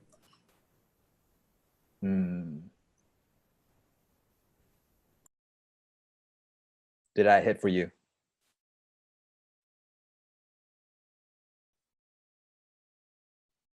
Nice. Good stuff. Good stuff. So we have the empathy, validate, values. And finally, what's next? Solution. Exactly. Okay. Oh, before we move to solution, I'm going to explain this a little bit, why I wrote it the way I wrote it. So many people tell you to grind and hustle 24/7, right? Again, where is this coming from? It's come from what Steven's talked about, the zeitgeist. It's knowing what is being spread around in the marketplace. Exactly. We think about a certain person in the marketplace. I'm not going to say his name, but he talks a lot about hustle. Yes. Right. And knowing that in the marketplace, that's what they talk about, you can call it out in your values and be like, hey, I'm actually against that. And if you're with me, then we're in the same boat. We're on the same team. Right. So this is also kind of like throwing rocks at your enemies. Right. And then you say, is that really all there is to life? I don't think so. And here's what I believe. Here's what I believe. I want a life with fulfilling work, relationships, and most importantly, freedom. Right. If you agree with this, right, maybe some people don't like fulfilling work and relationships and freedom, right, then that's fine. That's not people we want to attract, right? So with these value statements, you are going to repel some people, but you're also going to be attracting the right people to your message. Does this part make sense?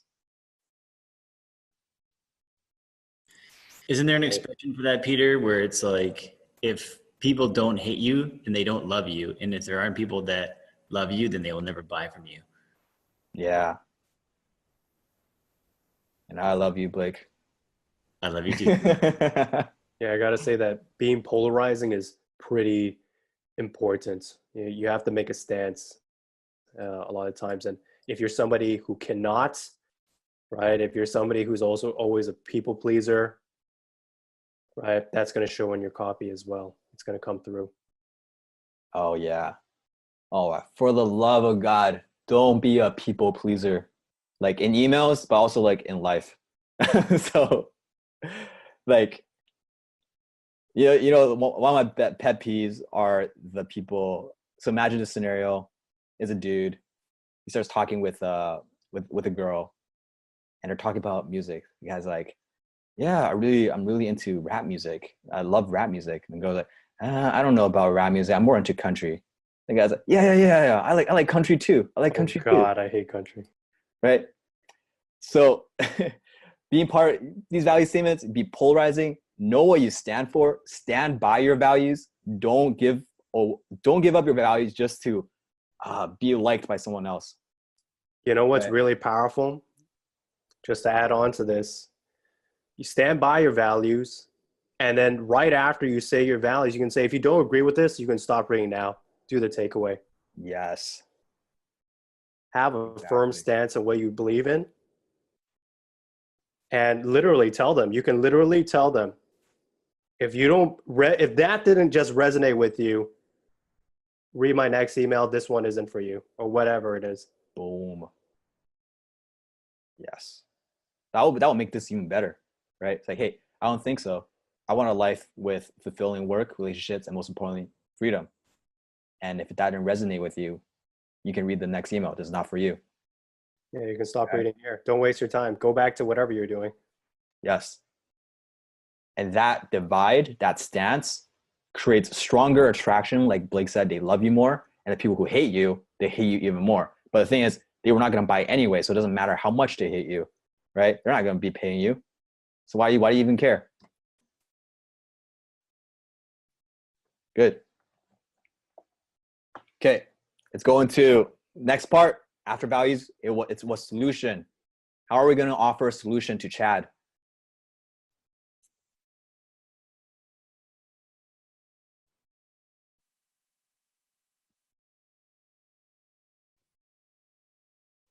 Yep. Okay, I started a debate in the about music in the chat. Guys, that's not the point. The point is just don't change what you like to please someone else. Missing the point there.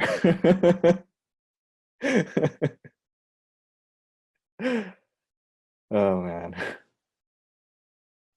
Good, comedy free book, stop seeing approval, blah, blah, blah.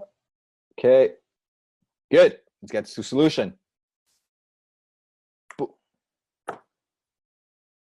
That's why we developed a new training called the Digital Minimalist Productivity Hack. It has helped 3,149 people double the free time they have in a day. Nothing more than a pen, a notebook, and a notebook. No apps required. It's the same solution as the other one. The same solution. The reason why we're doing this is because showing you the difference between structure of the emails, not like even with the same building blocks, you can create different emails. Okay? Let's put it together. And Ed, can I get you to read this? Hey, Chad. Have you noticed the world's getting busier and busier? It's not just your imagination. It's real, and it has nothing to do with you. There's so many people who will tell you to grind or to hustle 24/7. But is that really all there is to life? I don't think so. I want a life with fulfilling work, relationships, and most importantly, freedom. That's why we've developed a new training called the Digital Minimalist Productivity Hack. It's helped 3,149 people double the free time they have in a day with nothing more than a pen and a notebook. No apps required. You can get it here. How did that hit for you?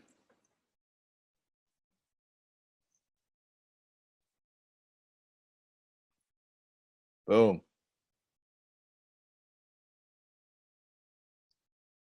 It's also a bit subtle.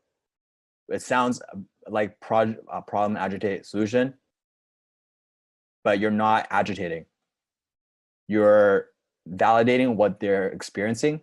You're showing them you have the same values, and then you're giving the solution. Do you guys see how this could be selling the same thing? You could be hitting the same pain points, but you'd be doing it in different ways. Right? Good. Perfect. Perfect. Perfect. And one question is, why such a specific number? Okay. Specificity is always preferred over generalizations, except in some special cases where you're writing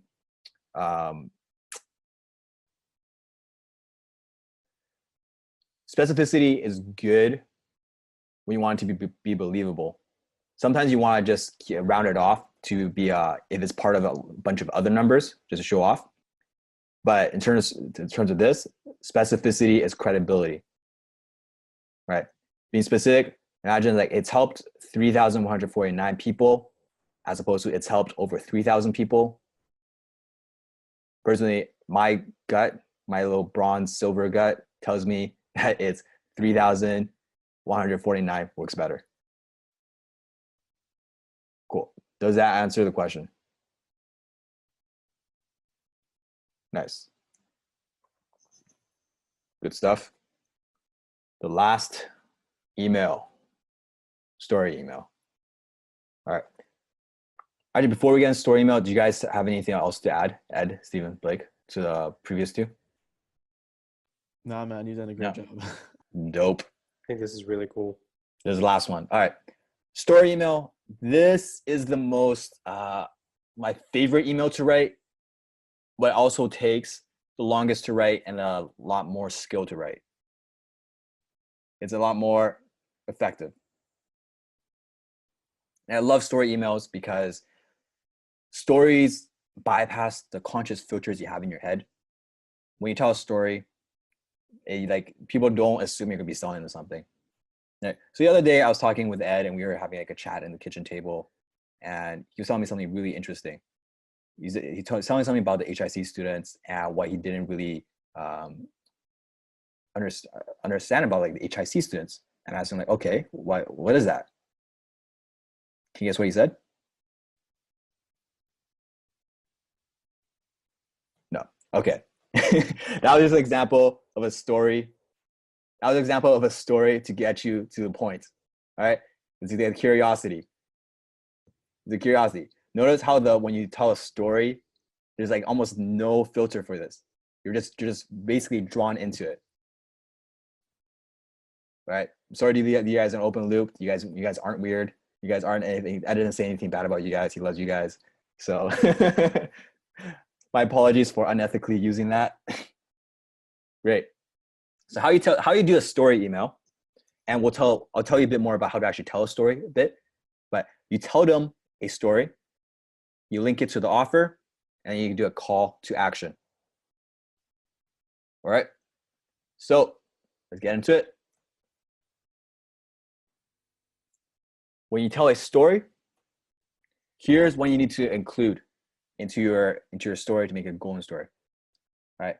Number one, for a story to work, you need to have a time and place. You need to have a time and place. What do all fairy tale stories start with? What's that line? Once upon a time. Once upon a time. Once upon a time in a land far, far away. What is that? In a galaxy far, far away. Exactly. Star Wars too, right? It's the time and place. Once upon a time, the time, in a land far, far away. That's a place. Simple, right? Time. 2 weeks ago, we were at dinner at a restaurant with Sifu. And he was telling us about this thing, right? Time, place, draws you immediately into it. Very simple.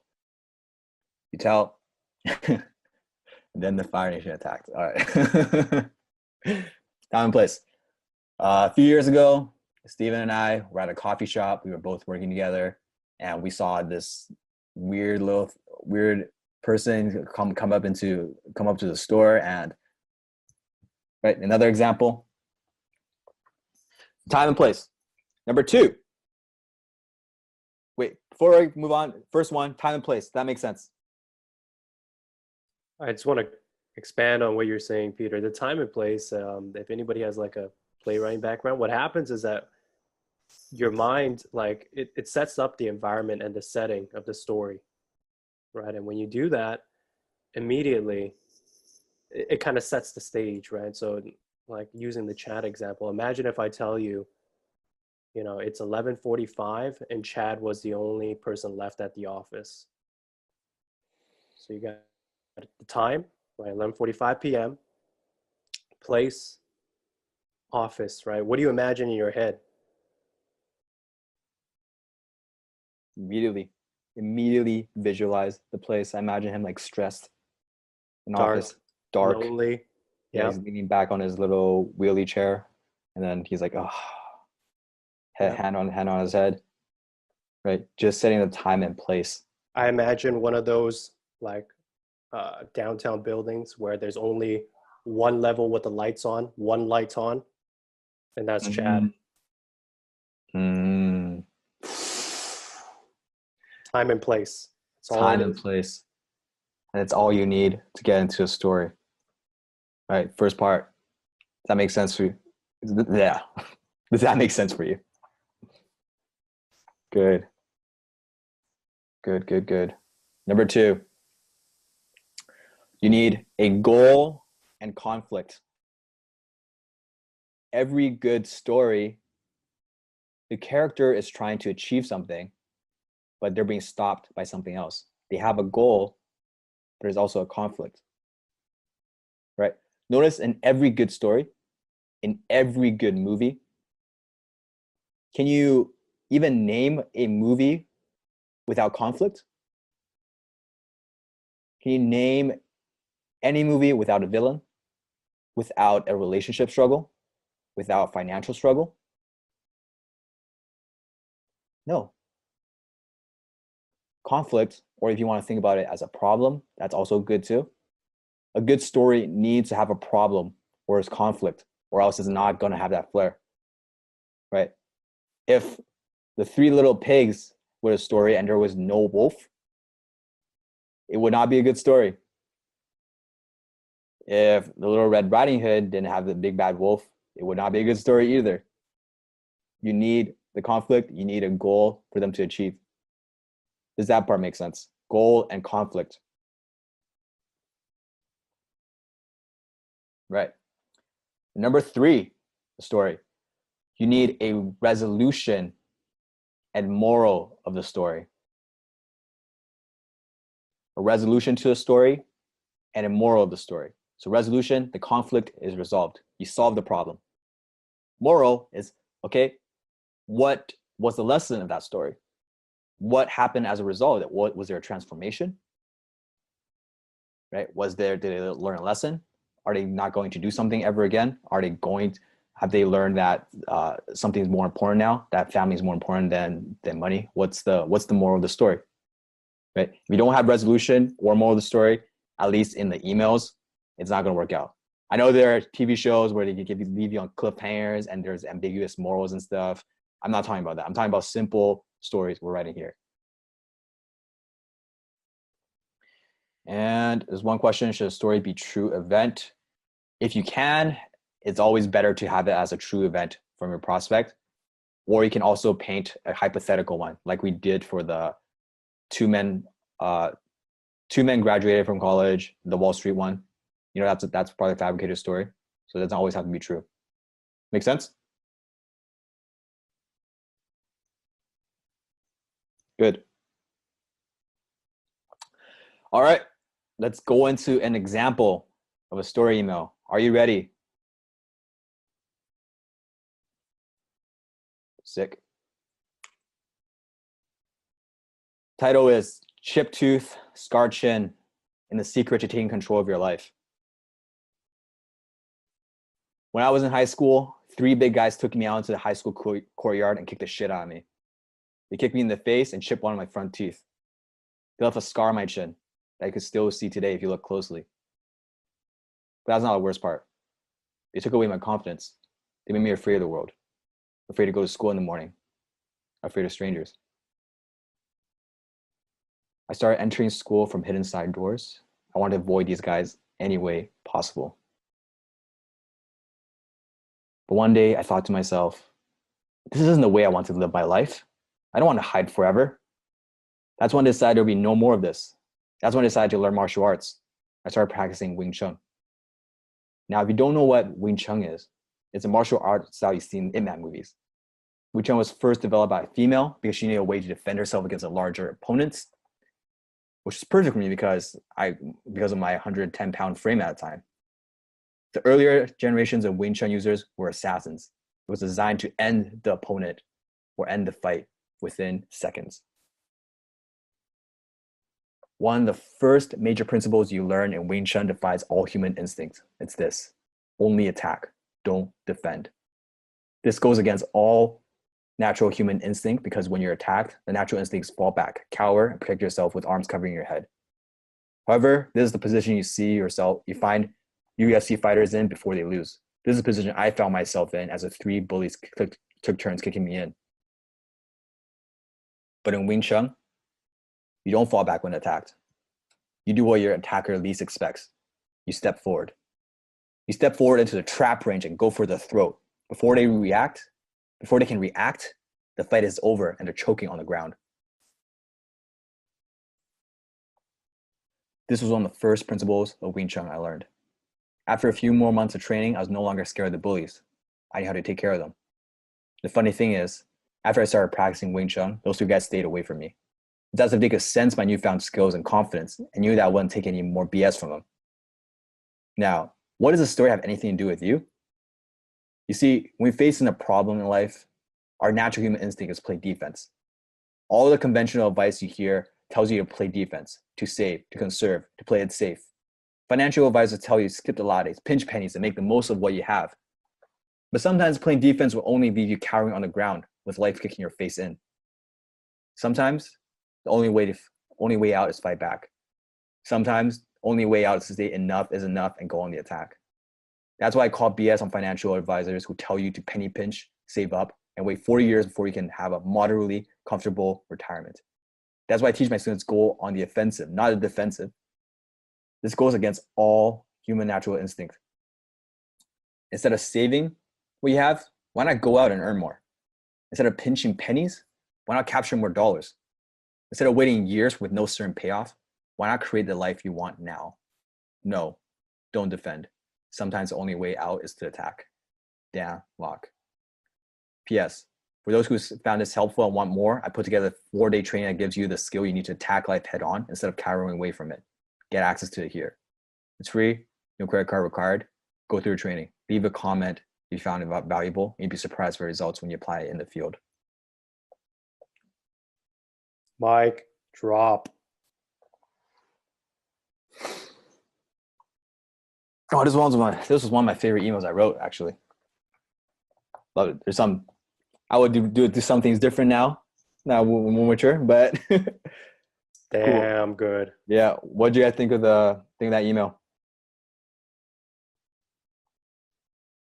One thing I noticed in the comments is that, as we're going through these emails and the stories, I see in the comments that we have students that say, I remember this story.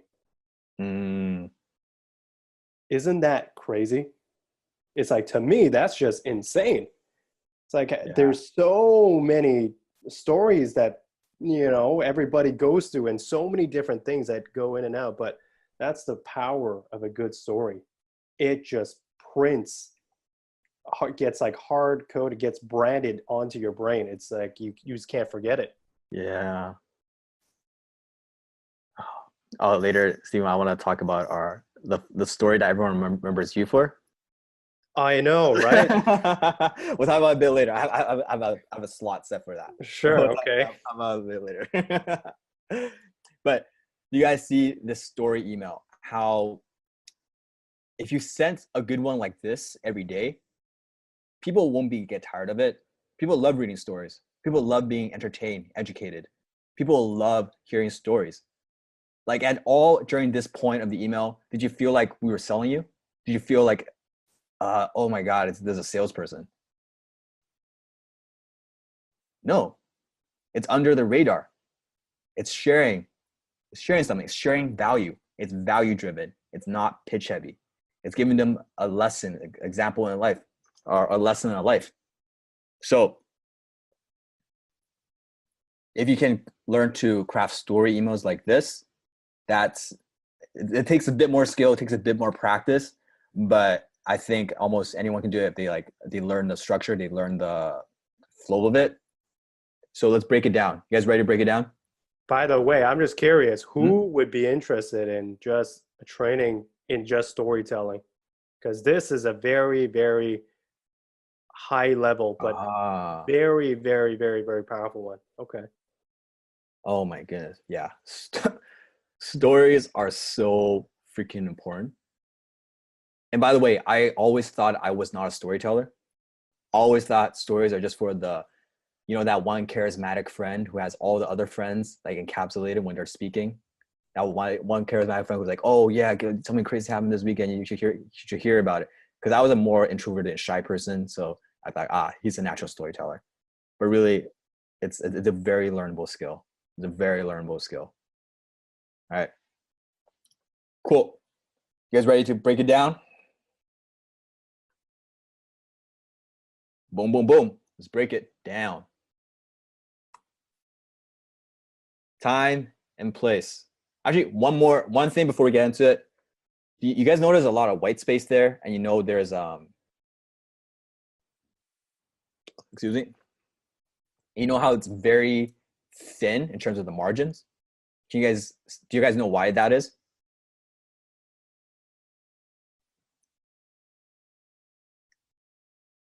So read, loans, got it. Yes, very simple answer. 1, it's easier to read. 2, it's much easier to read on the phone. Because when you're on the phone and you're opening this, you can only fit the width of what your phone has. So when you're writing these, always think about the user experience of the person receiving it. When you're writing landing pages, ads, right, emails, chatbots, always be aware of the medium that you're sending it to them, right? A word is not a word. A word is different on a script versus on a blog versus on an ad versus an email. Okay, that's one thing. Does that make sense?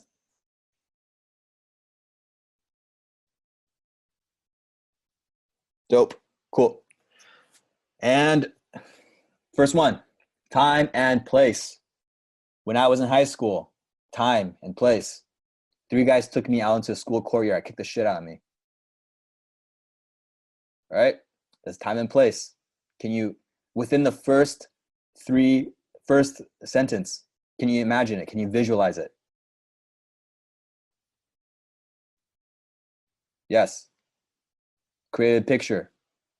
We've already bypassed the conscious filters. Right? We're getting into the story now. Goal and conflict. The conflict is introduced first. So they kicked me in the face, chipped one on the front tooth. They left a scar on my chin. You can still see closely today if you look closely. But that's not the worst part. The conflict. They took away my confidence.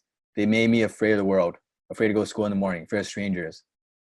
I started entering school from hidden side doors. I want to avoid these guys any way possible. We're introducing the villain. The bullies are the villain. We're the character. We're trying to get something, right? Our goal. Here's where our goal comes in. But one day I thought to myself, this isn't the way I want to live my life anymore. I don't want to hide forever. So now I'm learning Wing Chun. That's my goal, right? My goal is to not be afraid of these bullies anymore. And then there's conflict. Does this part make sense? The goal and conflict. Okay, good. So now, next part is, it's actually not included in it's more optional, but it is more education, right? So after the values and education, because some people might not know what Wing Chun is, so I had to explain it, right? So we start saying, hey, if you don't know what Wing Chun is, it's a martial arts style you see in that movies. And you have to explain to them what actually is. And it's also entertainment because if they're interested in this, they're like, oh, that's a cool piece of knowledge, you know? So it's an entertainment on top of education. And one thing is, you don't want to always assume that people know what you're talking about. So imagine if I said I started practicing Wing Chun and then I just didn't explain it at all, and I just went straight through the story. It loses a lot of impact, right? Loses all impact. Always think from the point of view of your reader when you're reading the story, right? So the education part. If you don't know what Wing Chun is, the martial arts you see in IMAT movies. It was first developed by a female, which is perfect for me because of my 110-pound frame at a time. The earlier generations of Wing Chun users were assassins. It was designed to end the opponent or fight, in the fight within seconds, right? One of the first major principles was only attack, don't defend. This goes against natural human instinct because when you're attacked, it's to fall back, cower, and protect your arms. But that's a position you find UFC fighters before they lose. This position I found myself in as the 3 bullies took turns kicking me in. Okay. Then it goes into a solution. After a few more months of training, I was no longer scared of the bullies. I knew how to take care of them. And then the resolution happens. The funny thing is, after I started practicing Wing Chun, those 3 guys stayed away from me. It's as if they could sense my newfound skills and confidence and knew that I wouldn't take any more BS from them. So now the resolution's happened. The conflict is solved. But if we just ended it there, without the next part, now what does the story have to do with you? The so what? It would not be as powerful, right? Like if we ended the email here and just said, Dan Locke, do you think the reader would be like, oh yeah, that makes sense? Or do you think it'd be more like, okay, I guess I just read that for nothing. Like, so what?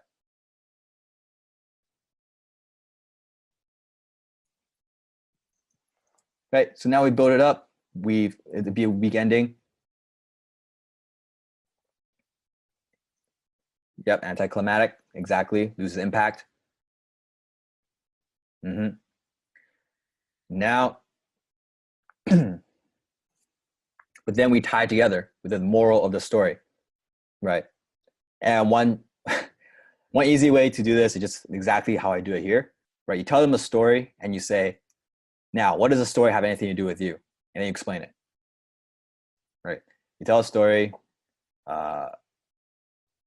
So I want to give a quick story example, but it's going to take too long. So just stick with this for now. After you tell them the story, just say, now, what does the story have anything to do with you? You see, when we face a problem in life, our natural human instinct is to play defense. All conventional advice you hear tells you to play defense, to save, to conserve, to play it safe, right? And then you transition into how it works. And if you notice the bottom part, financial advisors, everything here, it's almost the exact same as the empathy email, where we talk about after we talk about our values, we say, oh, financial advisors tell you skip the lattes, pinch pennies, and make the most of what you have. It's the same lesson, but we added a story before it, right? The story before it gives them entertainment, they bypass filters, they're more likely to say what we have now, right? Does this make sense? Yes, right. Can you see, like if we just started this email without the now what does the story have to do with you? We just say, hey, financial advisors tell you to skip the lattes, pinch pennies, and make the most of what you have. Well, I disagree with them. Here's why. It's too blunt. It's too brute. And you already know exactly what they're going to say. It doesn't give people the aha moment. It doesn't give people the epiphany. It doesn't give them any value. So that's the difference here. Okay? Can you guys see like why stories are so valuable now? Nice. Good. And then you get call to action, right? You tell them a story, you link it to your offer, and then you give them call to action. So now you might be thinking, okay, great, Peter. You told me how to tell a story email, but problem is I'm not really good at telling stories. How many of you are thinking that right now? Are you thinking that right now? A little bit. Okay. Don't worry, I've got some dope slides for you. It's questionable. Doubts.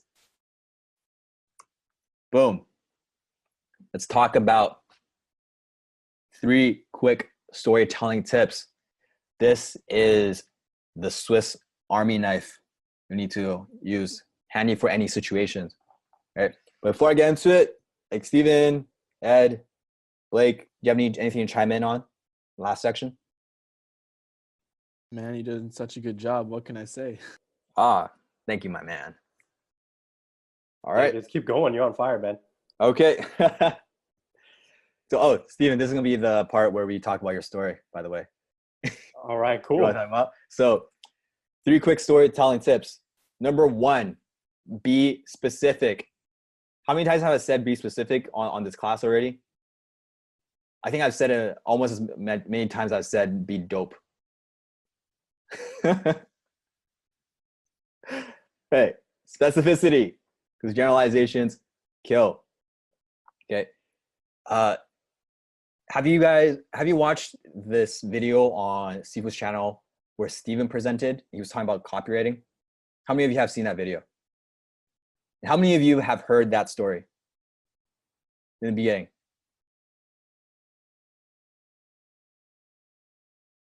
Okay. All right, Steven, I don't know if your girlfriend's watching, but do you want to tell a story of how we were talking about it? So, how we crafted that speech? Well, basically, this was a couple of years ago. I remember specifically, I actually met Peter in a Toastmasters class.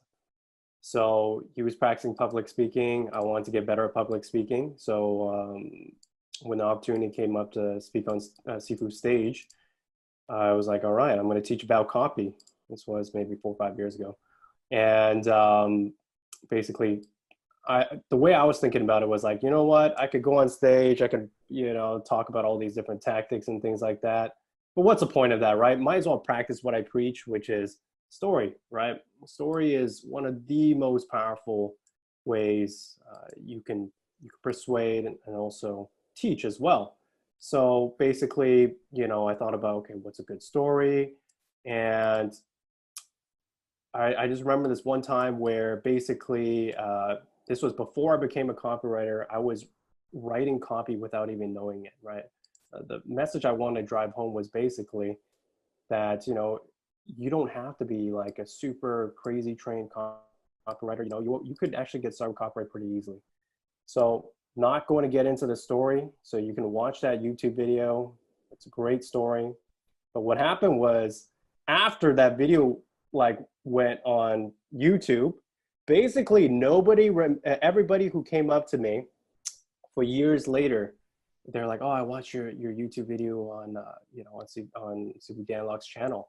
They're just like, by the way, how's that girl that you were talking about in that story? Basically in that short talk that I did, nobody remembered anything that I taught about copy except for the story that I told. That's the power of storytelling. Really, nobody remember a single thing. I barely even remember what I talked about, right? But everybody remembered that story so clearly. That's the power of a good story. Yeah, what happened in the end? What happened in the end with her? Well, everyone's wondering.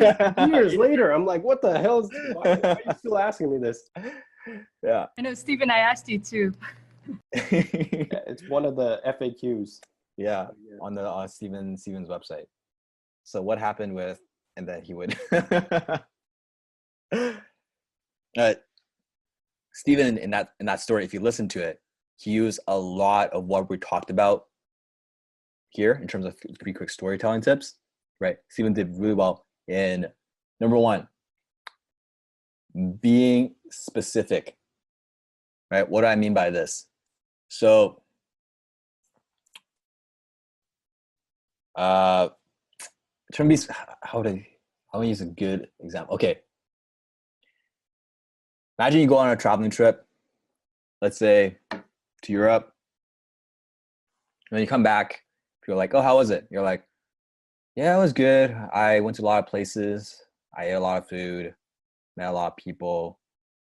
There was a pretty good atmosphere, pretty good vibe. I'm doing it overall, pretty good time. Right. So So that would be overgeneralization. You wouldn't be pulled into the story, right? But if you instead start being more specific, yeah, when I was in Barcelona, Spain, I woke up around like 11 a.m., went to this dingy little small cafe on the corner of one of the busiest streets, and sat there sipping cappuccino, and there were people walking by. There were old people with their grandsons, grandpas with their grandkids, coming in and out of the coffee shop. It was busy. There were like tons, like probably 20 taxis out on the street, honking. So when you describe it specifically, the story becomes more alive to people, right? The details help the visualization. Does that make sense? Mm-hmm. Good. All right. Number 2 is use dialogue. Use dialogue. Pull your reader into the story. When you use dialogue, it's it's a lot easier, right? So opposed to saying, like, I learned this one really valuable lesson from Sifu, and it was this. You say, so I was sitting at a dinner table across from Sifu. I asked him, Sifu, what's one regret you've had that you wish you could take back? And he looked at me and he said, Peter. Okay, that didn't actually happen, but I'm just saying, using dialogue. That's how you would. That's how you introduce a lesson. That's how you would introduce a lesson, using dialogue. All right. Now imagine Peter just said, "Oh, the biggest lesson I got from Sifu was this." How boring would that be compared to the story he just told? Yes. Weave your lessons, weave your message into a story, weave what you're selling into a story, right? And actually, we were talking about bulletproof coffee before in terms of storytelling. Do you guys know the story behind bulletproof coffee and why it's like so popular? No. All right. So story, if you go on their website, it's, so I've always been drinking coffee. I have like low energy. And I wanted one trip to the Appalachians. And there were these people who were living on top of the mountain. And it was cold. We were high altitude. I was shivering. And they came to me with this drink. And inside the drink, it was filled with yak butter. I drank the drink and I had the most amount of energy I could ever feel. My body warmed up. I was energetic. I felt alive. I was mentally clear and lucid. And I thought there was something to this. So I went back.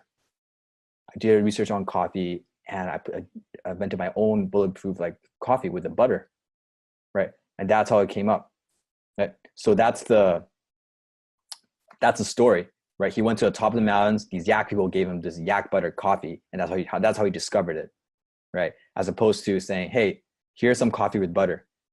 It's better for you." There's a story behind it. That's what sells the coffee. That part makes sense? Cool.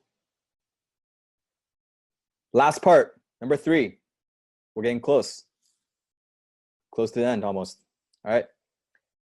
Interact with the reader throughout the story. Don't go into monologue mode, right?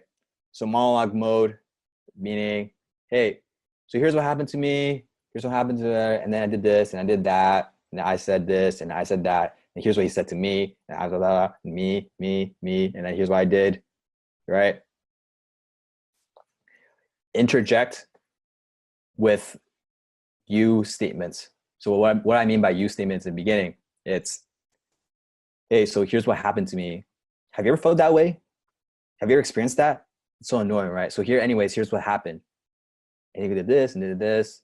And you know how sometimes people do this, right? The conversation tone, you're saying you're interacting with the reader. You're saying, hey, are you Are you experiencing this? Do you experience the same thing we do? Right? Does that part make sense? It is a huge tip, by the way. This is one I had a lot of trouble with. Good. And to answer the question, ask a question as with a you statement, right? With a you in it.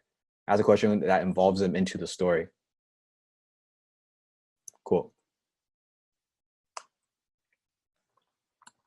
All right, guys, we're entering the last part of the session. We are exiting emails. Steven, Ed, Blake, do you have anything to say about it? Anything to add to the last part of the emails? Nothing to add, man. All right. Great, guys. Cool. Guys and gals, when you're writing copy, when you're trying to link one sentence to the next, do you have trouble? Is it chunky? Are you finding it hard to link ideas together? You find it's some ideas just don't click. You know what building blocks of these, what sentences you want in there, but they just don't connect the way you want them to. And it doesn't make sense. Do you have these problems? Good. Right? That's natural. That happens. How you get rid of it is you edit. And I'm going to be showing you today introduction to 3 editing tricks to make your copy flow smooth like butter, like yak butter. Not bulletproof coffee, but it's going to flow pretty smooth like water. All right, let's get started. Number 1, use short sentences and paragraphs. Short sentences and paragraphs. When you have too long of paragraphs, they become harder to read. The ideas become harder to follow. And when we say use short sentences and paragraphs, I mean keep it to one idea per sentence, ideally, or one idea per paragraph.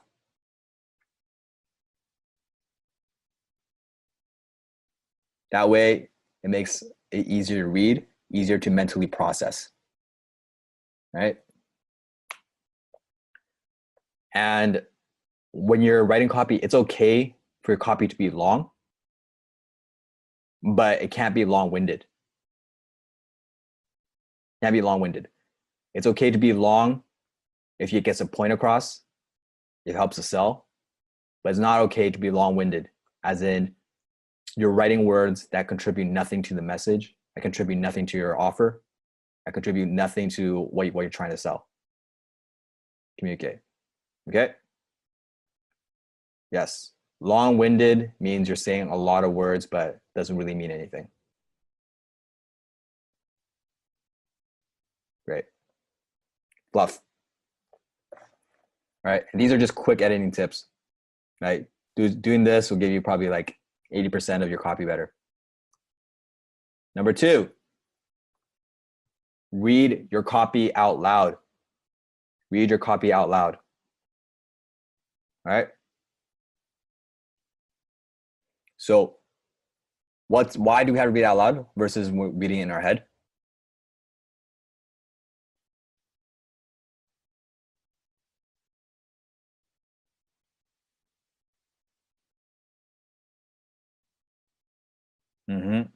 See how it sounds? Perfect. Cool. Here's why.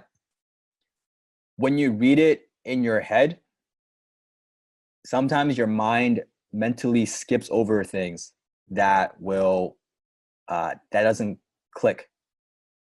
When you read it, your mind will just mentally skip over parts of the copy you wrote that didn't make sense. It will make it make sense in its own way. But when you read it out loud, you will verbally trip over parts that do not flow, like an uneven path. When you read things out loud, you will verbally trip over parts that do not flow.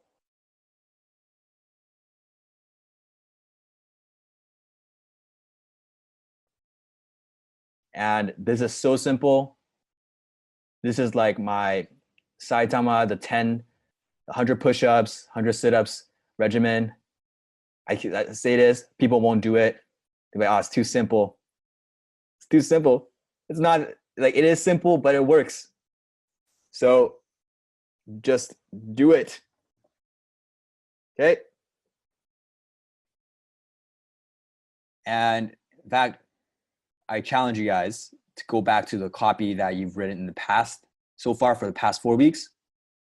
Read it out loud and see where you would change. See what you would change. Edit the piece of the copy you've already written. Right? See how editing it will turn into a much better piece of copy. Cool. Does number 2 make sense? All right. Put dope in the chat. That made sense.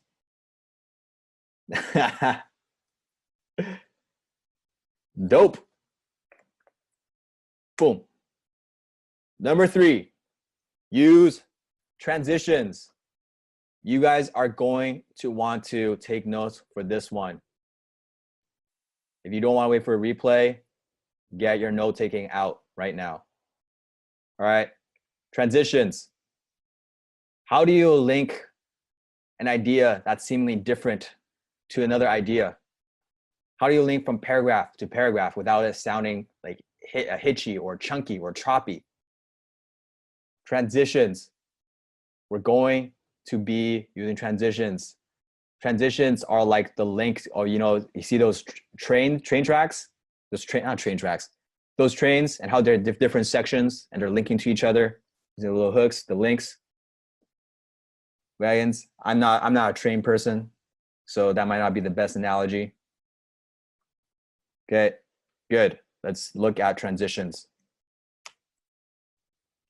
Here's going to be a list of life-saver transitions. You're going to be using this every day in your copy. All right. Number 1, you see, that's why this is not. So Steven told me I need to do this. And you see, I don't usually listen to people when they tell me to do stuff, but because I respect Steven so much, I did it. Right? You see the part. This is where the very key one. I use this a lot. Right? Number 2. Anyways, this is what happens when you use this, when you're kind of going off on a tangent, and then you want to bring it back to the main point. Right? So you say, so yeah, Ed and I, we went to the gym, we lifted, we felt great, we came back home. Anyways, the point is, when you feel bad, just go to the gym anyways. You're gonna feel great. Right? So use anyways to bring back from a tangent you're making in your copy. Cool. So, number 3, so use this when you're looking for a way to continue something, where you're trying to continue the point.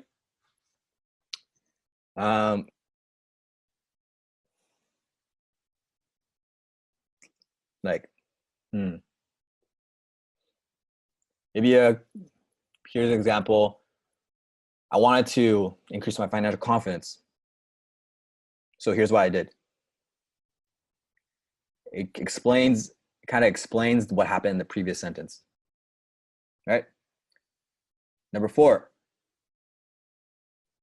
And, right? Just and, very simple. Add a thought on top of a thought, and stay with me. Right. Guys, I know this is a long class, but stay with me. Here's more to come. It's going to be great. You're going to know exactly why.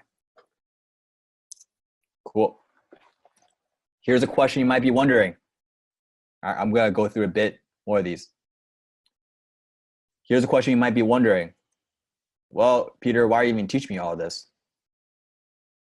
So, right, so that'd be that one. Next one. So let me start from the top.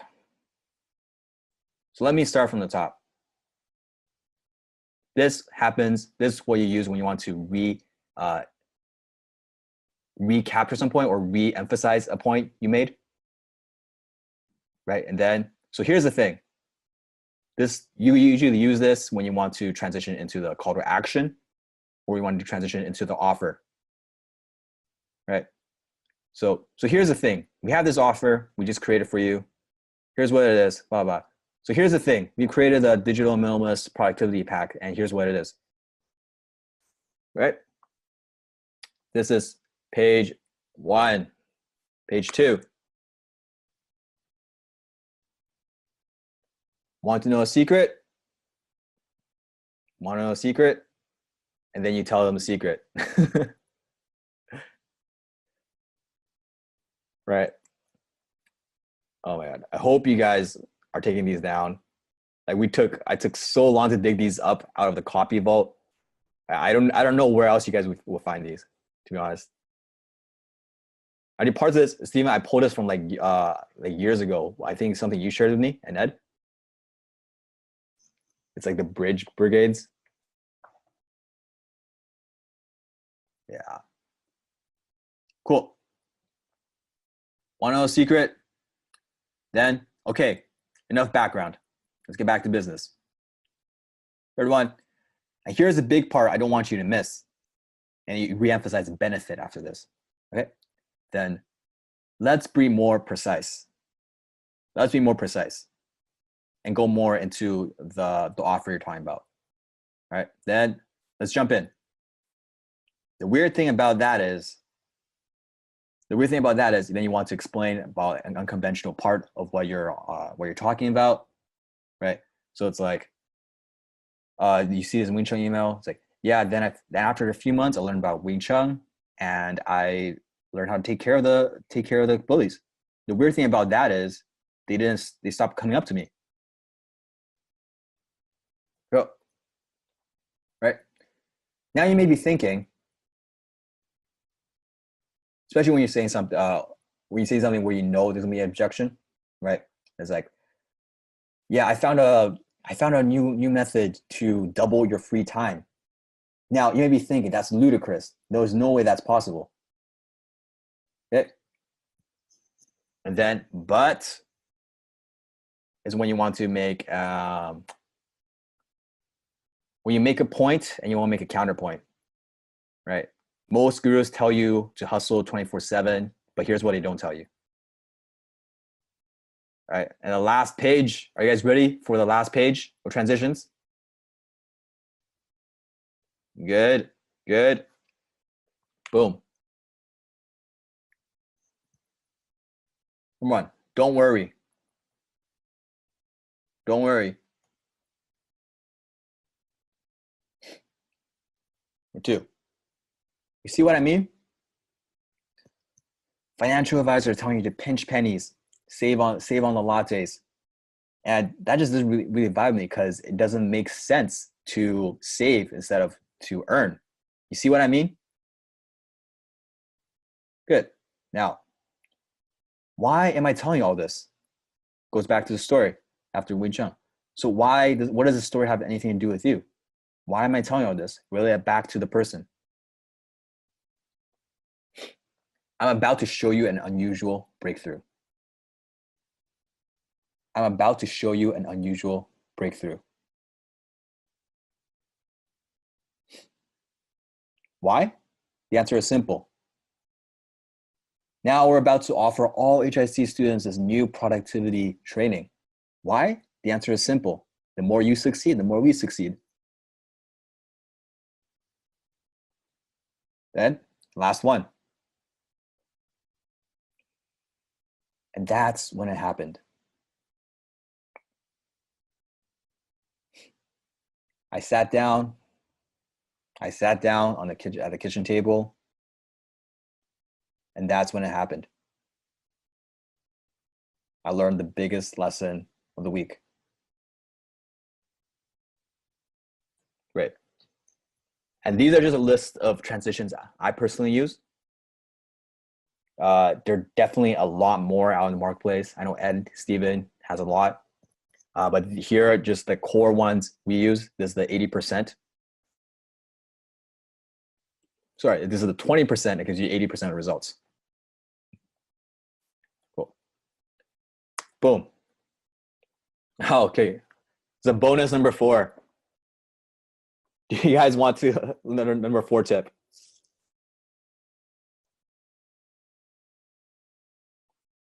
All right. We're almost at the end. This is gonna be good.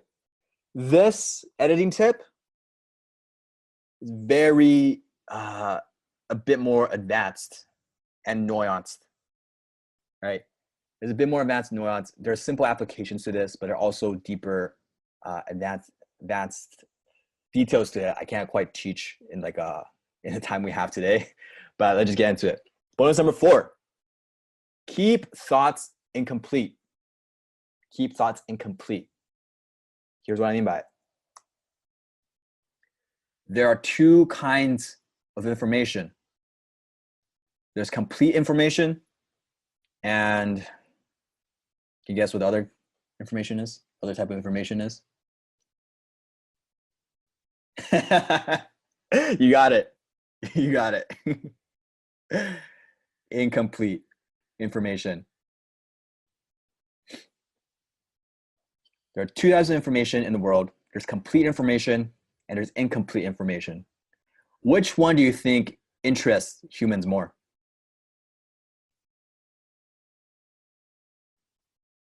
Boom, you got it. Incomplete information. This is the reason why people love solving jigsaw puzzles. All right, when you solve a jigsaw puzzle, what actual benefit are you getting?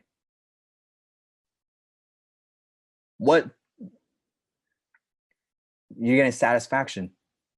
You're getting satisfaction, but from what? What is satisfaction coming from? Exactly. From completing it, from solving the problem, for solving the incompleteness of it. Right? That's why incomplete information is always more valuable when you're writing copy than it is when you have complete information. Of course, you always, to not piss off your readers or your prospects, you do want to close the open loops when you can. So everyone's talking about Steven's story as incomplete. All right, we'll leave that. Let's not talk about it. There's 2 kinds of information: complete and incomplete.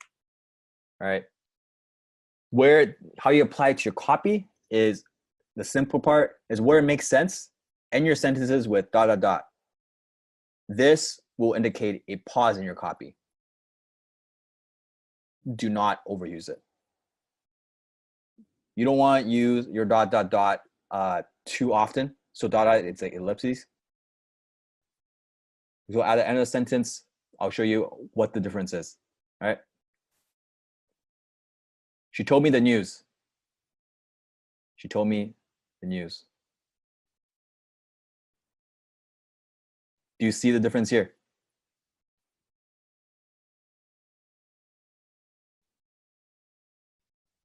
Different effect. All it is punctuation, right? Told me the news. She told me the news. There's a pause, right? Different. Completely different tone just because of the simple 2 dots, how you write it. All right. Does that make sense, guys? Cool. Exactly. All right. And the thing is, you don't want to use this because you don't want to use this. You don't want to overuse this because then your copy starts sounding like I was at the gym yesterday. And then this happened. The clerk looked at me and she scanned my card. But what I didn't expect was what happened next. Right? You sound a bit discombobulated. So do not overuse it. And here's how you can tell if you're overusing it. Tip number 2, editing tip number 2. What was that? What was editing tip number 2?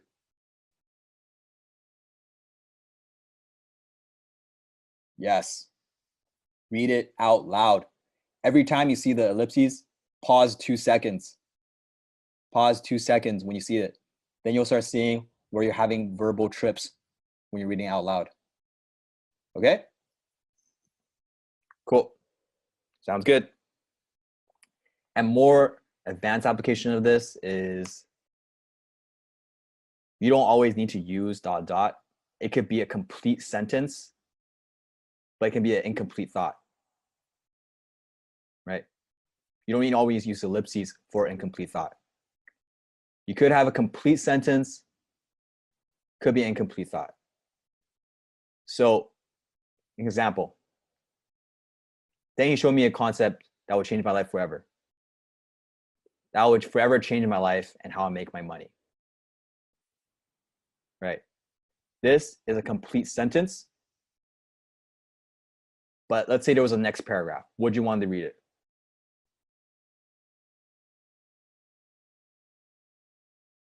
Yes. Right. Exactly. And then here's where you use the transitions. Use the transit. Then he showed me a concept that would forever change my life and how I make money. But here's the weird thing. It also changed, blah, blah, blah. I don't know. I don't want to spew. I'm a slow learner. I'm a slow copywriter. I'm not a spit off the cuff type of copywriter. So that's the example. Does that make sense?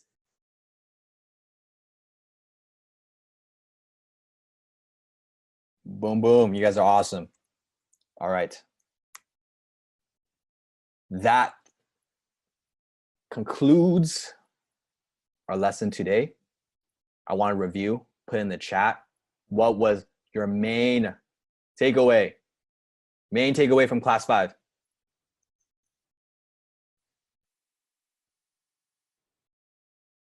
Yes, ads and chatbots are next week.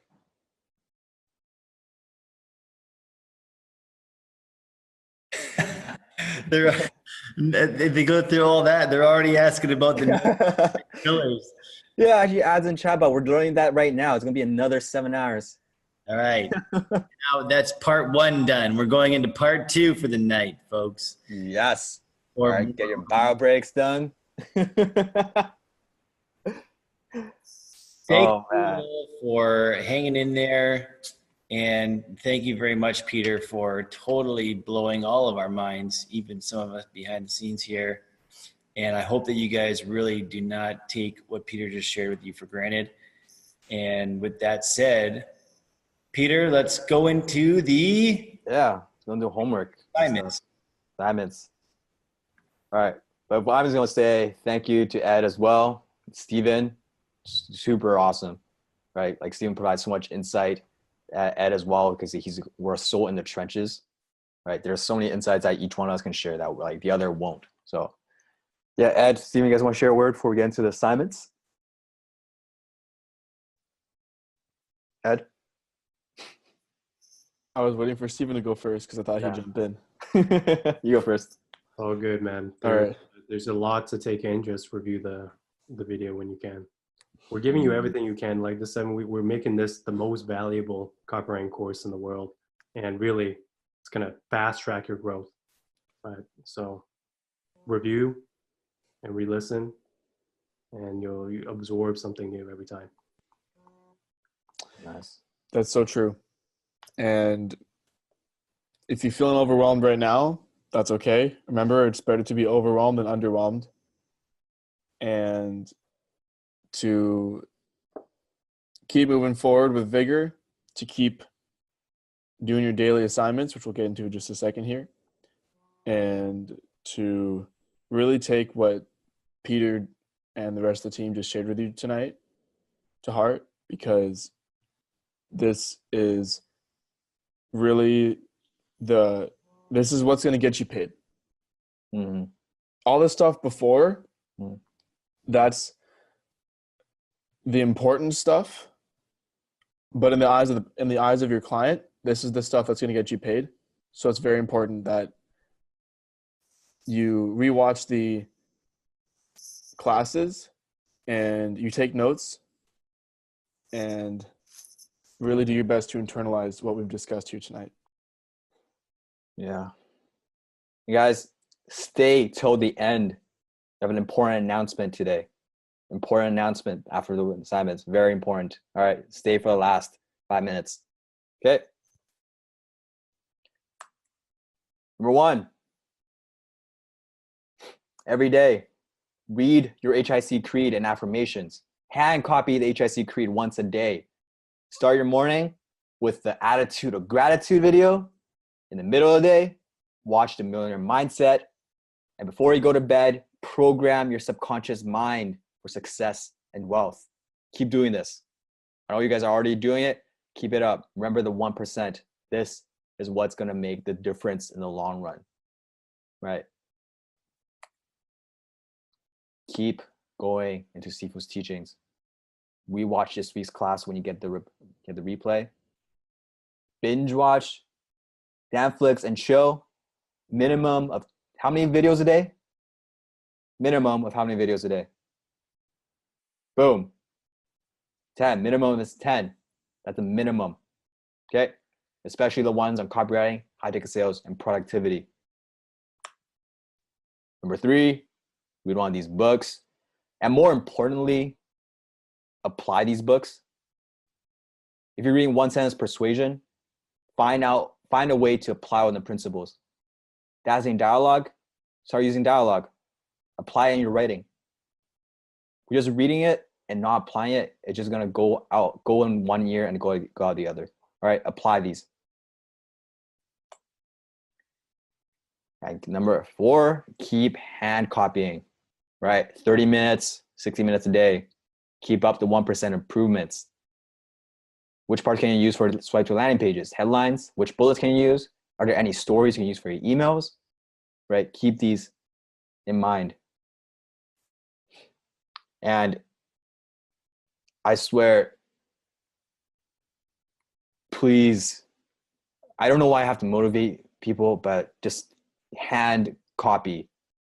This is a single most simple way to get good at copywriting, and almost nobody sticks with it. Almost nobody sticks with it. They stick with it when it's sexy. They stick with it when it feels like they're getting results, but you gotta stick with it. It's like going to the gym. You ask anybody who's a bodybuilder, they tell you what's a secret. They just tell you, oh, I just go to the gym 3 times a week, 4 times a week, 5 times a week. And you're like, must be genetics. Right? No. Keep hand copying every day, 30 minutes a day minimum. Okay? Like, that really doesn't change my life, but I just get frustrated when people don't do like the simple things that will get them what they want, and then they complain later on. It makes no sense to me.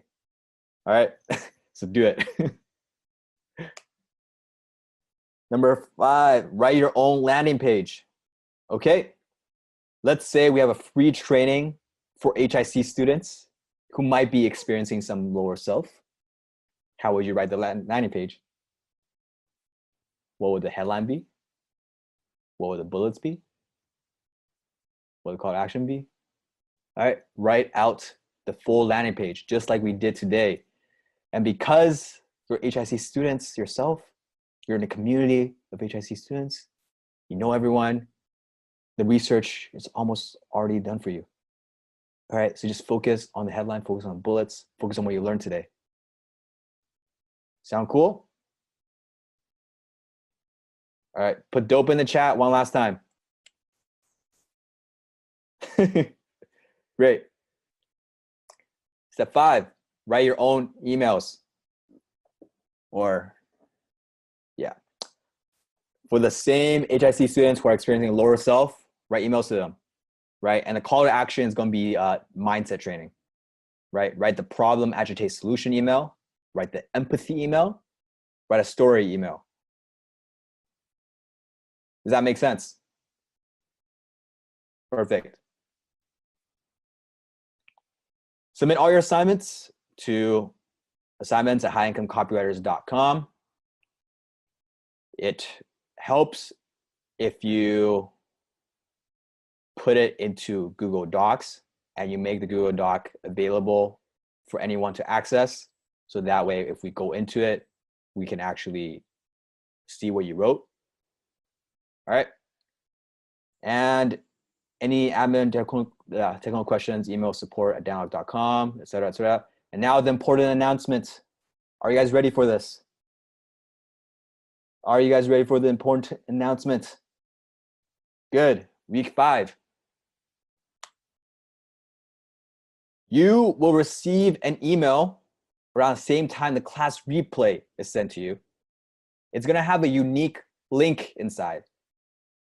And you're going to fill in your address at the unique link inside the email for your certificate. Now, you wouldn't want high income copyright certificate, would you? All right. Once you receive that email, okay, when are you going to receive the email? Around what time? Yes, around the same time the replay comes. You have a unique link inside, and you have about 2 weeks after to complete a testimonial with the deadline in the email. All right. Do not wait for 2 weeks. 2 weeks is the final deadline. That means if you submit after 2 weeks, you ain't getting the certificate. And then don't come to us crying, because we don't tolerate people who are late. Okay? Is that clear? That is dope, because we hold people accountable. All right? And it must be through the unique link. Must be through a unique link inside the email for us to receive it.